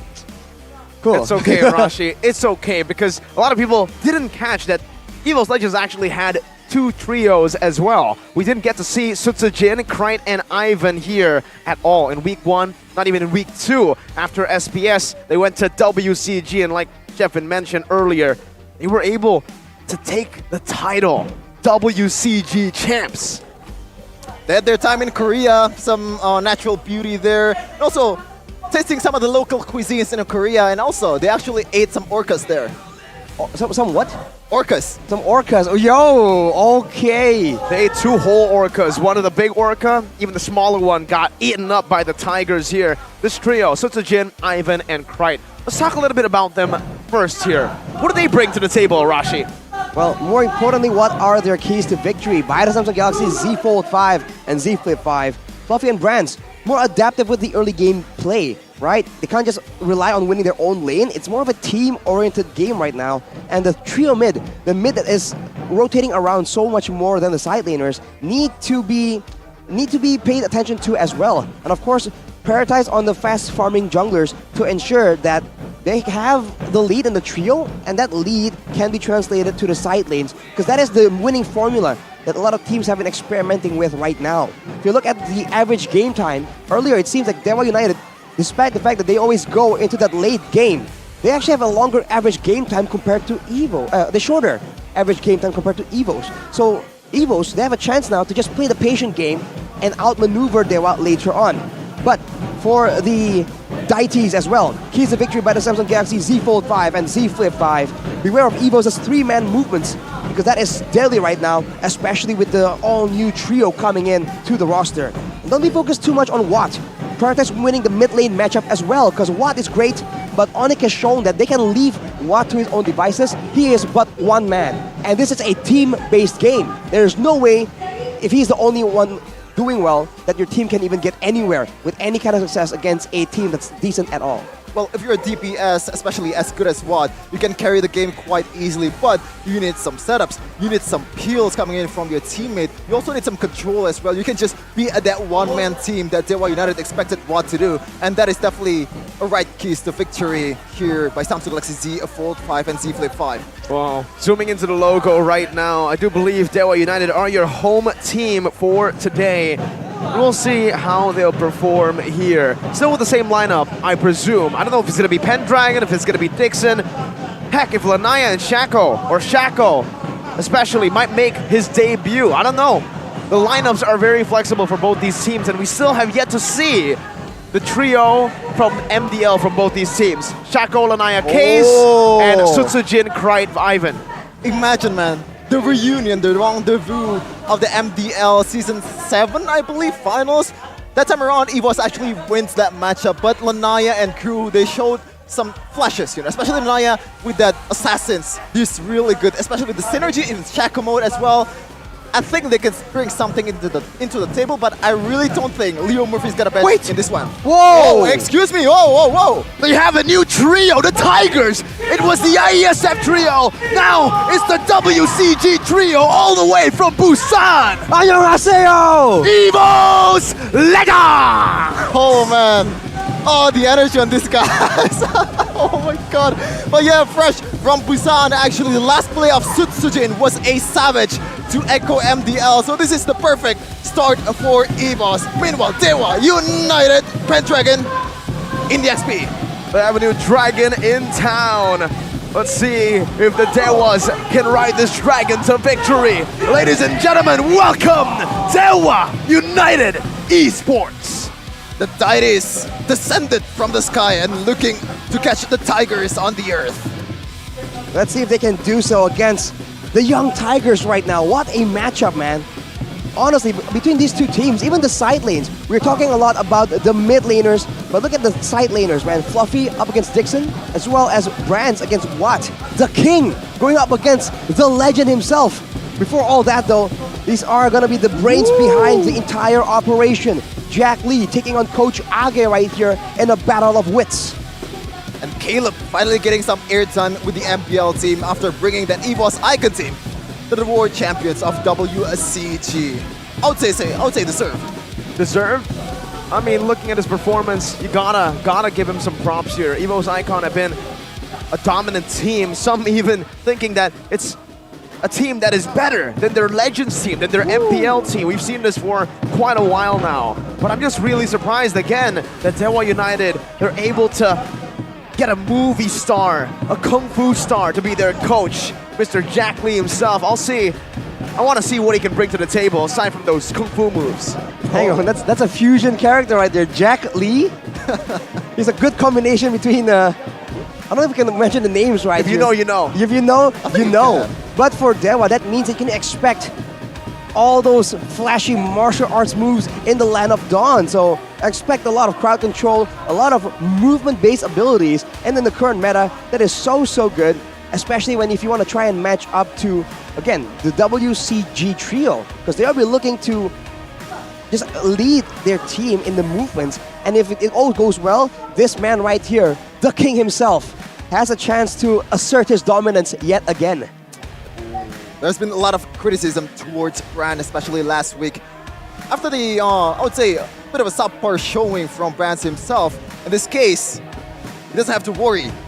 If they actually lost this matchup, they're going to blame it on the trio, the new trio. Oh no. Whoa. Let's hope that doesn't happen, but let's hope that happens if you're a Dewa fan for sure. Top 3 Week 2 roamers. Number 1, Rasi. My goodness, first blood rate, 100%. But we got to focus on Leo Murphy, the man who's going to be playing here today for Dewa United. 50% and a 53% team fight participation. It's almost like it's showing his style right here. High risk, high reward. If he wins it, you're gonna be so impressed at the pickoffs, at the engages. But if he is doing badly in the Realm of Dawn, man, he just starts slowing down so much. And I think that is what people aren't expecting.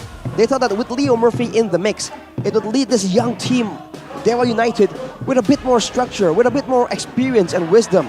So far, it's been pretty much one-dimensional, but that was last week. This week, it's a whole different game. Let's see if they have improved, because other teams have shown insane improvements. there's no reason why Dewa United cannot do the exact same thing. I think the improvement will be there, but I don't know if the gameplay is going to be changed for Coach Jack Lee, because you have Leo Murphy, you have a lot of players that's very hungry for blood, especially Leo Murphy with a lot of pick-off heroes. He's very known for it. That Chow, the flashy moves, the kung fu moves from Leo Murphy, it's going to show in this match. Let's talk a little bit about Caleb as well. You're talking about the kung fu moves from Leo Murphy. There's a guy here, new position in MPL Indo, making his debut. Throughout the history of MPL Indonesia, EVO's Caleb is the only official team to have the role of drafter. That's his official role. In MPL Indo, it's head coach and analyst, but throughout the entirety of MPL Indonesia, we've never seen just drafter role. I don't know, man. I think EVO's just made it up. Well, they can make it up, but at the same time, maybe it's because of the short notice nature of the current roster right here. If Coach Age is still in charge of drafting, there's some nuances that he might not be informed of for the trio. So I think Caleb stepping in might be a good idea. We'll have to see though, because in the first phase already, the Joy and the Heave ran away, and Coach Age is still very much in the loop. So expect outsmarting, mind games coming from this man.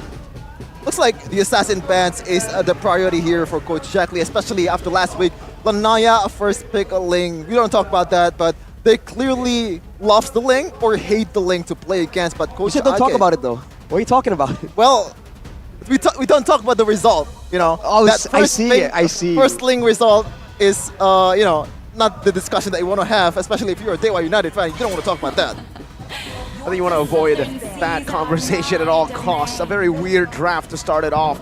No, we don't even usually see that from Kyrie and, Super Ken, even Van. We don't usually see the Link first pick. So let's see if they have learned from their past mistakes. And now it's clear that they have.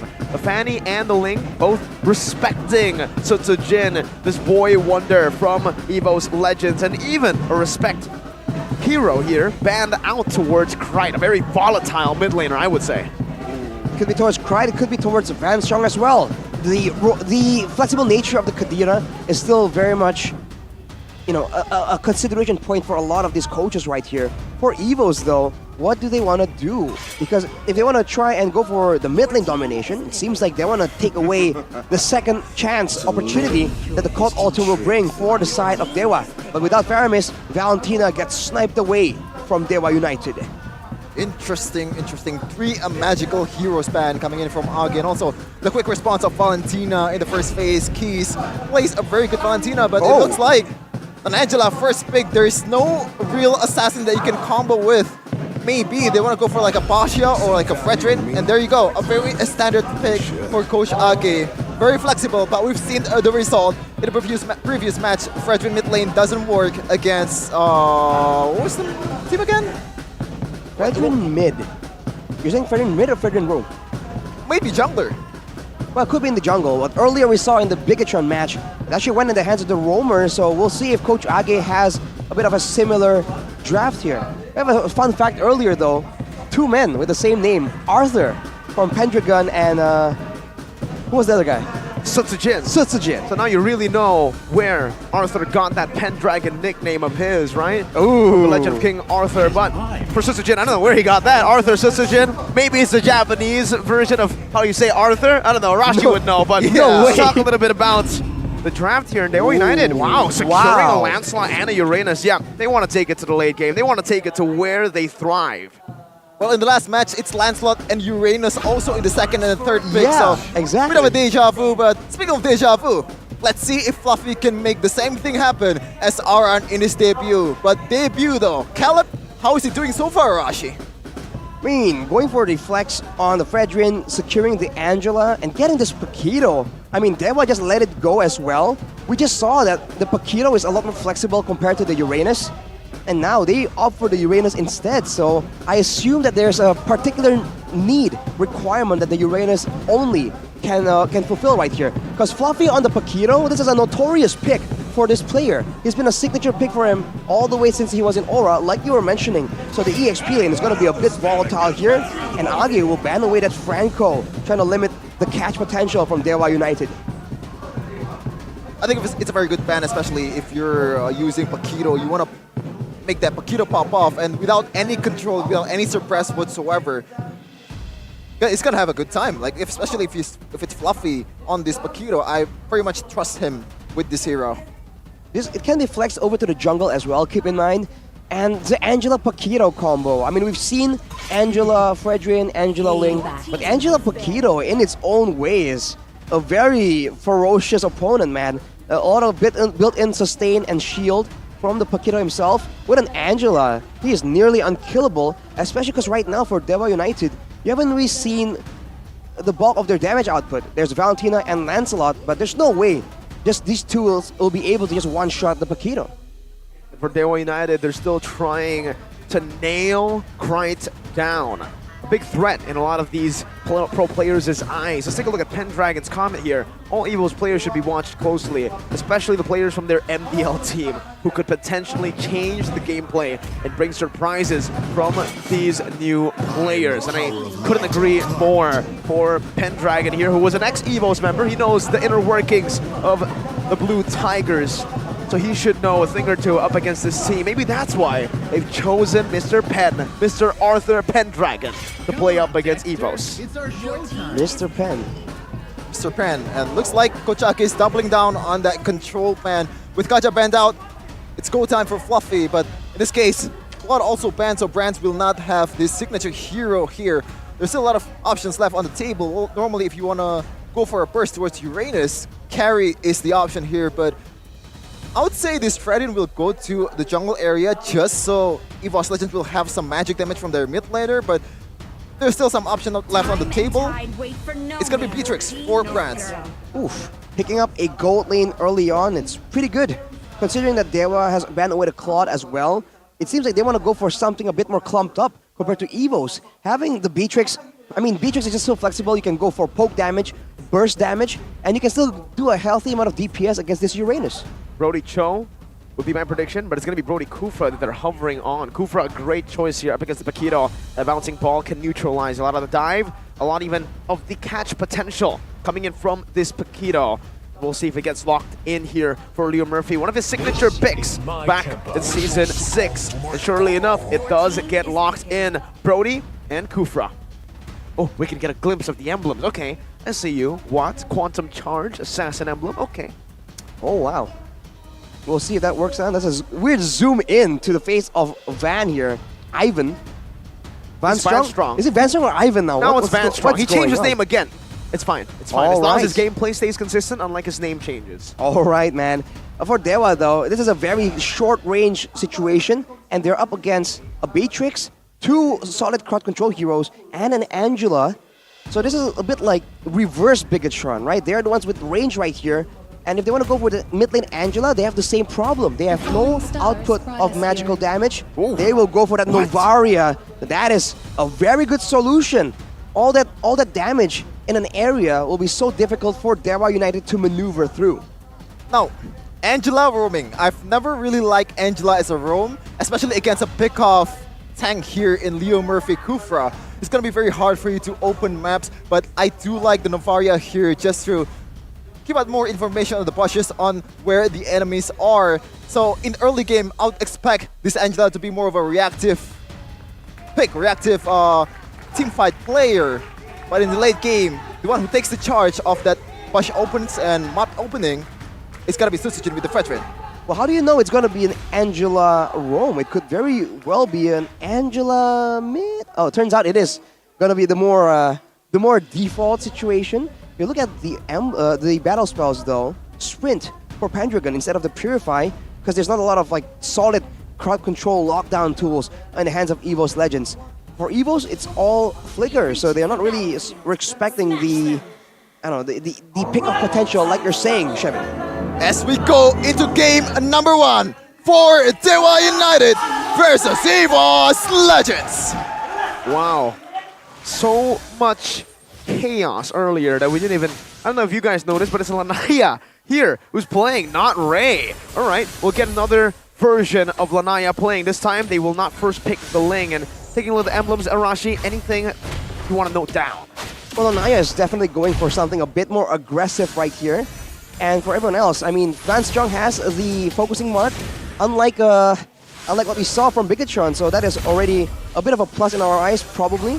Along with that, Fluffy with the Quantum Charge, he will be a lot more maneuverable the same way we've seen, but he does not go for the sprint. He opts for more surprising playmaking tools like the Flicker. We'll see if that decision pays out later down the line. Well, speaking of surprising, Arashi, it's Sutsujin with Impure Rage. This is a very, very strange emblem for a veteran. Usually you go for more of a chase build, chase emblem in that Quantum Charge, but I genuinely don't like this because as a veteran, I think you have just have to leave the damage dealing to your teammates, especially if you have a really good damage dealing EXP laner in Fluffy.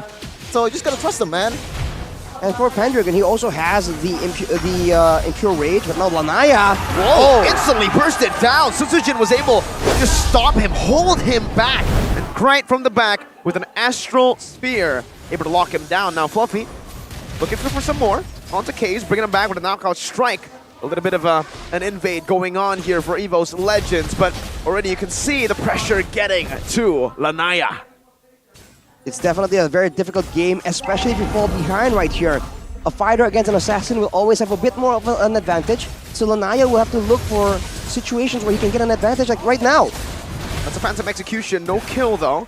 Meanwhile, Sutsujin stays objective, stays planted on the turtle, and it should be a free one unless Pendragon gets a miraculous steal. But no, it's the EVO's Arthur that has won this time. Looks like the beauty for EVO's Legends is doing work. Fanstrong with Fancy Fit there, evading all the puncture, evading all the damage coming in from Lanaya. Meanwhile, Sutsujin with an objective take, bronze! Bouncing ball, locking him down, now an all-in as well. Hard guard used up. Not just yet though, it's still held on by Vanstrong, as Juan is able to pop in that torn apart memory, and Vanstrong just heals Mr. Brands back up. Good Astral Sphere to poke Watt down, Sutsujin level 6, 1 level ahead of Lanaya. Well, Brands was also able to get that gold buff after the engagement, and look at the mid lane roaming squad. It seems like EVO's, their squad is doing so much better, and that's part of their win condition. So Dewa United is definitely feeling some kind of pressure, but talent predictions by the Samsung Galaxy Z Fold 5 and Z Flip seems like Shevin and Mirko are feeling kind of godly right now. Oh, I believe in the blessings of the gods. And you know what? I like the draft better for Dewa United Esports, especially that Kufra. It all depends on Leo Murphy to how to make things happen for his teammate, to make Watt and Keys pop off, and Lanaya too. And without a lot of proper crowd control for Lanaya, I think it's gonna pop up. Crowd control, I mean, that's always a very solid tool. But for EVO's Legends, I wonder if that's what they're trying to go for, right? There's no need to go for crowd control when you can force Dewa United into fights and force them to engage instead.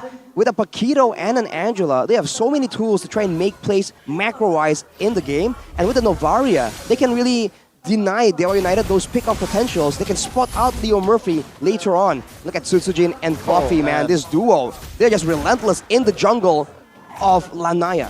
Fast clearing junglers, that was the key to victory, and now for Sutsujin, it's literally what is giving him so much more space. Up, well, down in the bottom lane though, Watts able to just chunk this turret low, sieging it down with Brody. The Bruce Passion used up, Leo Murphy taking a few good shots at Sutsujin. Goes in for the taunt, instantly gets the respect he deserves. Kaze flickers out, Tyrant's Revenge charged in by Leo Murphy, but it's not going to be used yet. I don't know if they want to go for this contest or not.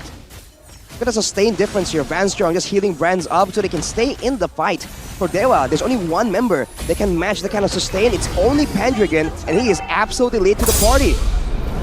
Well, Lanaya is here. Revenge and the Rage used up, and the Hard Guard saves him for a bit. Keys now with some burst, and it is enough to take him out. Pendragon takes his former teammate out. Well, not teammate. Fluffy was on Aura Fire. You're right, so they're not teammates, but Sutsujin definitely not happy with Pendragon here. Appraiser's Wrath comes down, but it's a bit off of its sweet spot. Pendragon gets out. It seems like it's still a very Watt-centric game plan here for Dewa United Esports, conceding some objectives just to get Watt some gold plating in the bot lane, and also some turret damage as well. So I would say this is a plus, but Fanstrong very, very aggressive.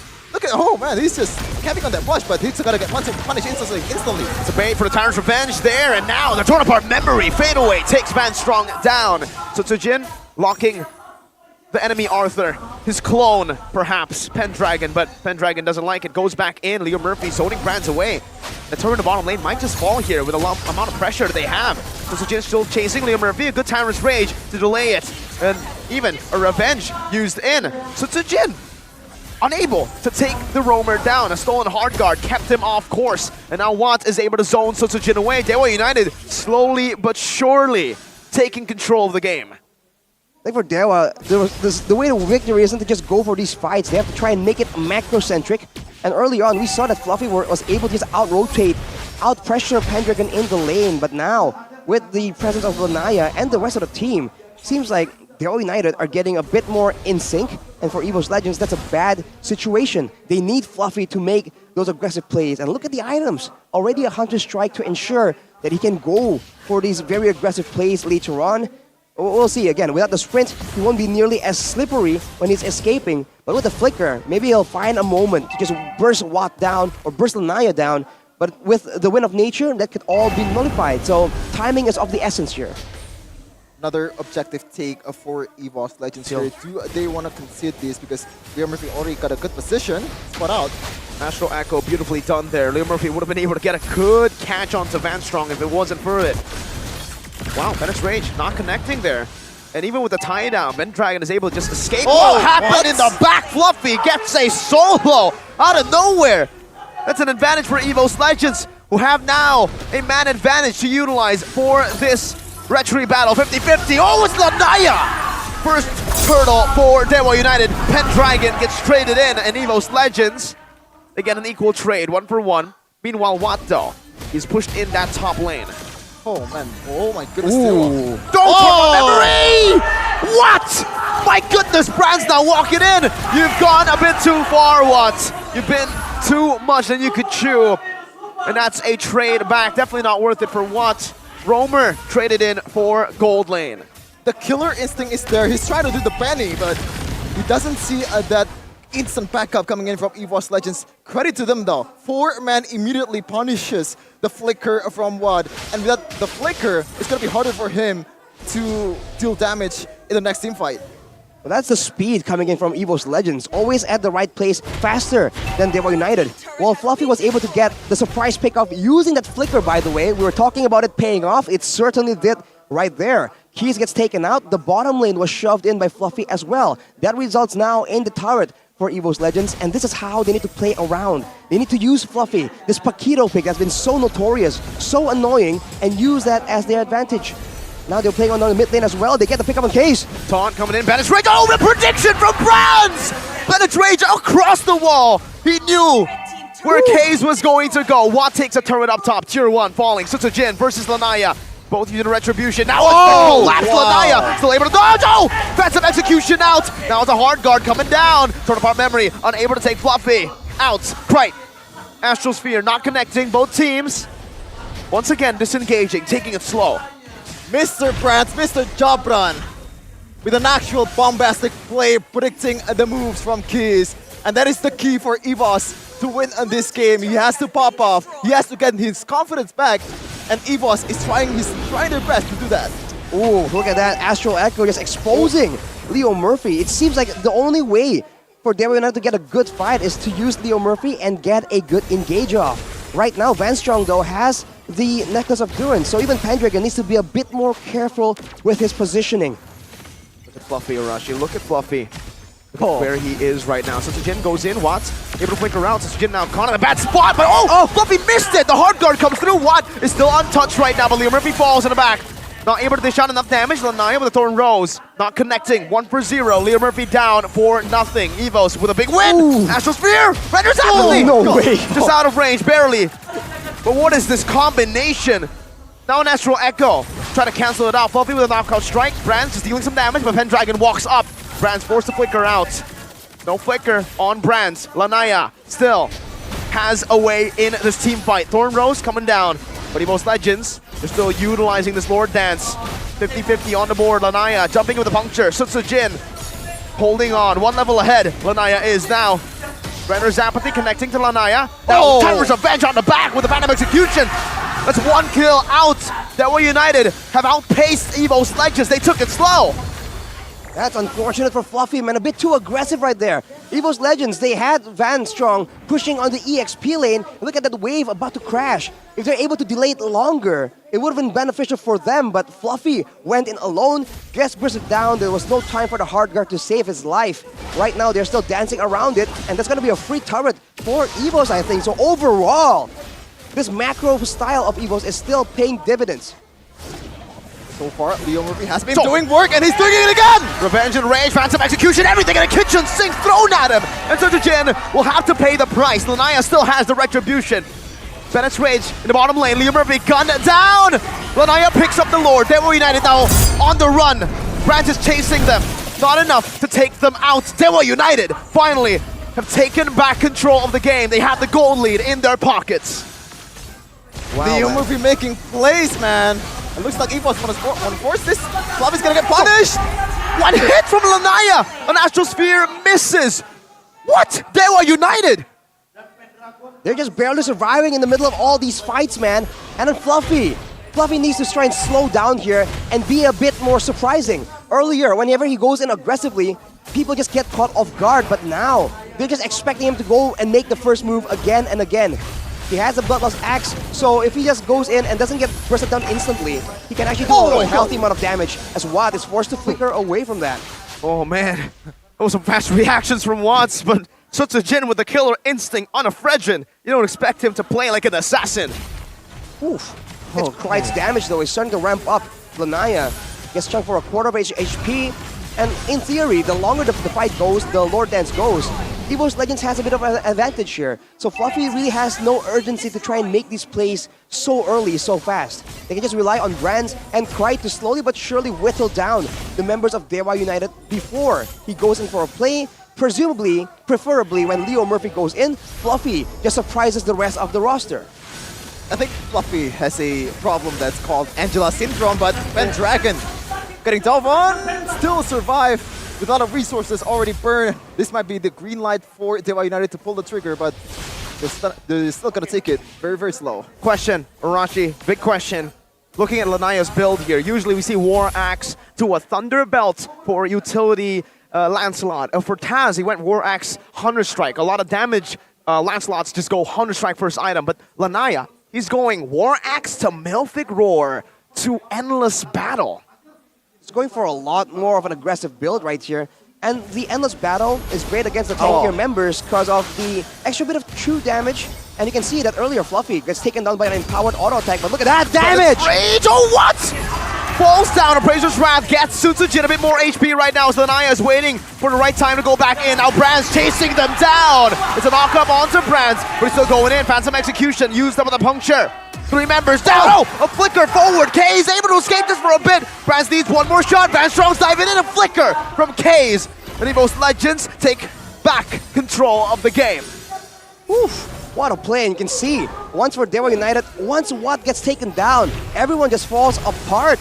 So Evo's Legends, they can get that once, but can they do so again and again against all the crowd control, all the tankier members in the front? They have to position so well, but now they have control and the Lord has just spawned. They are the ones with the chance to try and go for a sneaky play, an ambush in the middle of the jungle. Oh man. I think the fact that Lanaya is going full damage here is also contributed by the fact that he also has the hard guard from that Valentina from Keys, but the thing is, when you have also Watt to cover, which one would you go for?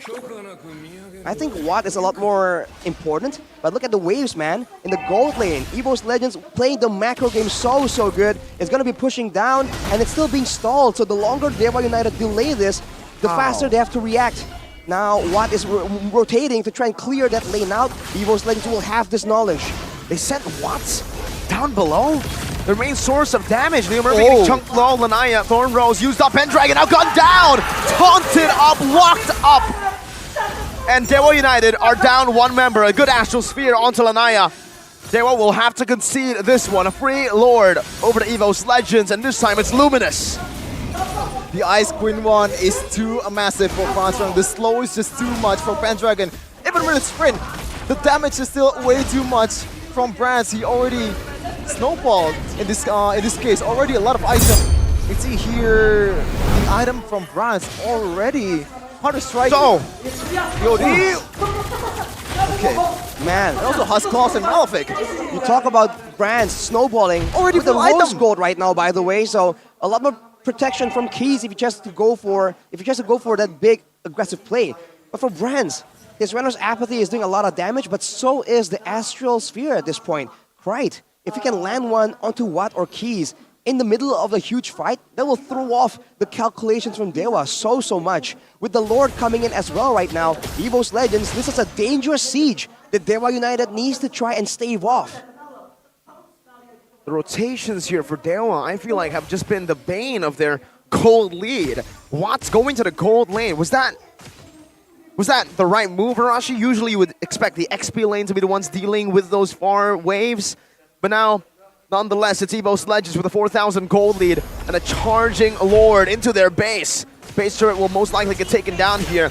Dewa United have delegated to go into the mid lane and bottom lane. Good shots from Lanaya, but he misses a puncture. Now punished by Fluffy.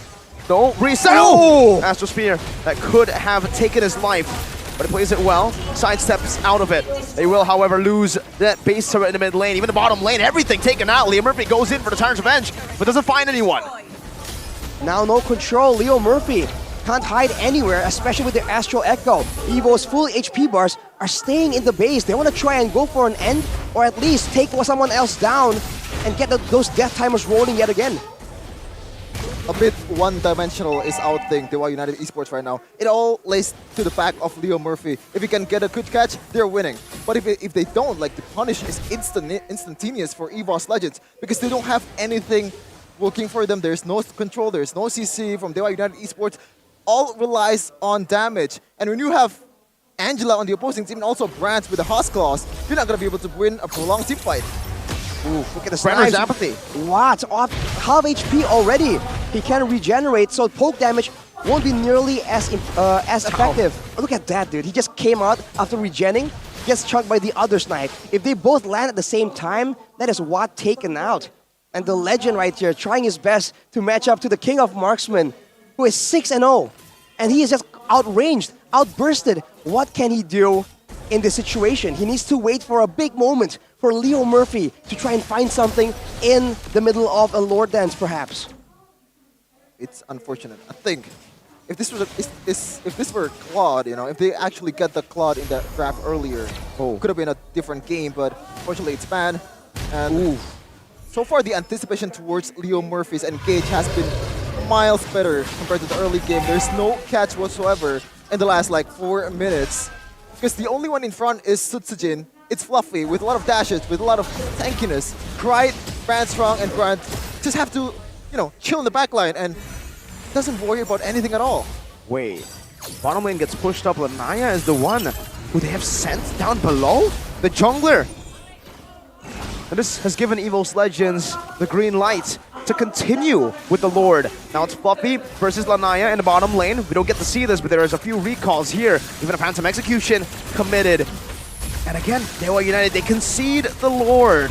It's not Pendragon who's been clearing out these waves. Vanstrong gets the Lord for EVO's Legends. Once again, this Paquito, man, makes that macro game an absolute nightmare. And to make things worse, for Pendragon, right? His passive, his regeneration, it ramps up after every hit. And against a Novaria and a Beatrix, right? These sources of damage all comes in one huge burst. So he isn't really regenning a lot in the middle of all those big fights. So Pendragon right here is just struggling to try and stay relevant somehow. He can't even move forward and zone Brands or Cry because he's just way too squishy. With the Lord coming in, Evos make their move. Pendragon's holding it down quite well though. Has the consecration, pops it in the back. Fluffy gets chunked quite low. Lanaya looking for another opening to go and burst down, but he gets taunted up now with the Thorn Rose. Able to escape. Brands gets taken to half HP. Regens back up, sustains back up. And wow, Dewa United with a brilliant defense. Bennett's Rage. Ooh, Pendragon just eats that one up. As Dewa will be unfazed. They're still able to defend. Another wave coming down. And EVO's Legends, I don't think they're going to be able to clear and end this game. Wow, that was a really great defense for a composition that doesn't really have, you know, a really great high ground potential, especially with Watu. He's not a wave-clearing marksman, but good point there, Rashi. Every time even in that initial team fight, the stacks from Pendragon is just nowhere to be seen, and he has to pop the Consecration just to get some stacks, just to get some more survivability to be able to tank some damage. We can see the items here already almost full item for a lot of people, except for the roamer. Well, for Krite in particular, cooldown boots, enchanted talisman, he's going for as much poke as possible. But I personally like going for the glowing wand and the genius wand for a bit more damage output on the astral meteor. But he, knowing that he's up against a Uranus, up against a Kufra, right? He goes for that huge burst damage with the Clock of Destiny Lightning Trenchant combo, straight to a Holy Crystal and even the Divine Glaive right now. So this Novaria is very much a late game hero, almost lands with the Astral Sphere. Devil United, they have to try and trap EVO's Legends, but at the same time, with all the scouting tools, all the random apathies, and the Astral Spheres thrown into the bushes, they just have nowhere to hide. And EVO's Legends understand that. They're doing all this very much intentionally. Now what do they want to, right? I mean, it just feels like they're turtling in their base, giving EVO's Legends a lot more space. This might be the chance to come back here. Leo Murphy needs to lock someone down. The Astral Echo. So much map control, and just like that, Sosujin knows. Evos know what Dewa wanted to do. Lanaya is forced back, and Evo's Legends take back control 20 seconds before the Lord spawns, and this might be the final one. Pendragon gets caught, but it's Rage, and even the basic attack here for Nibiru. Not a bouncing ball to help him escape. Pendragon still able to evade for a bit, pops into Consecration. Sosujin taken low, Appraiser's Breath coming up, and a Torn Memory takes his immortality out. Now Leo Murphy with a Tyrant's Revenge. Pendragon in the back now. Watts dealing damage, given space. EVO's Legends have lost two. They've lost their core member in the Lord Takes. No jungler. Oh man, sometimes people forgot that they're playing Uranus. If they don't have immortality, it doesn't matter whatsoever. He's just gonna heal up in no time. There's no point for going too aggressive with it, especially when you have a lot of punish potential in WAD. Also, Leo Murphy though, really good flicker towards the backline and the preferred target in Krite. Finally, one death for this mid laner. I saw he had the flicker. I was waiting for it, man. I thought he was gonna flicker with a Tyrant's Rage towards the back line in the middle of the jungle as well, but no. But now EVOs, they're still trying to go for it. Fluffy tries to zone the back line, and Brands makes an attempt. Let's see, Retri has to be on point. Lanaya stays calm and collected. They were United. They have a ticket back in this game. They have a ticket to win it all. EVO's Legends though, they have a late game composition. They will be able to clear this Lord. It's only if Devil United, knowing that there's going to be some kind of preemptive move to clear this Lord, to save as many turrets as possible, they can try and use this as an opportunity, right? Because they know EVO's Legends, they can't hide around in the bushes anymore. With the Lord pushing in, someone at least needs to show up and deal with it. And Devil United, they can use that chance to try and set up an ambush yet again. Everything is on the shoulders of Leo Murphy, and he has delivered about twice in this game. He needs to find a lot more. Fluffy goes for a BOD. A very aggressive playstyle here, but maybe Kiss will get spot out. Oh, Fluffy spawned out though, all alone. This might be bad. Fluffy is able to flicker out, but the chase comes through. Lanaya, 1v1. Fluffy's taken low. Lord up top, evolved. Still gonna be taken by EVO's Legends. There's no one from Dewa United to help him out, to help the Lord out. The Lord is gone just like that. EVO's Fluffy. Wow. It looked like a mistake, but it was all planned. Distraction here. They keep their base untouched. What is up with Pakito users this day, man? Arashi just really good misdirection on every team fight. He knows that he has to kind of, get one away from the initial or the main team fight. And he does that. Perfect misdirection from Fluffy. Look at Krite though, he's going for that snipe, but Watt will be backing away. And this is what they're doing, man. The macro play from EVOs is so much more calculated, including Fluffy's aggression. In the early game, he was a bit too overzealous. He keeps going in and getting picked off first. But in those situations, if you find a Pakito behind you, who has a BOD, by the way, it's dangerous. But look at Leo Murphy. Again, Sosujin walks a bit too far. Now the Torn Memory takes his life. Oh, Sosujin! He's able to escape. Oh, it's an Astral Sphere from downtown. Lanaya with a good Thorn Rose. But Leo Murphy does not have that immortality. And EVO's Legends, again, are able to pace down the team fight to a point where they have won a team fight. They didn't take anyone down, but the fact that they were able to push Dewa United back with Sosujin at super low critical HP is already impressive. It's a dangerous game that Sosujin is playing though. If he gets taken out right there, the death timers at this point, it's going to be way too difficult. And this is the question. The longer the game goes, the more pickoffs have value. For Dewa United, they have an assassin. For Evos, it's a fighter, but a lot of range. Leo Murphy goes in, but he doesn't land. Gets chunked. Sutsujin as well. In the front, Nibiru gonna be used up. Oh, with the taunt as well. Pendragon taken low. Now with a Torn Apart Memory. Sutsujin. Ooh, Astral Sphere from Krite. Pendragon regenning. Lanaya running for the hills. 9 seconds for the Lord. And Evos Legends, they've won a resource battle. Man, put yourself in the shoes of Leo Murphy right here. You don't get an engage, your team can get taken apart. There must be so much pressure on the shoulders right here, but this man cannot afford to make a mistake. With the Lord being contested, with Fluffy once again positioning in such an elusive manner on the other side of the map. You can see Krite even positioning so aggressively. He gets spotted though. Leo Murphy, in the face of Fluffy, will be pushed away. Everything is on EVOS' advantage. The Lord positioning, the wave clear. All of the turrets already taken down, both mid, top, and bottom. What's left for them is just to execute this properly and try to get some room for Sutsujin and zone Lanaya away, because this is Lanaya we're talking about. Landslot user, a really good Landslot user in fact. And he has a Thorn Rose combined with the Retribution. It's gotta be hard for him, or gotta be hard for EVOS to be able to contest that 50-50. For Dewa, they have to try and be a bit more crafty right here. Every single fight has been a front to back, and against a team with a Beatrix and a Novaria, a side flank might be beneficial. They see Fluffy on the left right here. There's a chance that Leo Murphy goes for a conceal, goes from the side maybe.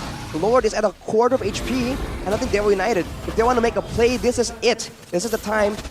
But Leo Murphy gets scouted away once again. That Astral Echo. 3-man, revealing 3 people. Van Strong just walks up, understanding there's no threat that Leo Murphy can provide. Watt gets chunked low by an Astral Sphere, and Brands is still holding on to that Bennett's Rage to combo it together. Lanaya zone away, Bennett's Rage used up, Pendragon is still full HP. Leo Murphy coming back in. They're looking for an engage now with K's. Micromanage the waves. Leo Murphy gonna be caught in the taunt right now, but Pendragon is still there. Reset.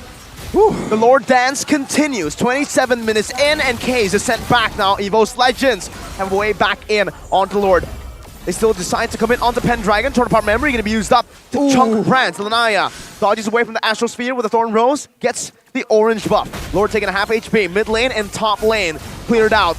Micromanage, Bennett's Rage coming down, Lanaya, oh, he goes in with a Phantom Execution, hard guard stolen away, Watt doesn't have the Thorn Rose, so Sutsujin stops him from going in, Fluffy's able to escape, now the Knockout Strike bringing Pendragon back, Watt able to dodge away from the Astral Sphere, and Evos Legends and Dewa, no members have fallen.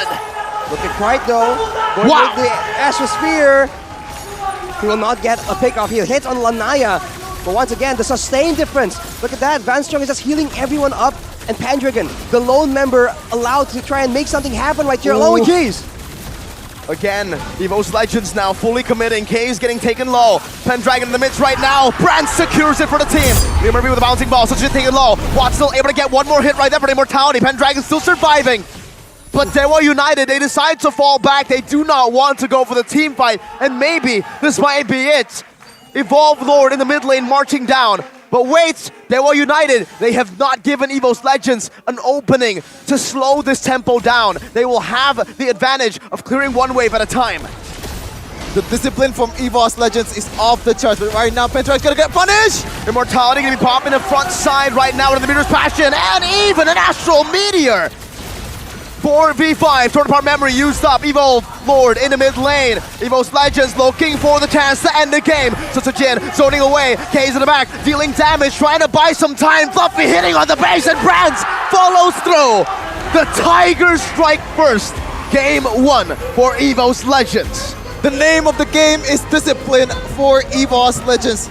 They knew they had the advantage of the sustaining team fight, a long team fight, and they absolutely capitalized on those Lord Dances. Wow, man, Evos, the macro, the discipline, and again, the fact that they are just willing to let go of a situation or come back into it, depending on their risk assessment. Everything was executed so well, and despite getting taken so low, members from Evos, they're able to barely survive from the onslaught of Dewa United.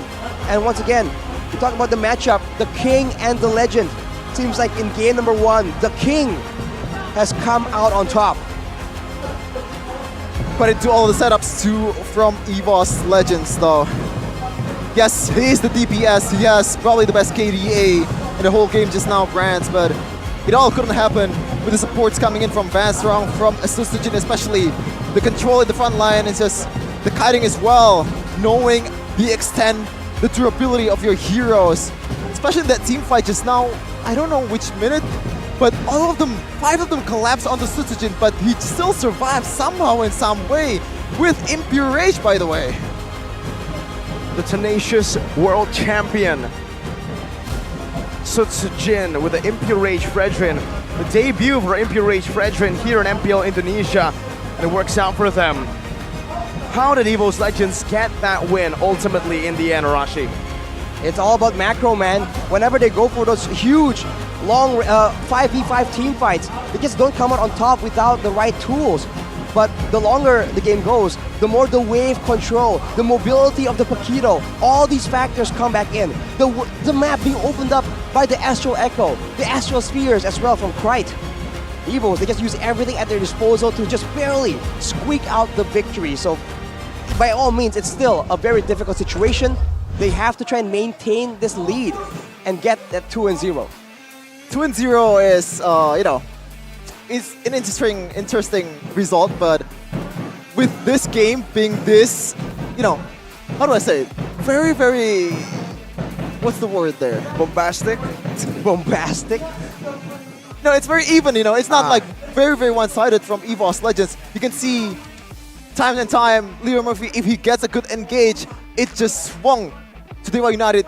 The momentum is there, but unfortunately they cannot win on those prolonged team fight, and that's why I think Leo Murphy has to go for like more of a creative approach, maybe just a flank towards the back line, use the conceal, try to get a push in the side lanes. Yep. And, you know, against Innovaria with a spotting up ult, that could be huge because EVOS thought they know where all of the members are, but when Kufra is nowhere to be seen, like, the play's gonna happen.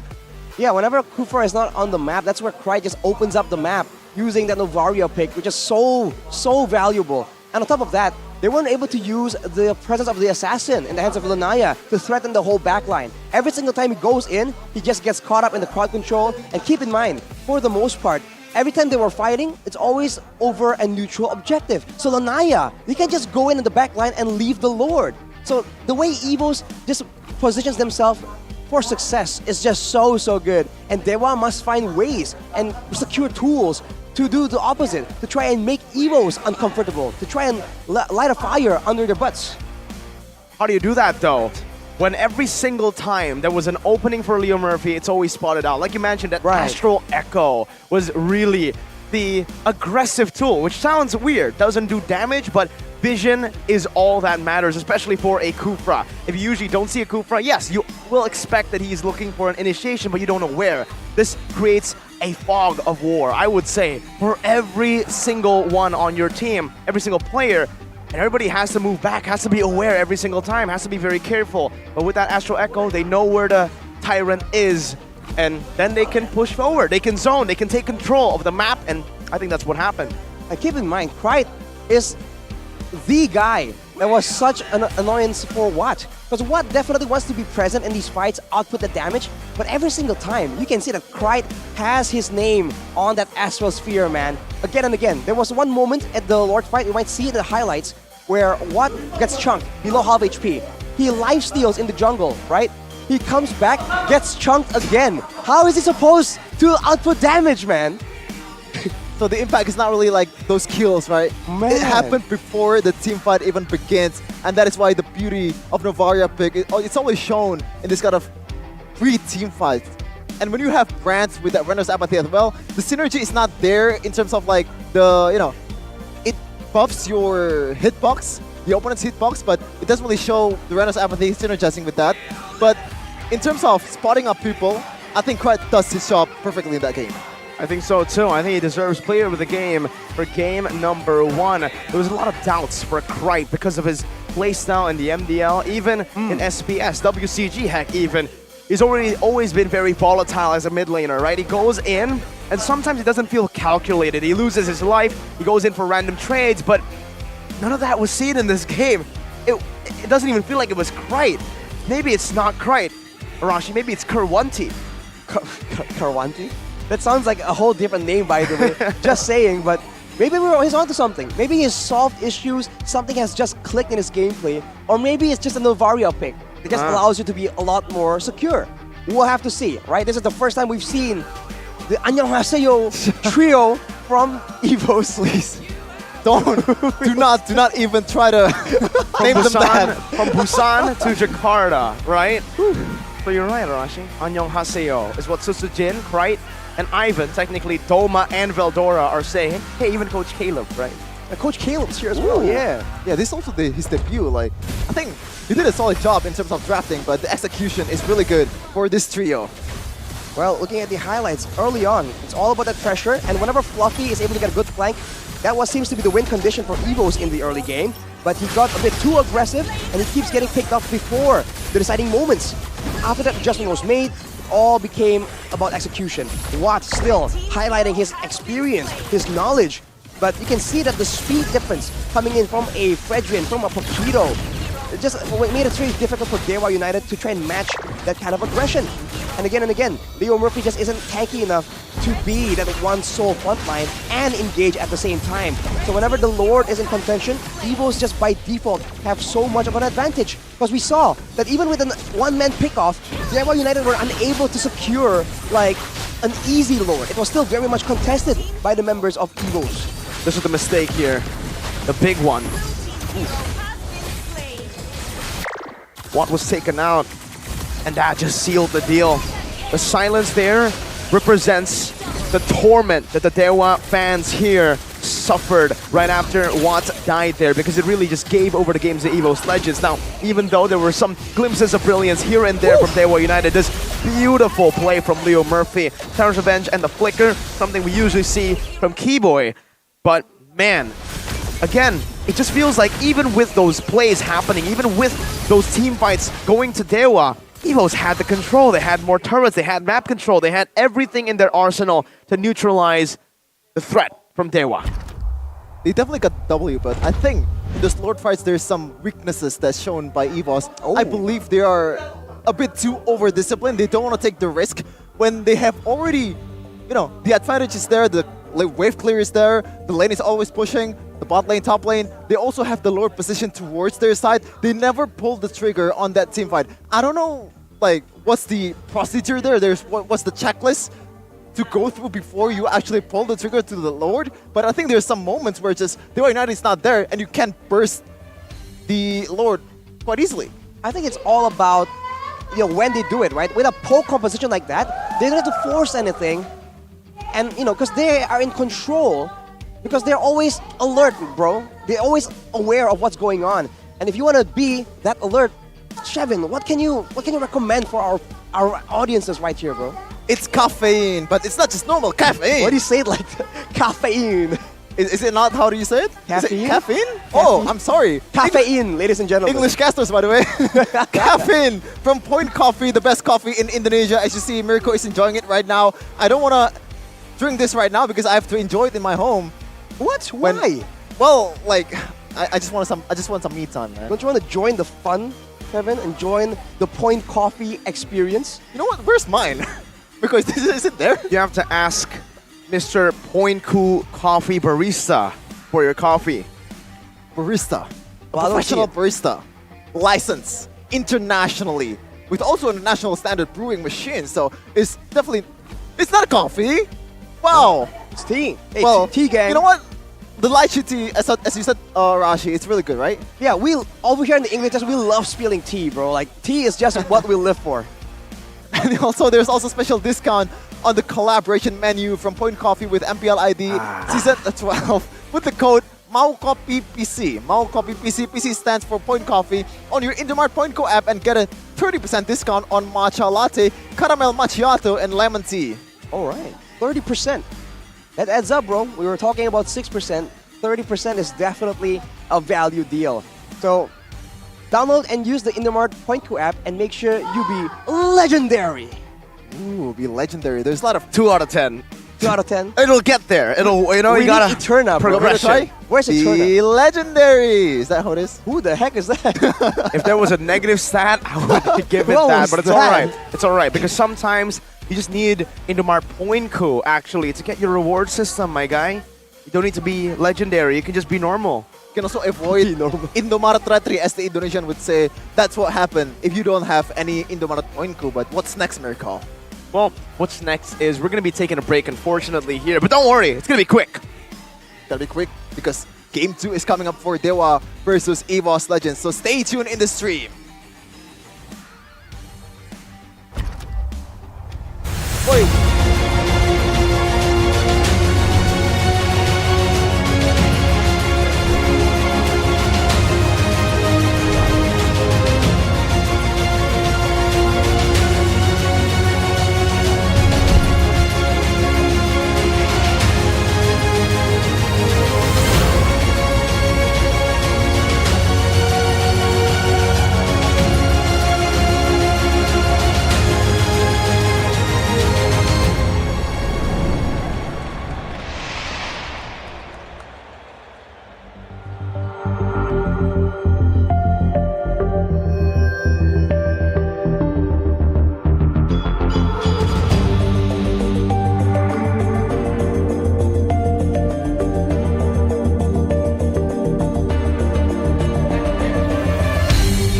Aku kan berdiri dan terus berlari, terus ke arah puncak tertinggi. Ku takkan berhenti, hanya sampai di sini. Kemenangan abadi menanti. You know we won't miss if we unite our focus, and if you haven't noticed, we all live. Nyalakan apimu, hadapi semua tantangan, hadang semua serangan, jatuh bukan halangan. Bakar semangatmu, janganlah engkau menyerah. Kita akan buat sejarah. We all this, we won't miss. We all this, we won't miss. Saatnya beraksi, jalani ambisi.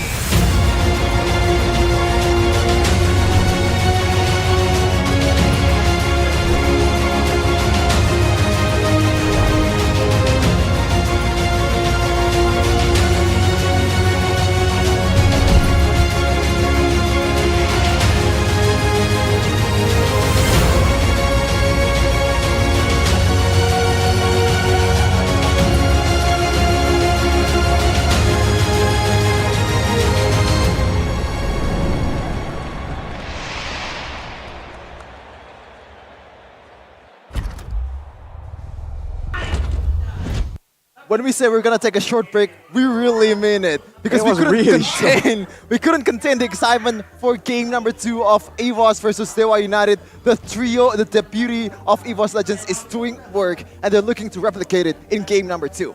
It's almost like I had to run back and forth, Arashi. It's almost like you had to do it. That's how fast it was. Almost solo cast there. I mean, you bet that Coach Caleb was running back and forth as well. Like, yeah, we're doing it. And so was EVOS in the Land of Dawn, right? The distance management. They just can't let Dewa United get close. Even when Dewa United tried to tackle and grapple, EVOS Legends always knew how to defend the takedown. And that's exactly how they were able to stop Dewa United from taking them down. Well, all of them are mostly credit to the kiting game from all the EVOS Legends member, right? Especially the threat, the global threat of Van Strong with the Angela is very evident in that match.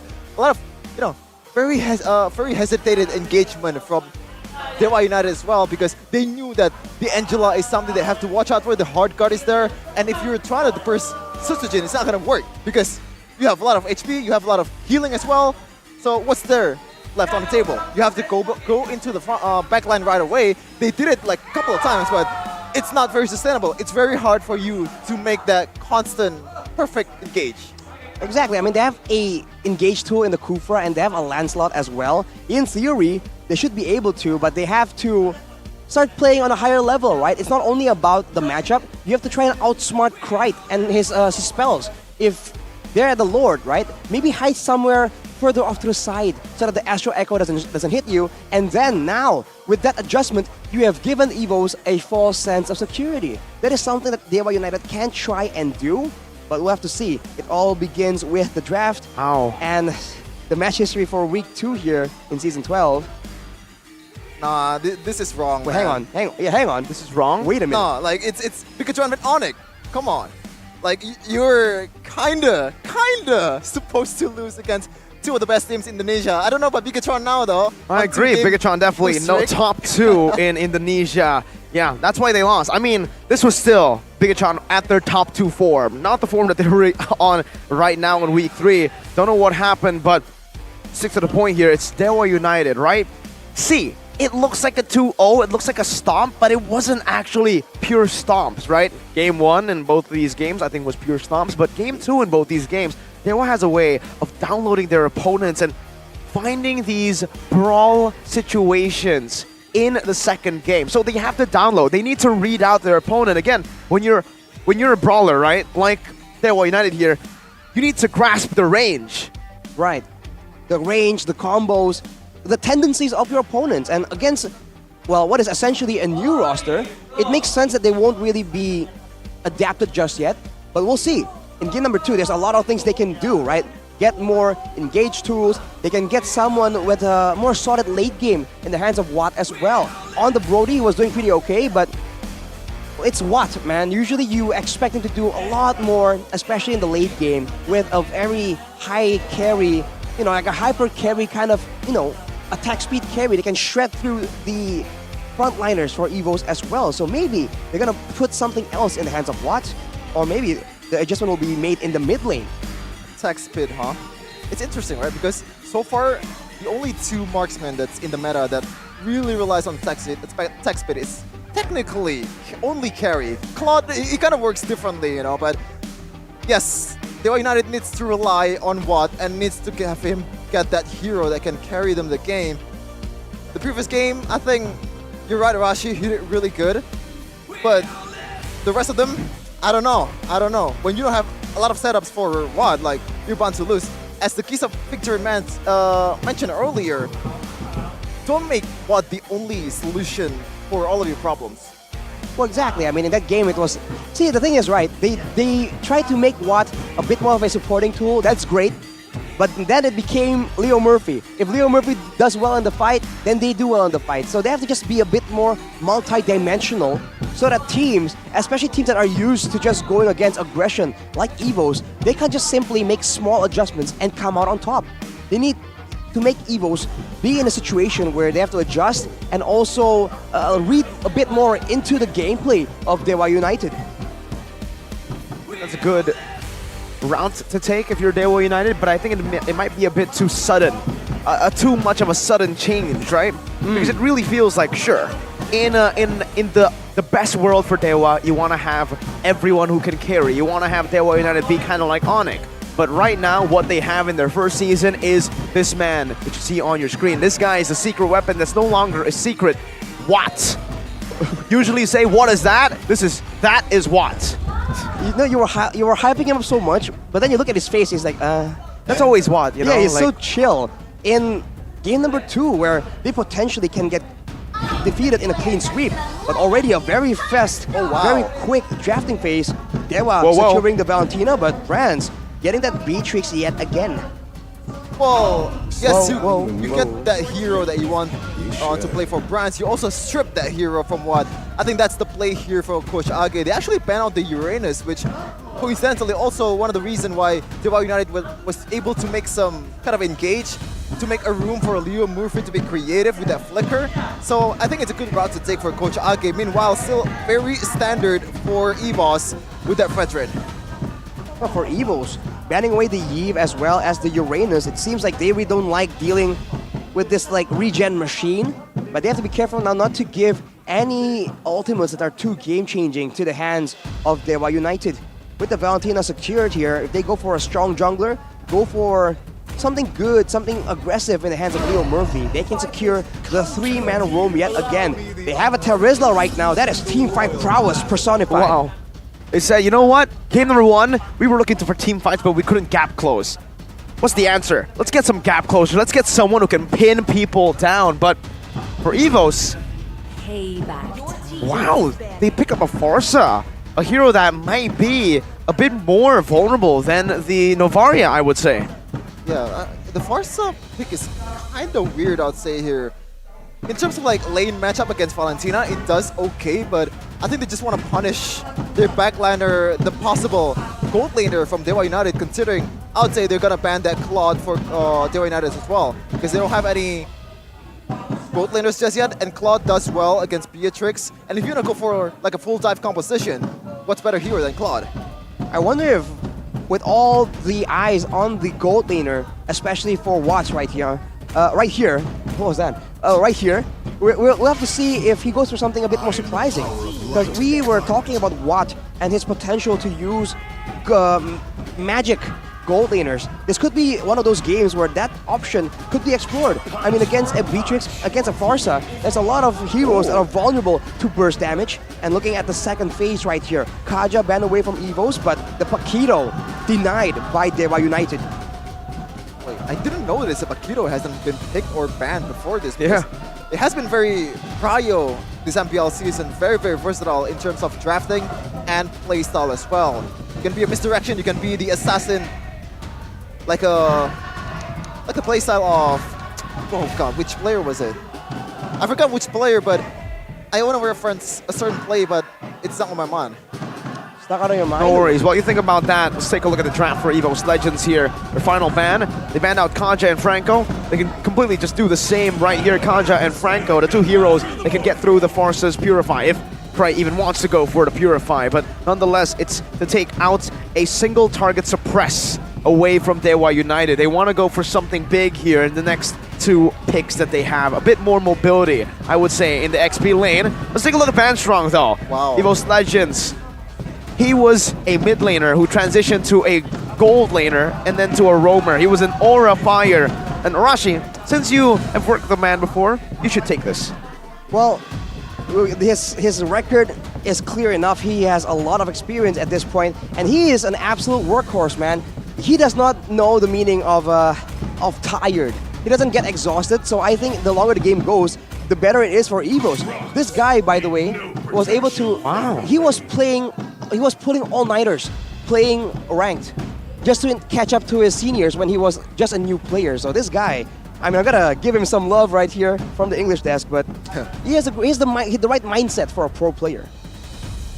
Also, like, transitioning to a roamer after you're a DPS main, a Mid-gold main, it also helps you, right? Because you know the extent of a certain hero, of a certain carry, so you know how much damage you can take. You know, you also know like which position makes you uncomfortable in terms of like the backliner. But here it is. Roamer has not been picked for EVOS Legends, and also... Oh, gonna be an Edith. That means... Still flex, still flex. It's flex, but it also means crowd control, fast crowd control with the onward. It really doesn't have a lot of animation before it hits you. And in the late game, that is an extra source of DPS. So EVOS is once again banking on the team fights. This is so good for EVOS Legends, man. They know that Dewa United want to hit them, want to go in for dive, right? What's best against dive? The Edith. Roamer, sustainability, pickoffs as well. Yeah, and the damage. That damage is what is ridiculous. You can build full tank, and even you can see from Watt, he's confused. He doesn't know what to go for next. But the Beatrix already picked up. The Claude is still open, but do you want to go Claude against an Edith, Farsa, and a Fredrin who can lock you down if you dive in? I've been waiting for See the answer? It's going to be a carry for Dewa United. I don't know, man. Watt is definitely an experienced gold laner. He knows the potential of a carry, but when you have a carry, your range is very, very limited, and you're susceptible to a lot of punish. All of these guys has range. Even Fredrin can CC you quite easily. Edith can CC you quite easily. We'll have to see how we have to see how it plays out, man. And now, speaking of range, speaking of crowd control, having the X-Borg as well, it's going to be very difficult for Dewa to get a pick-off. It's going to be very difficult for them to try and escape from all the crowd control as well. Man, on paper at least, this is going to be a very tough test for Dewa unless they have some kind of maneuver, some kind of early game strat to try and swing the balance in their favor. It really is, though. It really is. I've experienced the agony when you're playing Taritzla against an export. Once that export has the Ice Queen 1, it's just over, man. Like, you're not going to be able to deal damage to the export. You lose all the traits that you have, all the traits you want to make. And it's always annoying when you're trying to start a team fight. You have to stay in the backline. It's a Taritzla. You have to wait for the flicker. Well, a saving grace right here for Dewa United is the fact that there's not a lot of really devastating crowd control, right? The Fredrin with a bit of a taunt, the Edith with maybe the Earth Shatter can knock you up for a bit, but there's no suppress, no huge stun like the Tyrant's Revenge, Tyrant's Rage combo, so maybe Watt can make something happen. As we go into game number 2 of EVOS Legends, the White Tigers versus Dewa United, the Apostles of Gods. Let's take a look at it. I think, Arashi, you mentioned there's no big moment, like no Tyrant's Revenge, no Tyrant's Rage. They have, well, in that point you're right. They do not have a setup, technically, but they have an instant one now, an instant CC tool. Grok, Wild Charge, Flicker, a bit more instant now, and look at EVOS Legends, Zero Purify. Dewa United can take this just like that, utilizing the Zero Purify, utilizing a full all-in. As long as Dewa United can avoid getting picked up too much in the early game, look at other Tenacities, man. They're trying to make sure that they don't fall victim to the fast rotating squad. Because Krite, the player of the game for game number 1, he's on that Farsa, and you can bet that he's trying to look for chances to just impact the game using that wings by wings. And Keys and Leo Murphy, they're trying their best to make sure that they that Krite doesn't get to do so. I'm not a fan of the Rupture here for Pendragon. Taritzla already a very slow hero. You need the extra movement speed boost, Leo Murphy. Onward Flicker, Leo Murphy taken low, able to flicker out. Krite chasing him down with wings by wings under the turret. Gets one more shot in, but Leo Murphy gets out. Flicker for flicker from both the roamers. That was dangerous, but Dewa were able to avoid giving up a kill. And looking at the emblems, Leo Murphy is still once again going for the focusing mark. So 6% more damage. In the right circumstances, it's definitely going to be impactful. But in the grand scheme of things, it means less tankiness, less sustain in a long drawn-out fight as well. Aside for EVOS Legends, they don't really have a lot of the same harassment tools like the Novaria. They still have the B-Tricks, but so maybe Dewa United, they might be able to use Leo Murphy in a more reliable manner. Well, I said the export is very good against Taritzla though, but good news for EVOS Legends is, in terms of like total setup, Taritzla definitely has it all the way, especially with that flicker as well, penalty zone. You have a very, very high potential in terms of team fight, but it looks like it's gonna be non-existent as he's gonna get bursted down. What? He goes back in, but it's all calculated. Kaze now with the Primal Wrath, immobilizing Krite, basing attack. Wow, Kaze! Double kill for Dewa United. Now Leo Murphy in the midst of it all, Wild Charge getting out of the Appraiser's Wrath. And that might be the resource that they need to go for this. Phantom Execution used up. Dewa United, they will take the 2-for-1 and they will back out of it. EVOS Legends will be able to equalize here 2-for-2 technically with the turtle taken for free.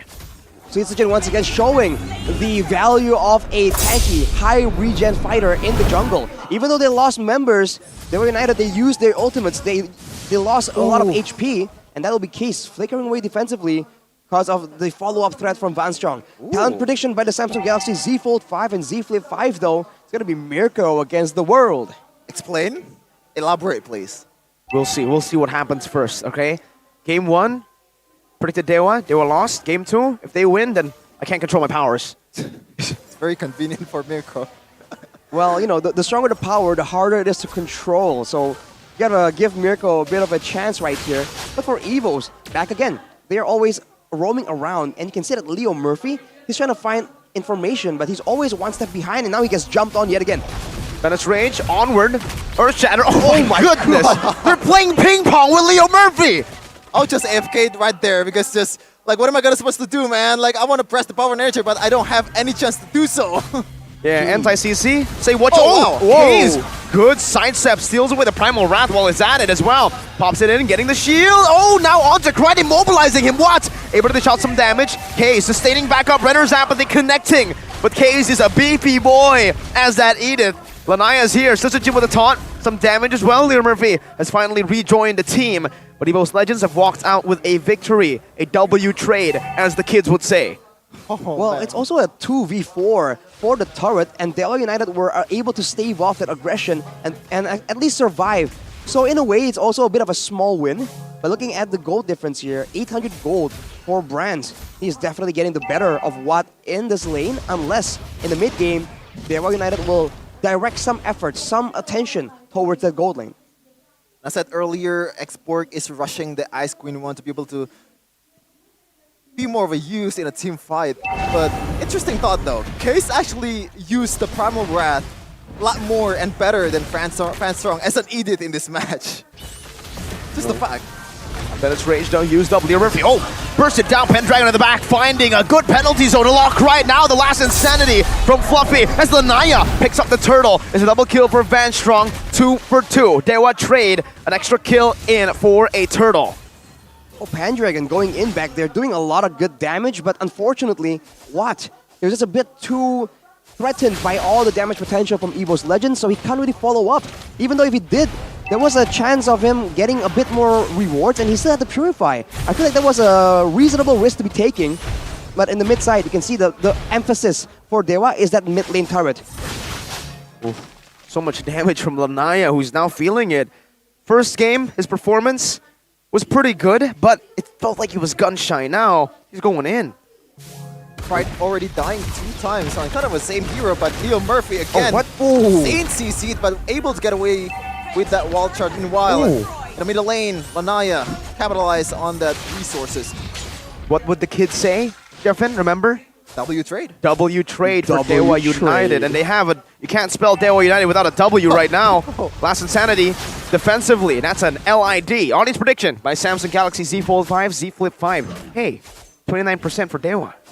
It's not bad, all things considered, but in the jungle, I feel like Lanaya has chances to make plays here, and if there's any time to actually go ham and actually showcase your skills, this is it, man. There's no other second chance after this match. If he can pull away a lot of the attention, a lot of the crowd control from Watt as well as Keys, there's potential for them to actually go really, really aggressive here, because Keys has been moving forward more often than backwards in the middle of these fights. And you can see that Krite really wasn't expecting a lot of that, getting taken out twice in this game. Another thing for Lanaya though, this time around, hard guard is nowhere to be seen. There's no copy of the hard guard from the IMU from Keys. So I think it's better to humble himself, quote unquote humble himself with a utility build in this match, because you're up against Brands, you're up against damage that you can't really sustain in a team fight. So you have to be more of a utility hero. Whoa, what is that damage? Oh, onward Flicker, say goodbye to Kaze! Deleted, Pendragon with penalty zone and the Flicker. Fluffy locked down, Pendragon versus everyone. Leo Murphy, what? Wild charge to his death! And 3 members from Dewa just fall. Lanaya gets Chung low. Van Strong with an onward once again, but Dewa United here have lost everything. They're gonna lose a tier 1 and even a turtle at this point. All right, Rance picks up the tower finally. But in that fight, Leo Murphy, man, he went for the last-ditch effort to try and have impact in the fight, but that wild charge did not connect on anyone. And that's just really unfortunate. And back again, the same problem still persists. In the middle of a huge team fight, Watt rotates, he doesn't keep farming. He rotates to join the fight, but he does not have the chance, the window, to go in and do damage. Oh. Forcing wings by wings out. Hand cam, let's take a look at it. Suchijin on the other side of the map, on the Fredrin, yes. Mechanical hero. And the Feather Airstrike used up. Let's take a look at these taps, these lovely taps on the very mechanical hero. Oh, look at him. Look at him. What's the APM on this, Mirko? Well, right now it's just spamming skill 1, skill 2. So 2? 2 actions per minute? That's pretty fast. For a Fredrin user, as you said, Mirko, this is a very mechanical hero. I don't want to say low, but in the hands of Susujin so far, he has been doing work 006 with an Impure Rage, which might get copied by a lot of pro players after this, after the success from these 2 games.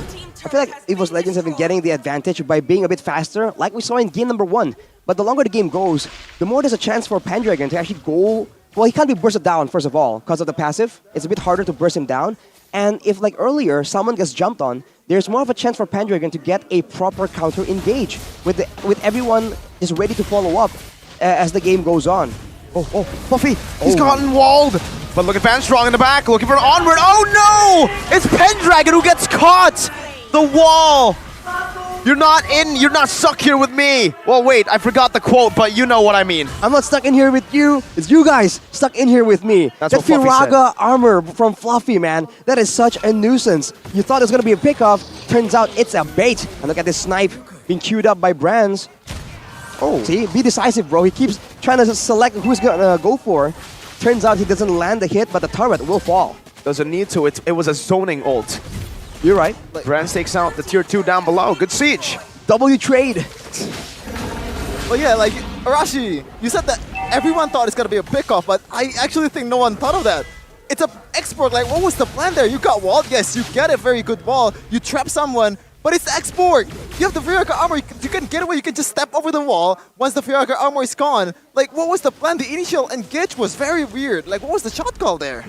Well, Dewa is a team that does a lot of weirder engages, and sometimes they do work, so don't count them out just yet. Now with the conceal though. Wow! Pendragon ulting to Natalia there. Van Strong with an Earth Shatter Flicker! K's knocked up, taken out. Last Insanity now onto everyone. A desperate wild charge out, and it's Brands who picks up a double kill. Evo's Legends. Wow, they stopped the Lord for that. Crisp, clean calculations. Well, you don't interrupt your enemy as they're making a mistake, and that fight. What happened to Pendragon, man? Dang, that ulti was so important to the win condition of the team, and it did not have the desired effect, to say the least. Now with the one base turret missing, Evo's Legends, they have a chance to play out the macro game as well, but look at Fluffy. Oh, Lanaya. Oh, still able to dodge away from the onward now. For the airstrike comes down. Pendragon not going to commit this time around. No flicker to combo it in. And it's a reset. Evo's Legends now look for the Lord. That is free. Brands takes it. Well, the good thing for Dewa United Esports is what has not died yet. But is it a really good thing though? The fact that he hasn't killed anyone, he hasn't given an assist in this game, means that he's not enabled by your team. Like, this composition is just very, very bad for a carry user. You cannot deal damage when you have... Okay, so Sustin just popped the Appraiser's Wrath, very interesting, but you don't have any windows whatsoever to deal damage because Fanstar is going to be in your face. The damage is going to come through from Krite as well. That Feather Airstrike, the kill zone is there. Susujin can also just CC you up in no time. So it's Dewa United trying to maintain distance, but at the same time not having distance or range, rather, themselves. It's for Evo's Legends now with the Lord coming in. They have more siege, more long-range ultimates, and Van Strong is just waiting, stalking the members of Dewa United Esports, looking for someone who's out of position, especially with the towers being contested here. You can bet that Van Strong is looking for a chance, but with the Lord coming in right now, it seems like Evos, all they can do is try and harass with the Lord because the waves are not at their favor. Well, they're still doing a good job at micromanaging it for now. That's a conceal from Van Strong. K's chunked very low. Van Strong looking for an onward, now gets melted down. A wild charge to lock him out. But the last Insanity goes in. Pendragon with a good penalty zone flicker. Combo onto the back there. But it's still a Primal Wrath. Immobilizing Pendragon. A flicker forward from Van Strong. My goodness, it's a double kill from Van Strong. See what I told you? What is non-existent in that teamfight, but Brands looking to burst the base. Can he do it? It should be it now. Evo's Legends make quick work out of Dewa United. 2-0. Clean sweep. Clean as it gets. Caleb, Sutsujin, Krite, and Fanstrong having the perfect debut in MPL Indonesia Season 12. And also a very good re-debut for Sutsujin as well. Even though he's not really seen as the main threat of Evo's Legends with that Fredrin, he's doing work with that CCs, man. The CC, crowd control just seems to be the way to go, and for Dewa, it's so limited, so timing intensive, right? You miss it and you just get punished so much compared to Evos, who once again and again were caught out in weird situations, but somehow, some way managed to turn it around over. Oh man. Would you say this is a missed draft or like a draft loss for Dewa? I would say so, yes. I think there was a big gap there, especially when the X-Borg was picked up. Just a big rock thrown at Dewa United, and they weren't... Oh, wow! Doma is in the building. Oh. Are you Doma's secret fan right now, Mirko? You're a Bigatron. Well, you know, I'm a Bigatron fan, but I am a Doma fan. In SPS, there was this thing we were all talking about in the Indonesian desk. we said Sahabat Doma, which translates loosely to Doma and friends. Because whenever this man's in the game, right, everyone has to play around him. Opponents will try and focus him down. His team will try and cover for him, so it looks like a 10-man party. So this is the effect that guy has, and I don't know, man. There's a lot of expectations for Doma in this season. Wow, look at that big book held by Coach Caleb. He has a whole... Look at Taz. Taz, Age, Taxum, and Caleb. This combo together. Oh, hey, so was... Pilar, that would have been too much fun. We miss you, man. We miss you, man. Please come back. Please. The general. You're in the season meta, in the meta right now. You can play. You can play. We'll have to see, man. We'll have to see. Well, match highlight, though, by head and shoulders, is that the WCG 2023 trio continued the winning streak for EVO's Legends, man. Annyeonghaseyo! Annyeonghaseyo! Gonna say it before, you know. We're gonna have an interview with Monica after this.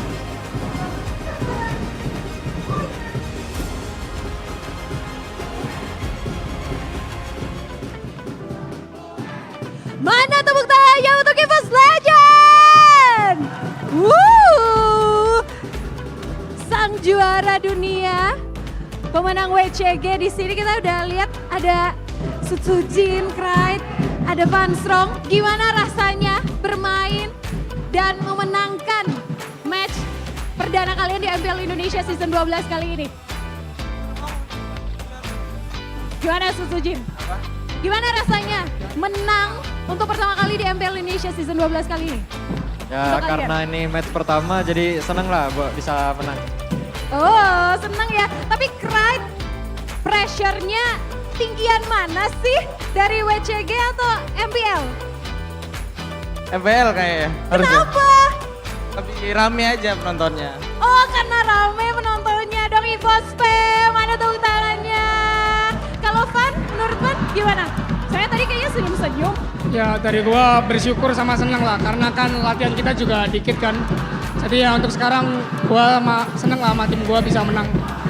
Senang banget, dan kali ini Wafi dan juga Brans, kalian gimana rasanya bermain dengan trio yang memenangkan WCG?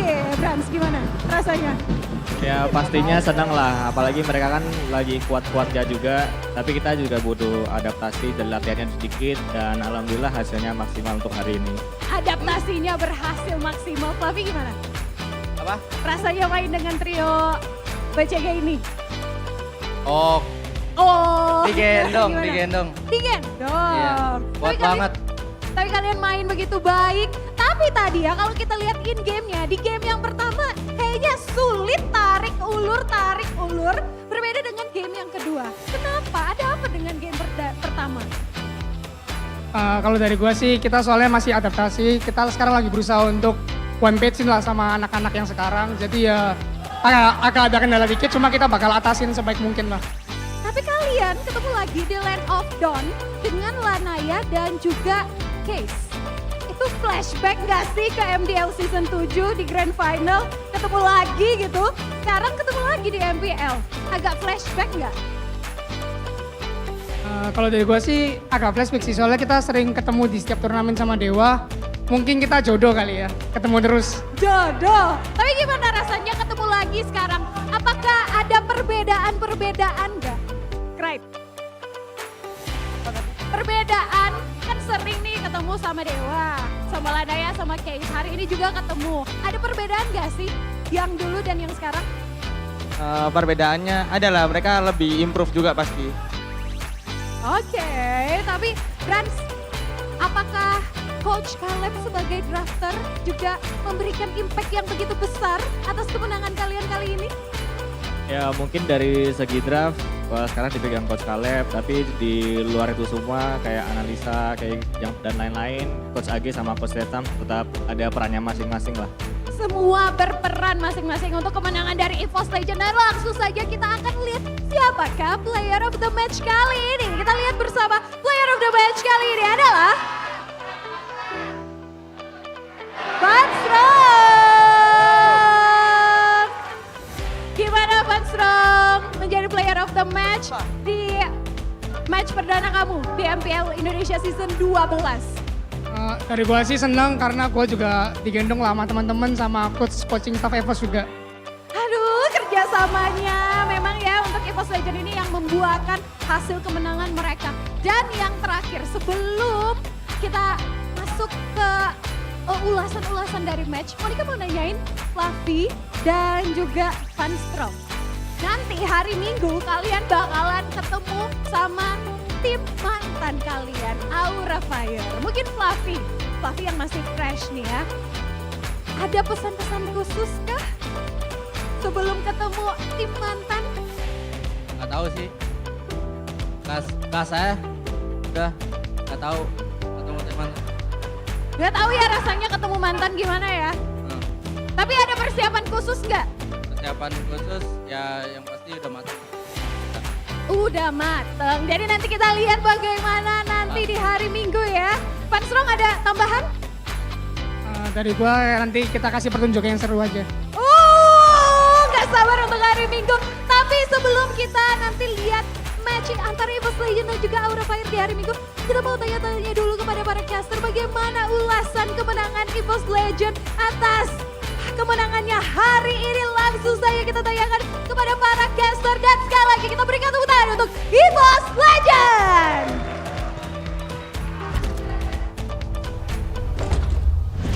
Two convincing debuts for two teams this day. And that, interestingly enough, begs another question, begs another problem even for EVOS Legends. Which lineup is the best? Who do you wanna play in the playoffs? You want to use Taz, Hijime, Dreams, the IESF trio, or do you want to use the WCG trio? Susujin, Kerwanti, and Mr. Ivan/Van Strong. Just kidding. or maybe you want to mix it up, you know? There's no set like this is the trio that we're going to play in the playoffs. Like you can just still mix it up, especially with Doma hasn't been called up to MPL Indonesia Season 12. I know that it's a bit wrong for me to bring up Doma in this case because he's not even in the roster, but he's proven that he's MPL worthy right now. MPL worthy. I mean, a lot of casters have been saying that is the case. Some players even are mentioning like, oh, this guy is legit. I mean, he has the mechanics. He has the mechanics to back it up, and he has that kind of split-second decision making that's so important in the current meta, man. Before you know it, something crazy will happen, and you lost the game. And that, I think this is a story for game number 2 right there. Van Strong, before you know it, it just goes in, flickers forward aggressively, gets engages, gets damage, output out. Player of the match by the Samsung Galaxy Z Fold 5 and Z Flip 5. 5-0-7. 5 kills too. 578 GPM. 92% kill participation. Look at his emblems, man. He got that Brave Smite. He's got that firmness and tenacity. If you're trying to mitigate his damage, right? Shut him down when he's just outputting that damage with the Primal Wrath. The Primal Wrath. Thanks, Mirko. It's okay. It's so difficult. How are you gonna shut him down? He's so tanky, especially below 50% HP. And he does damage too, right? What do you do against an Edith when you have a dive comp? See, that's why when Edith was picked, it was just over, in my opinion. The X-Work was just the cherry on top of the cake, you know? It's just the decoration, because to be completely honest with you, X-Borg is great, but I didn't see the X-Borg's impact in most of these team fights. It's mainly the man you see on screen. Van, not weak, Van strong. Ooh, Van strong indeed, and strong showing this game. Perfect KDA and also perfect gameplay for this game.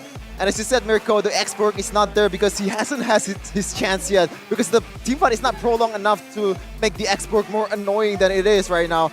When you have already Van Strong just bursting down everyone with that Primal Wrath, like what are you going to do with it as an X-Borg? You just got to clean up. Well, I mean, not just clean up. You can be aggressive forward, right? And even if they do pick you off, it's the Firaga armor, dude. Simple. Free get out of jail free card. And I think that's something that a lot of players have been just completely abusing. And since the beginning, though, that was Keys with a very respectable outplay right here. 1v2, essentially, getting the double kill. Technically, Cry didn't die there because he died out of the Land of Dawn. True. Doesn't count. Well, the longer the game goes, though, you can see that Pendragon, he can do a lot of damage in the back, but who is supposed to be out there with him, right? EVOS Legends. I feel like Devil United needs to try and get it through their mindset, right? When your frontliner is getting beat up, you need to be in there and sharing the aggro essentially, right? Because if everyone is hitting on Pendragon, he can't survive. But if the damage is spread between 3 people, maybe Pendragon could have a bit more of an impact. Unlike right here, where he just gets completely destroyed. And in this moment where the penalty zone, unfortunately, just doesn't land the way it hit Dewa Natalia. wants it. Okay. From which team? From which team? I think it's way better if it were Harith, because it also synergizes well with the penalty zone. You can tank up a little bit of damage, and also still be that main DPS that your team needs. In this case, though, the carry was very much non-existent. Only 1 kill participation, and that is to the opponent side. 0-10. Yeah, 0-0-1-0.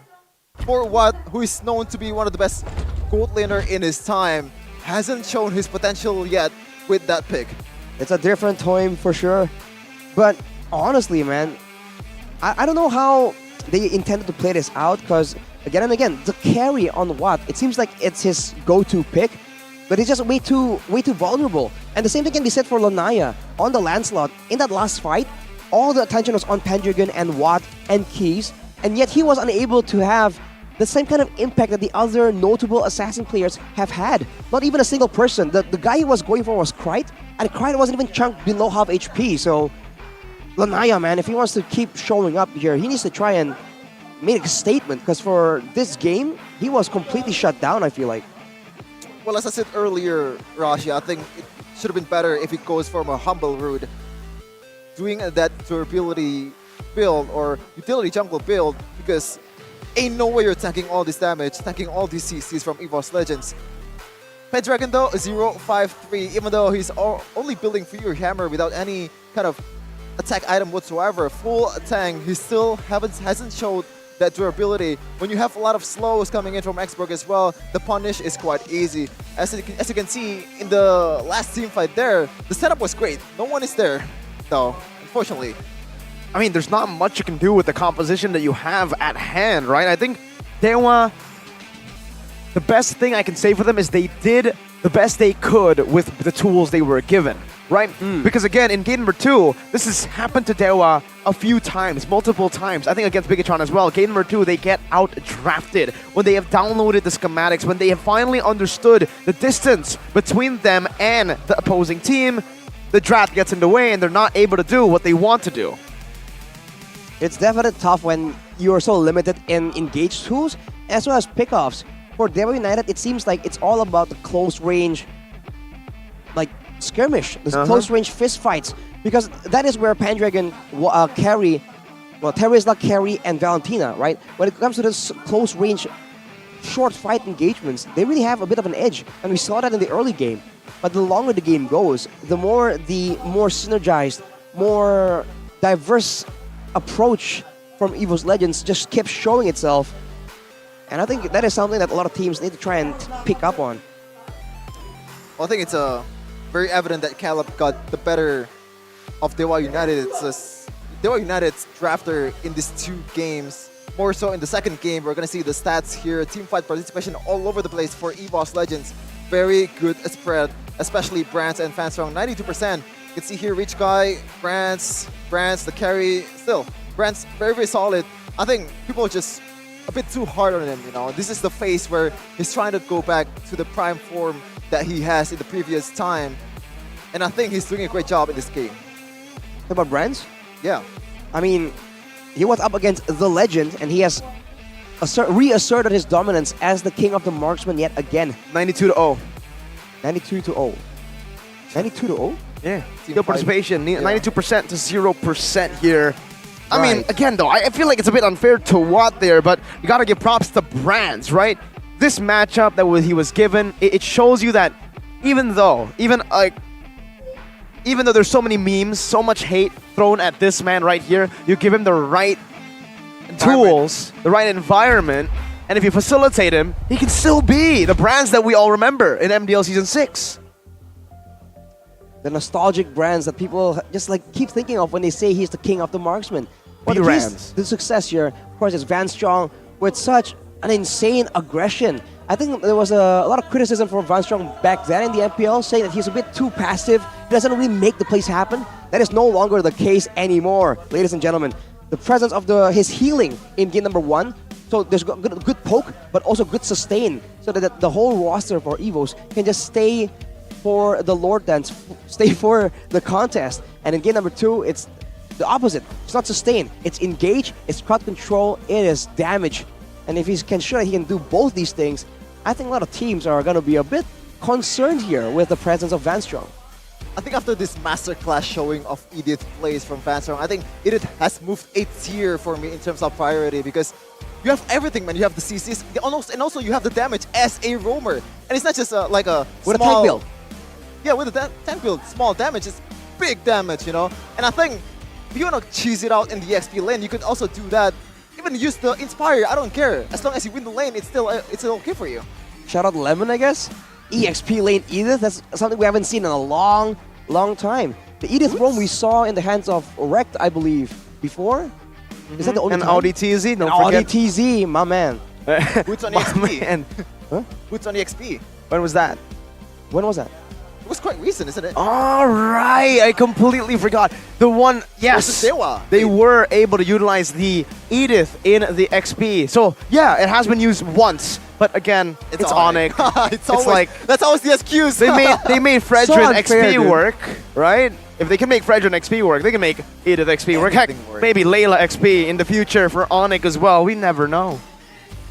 It's so unfortunate for Onyx, right? Whenever someone says, yo, Onyx is able to do this, I was it's like, yeah, but Onyx. it's Onyx. They're like, no, we're talking about these teams, not that one. Team above the sky. We'll see though if they can stay above the sky, because they've been experimenting themselves. Experimenting a lot, especially with that lineup. Albert in the mix, Trion in the mix too. Like, we can really rule it out that Albert's gonna be showed in the playoffs. Maybe replacing CW. Maybe CW or replacing- Albert? Who's better? Right now, CW for sure, because Agreed. he has the time with Onyx, he has the synergy already built, but Albert might have an edge in terms of like the micro plays, the macro plays that he has, but synergy is always over everything in my opinion. Synergy, I mean, it's a team game. Do you agree?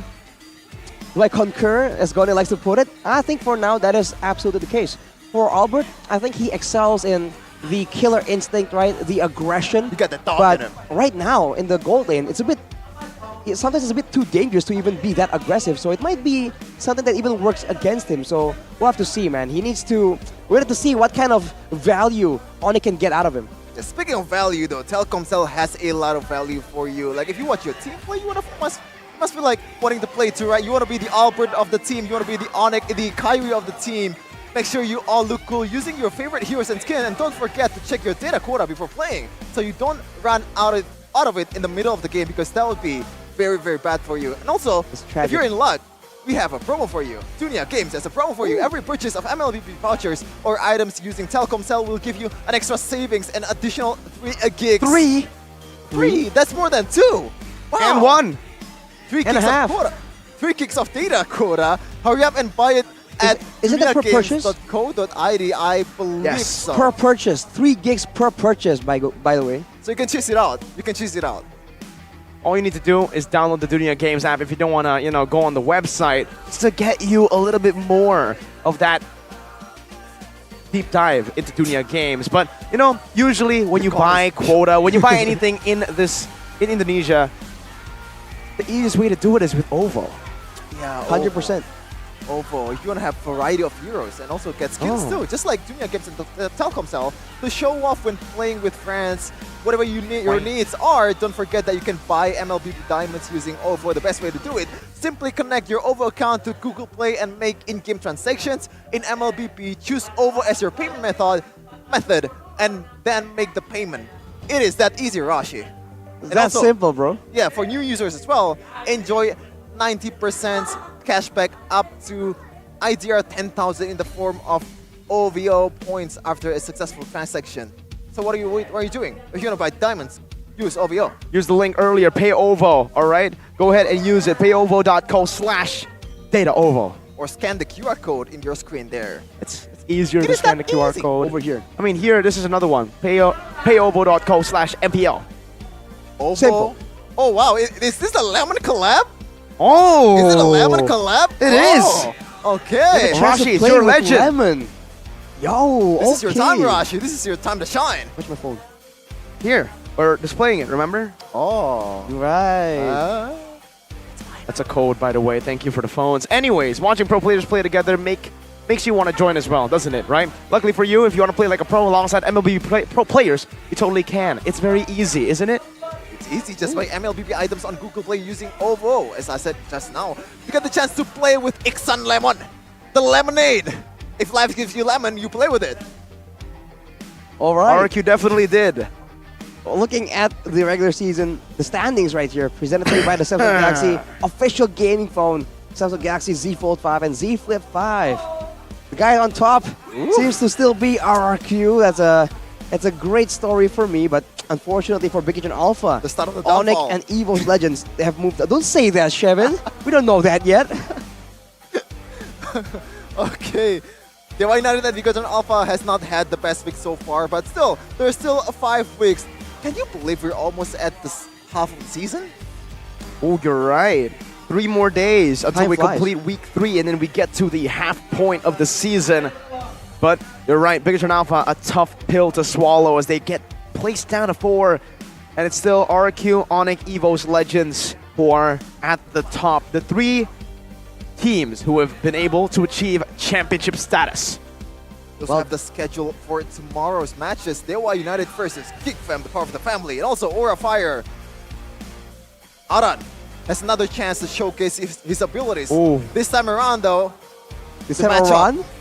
This time Aran? Around. This time Aran. Oh, this time Aran. Wow. Okay, Shevin. That's accidental. I didn't mean that. This time around, he's going to be Oh, man, facing off against I should have played Onyx. that. I should have played that out. But he has a Oh. chance to show off against the guys up The there. defending The champions. defending. Oh man, tomorrow's match. I don't know though. I don't think it's gonna be the full lineup of Onyx. If it is, then you expect. Prepare for the worst. Oh, for the worst. Are you sure? Well, that has been the case. What if for Samo plays against Onyx? Remember, Samo was ex-Onyx. Maybe he knows the inner workings of the kings of the sky. like Interesting. What's the use for knowing that, man? What? Man. It's Info. Onyx. It's still info, but what are you gonna do with it? If you don't play it perfectly, then Onyx is gonna be the better team. Well, but the info helps. And shout out to Eterna, by the way, because Aura is starting a winning trend, but good luck for tomorrow, man. Good luck for tomorrow. Okay. You know, best wishes from wishes. us on the desk, from Mac and Cheese. Mac and cheese go. Oh, I forgot about that. Thank you for you bringing that up again. made it. You made it.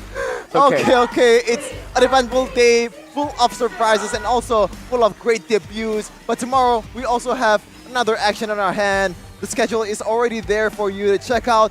And the Mac and Cheese combo is it's about to sign out. Thank you for watching and stay tuned for tomorrow.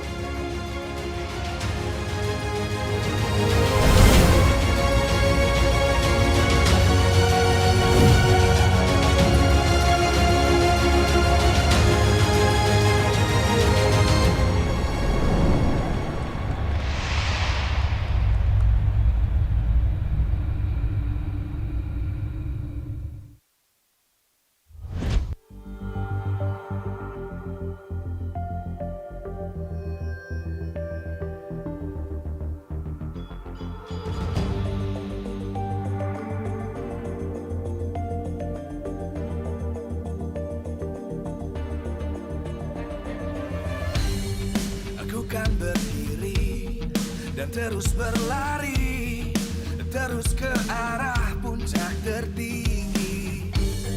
Ku takkan berhenti, hanya sampai di sini. Kemenangan abadi menanti. You know we won't miss if we unite our focus, and if you haven't noticed, we all live. Nyalakan apimu, hadapi semua tantangan, hadang semua serangan, jatuh bukan halangan. Bakar semangatmu, janganlah engkau menyerah. Kita akan buat sejarah.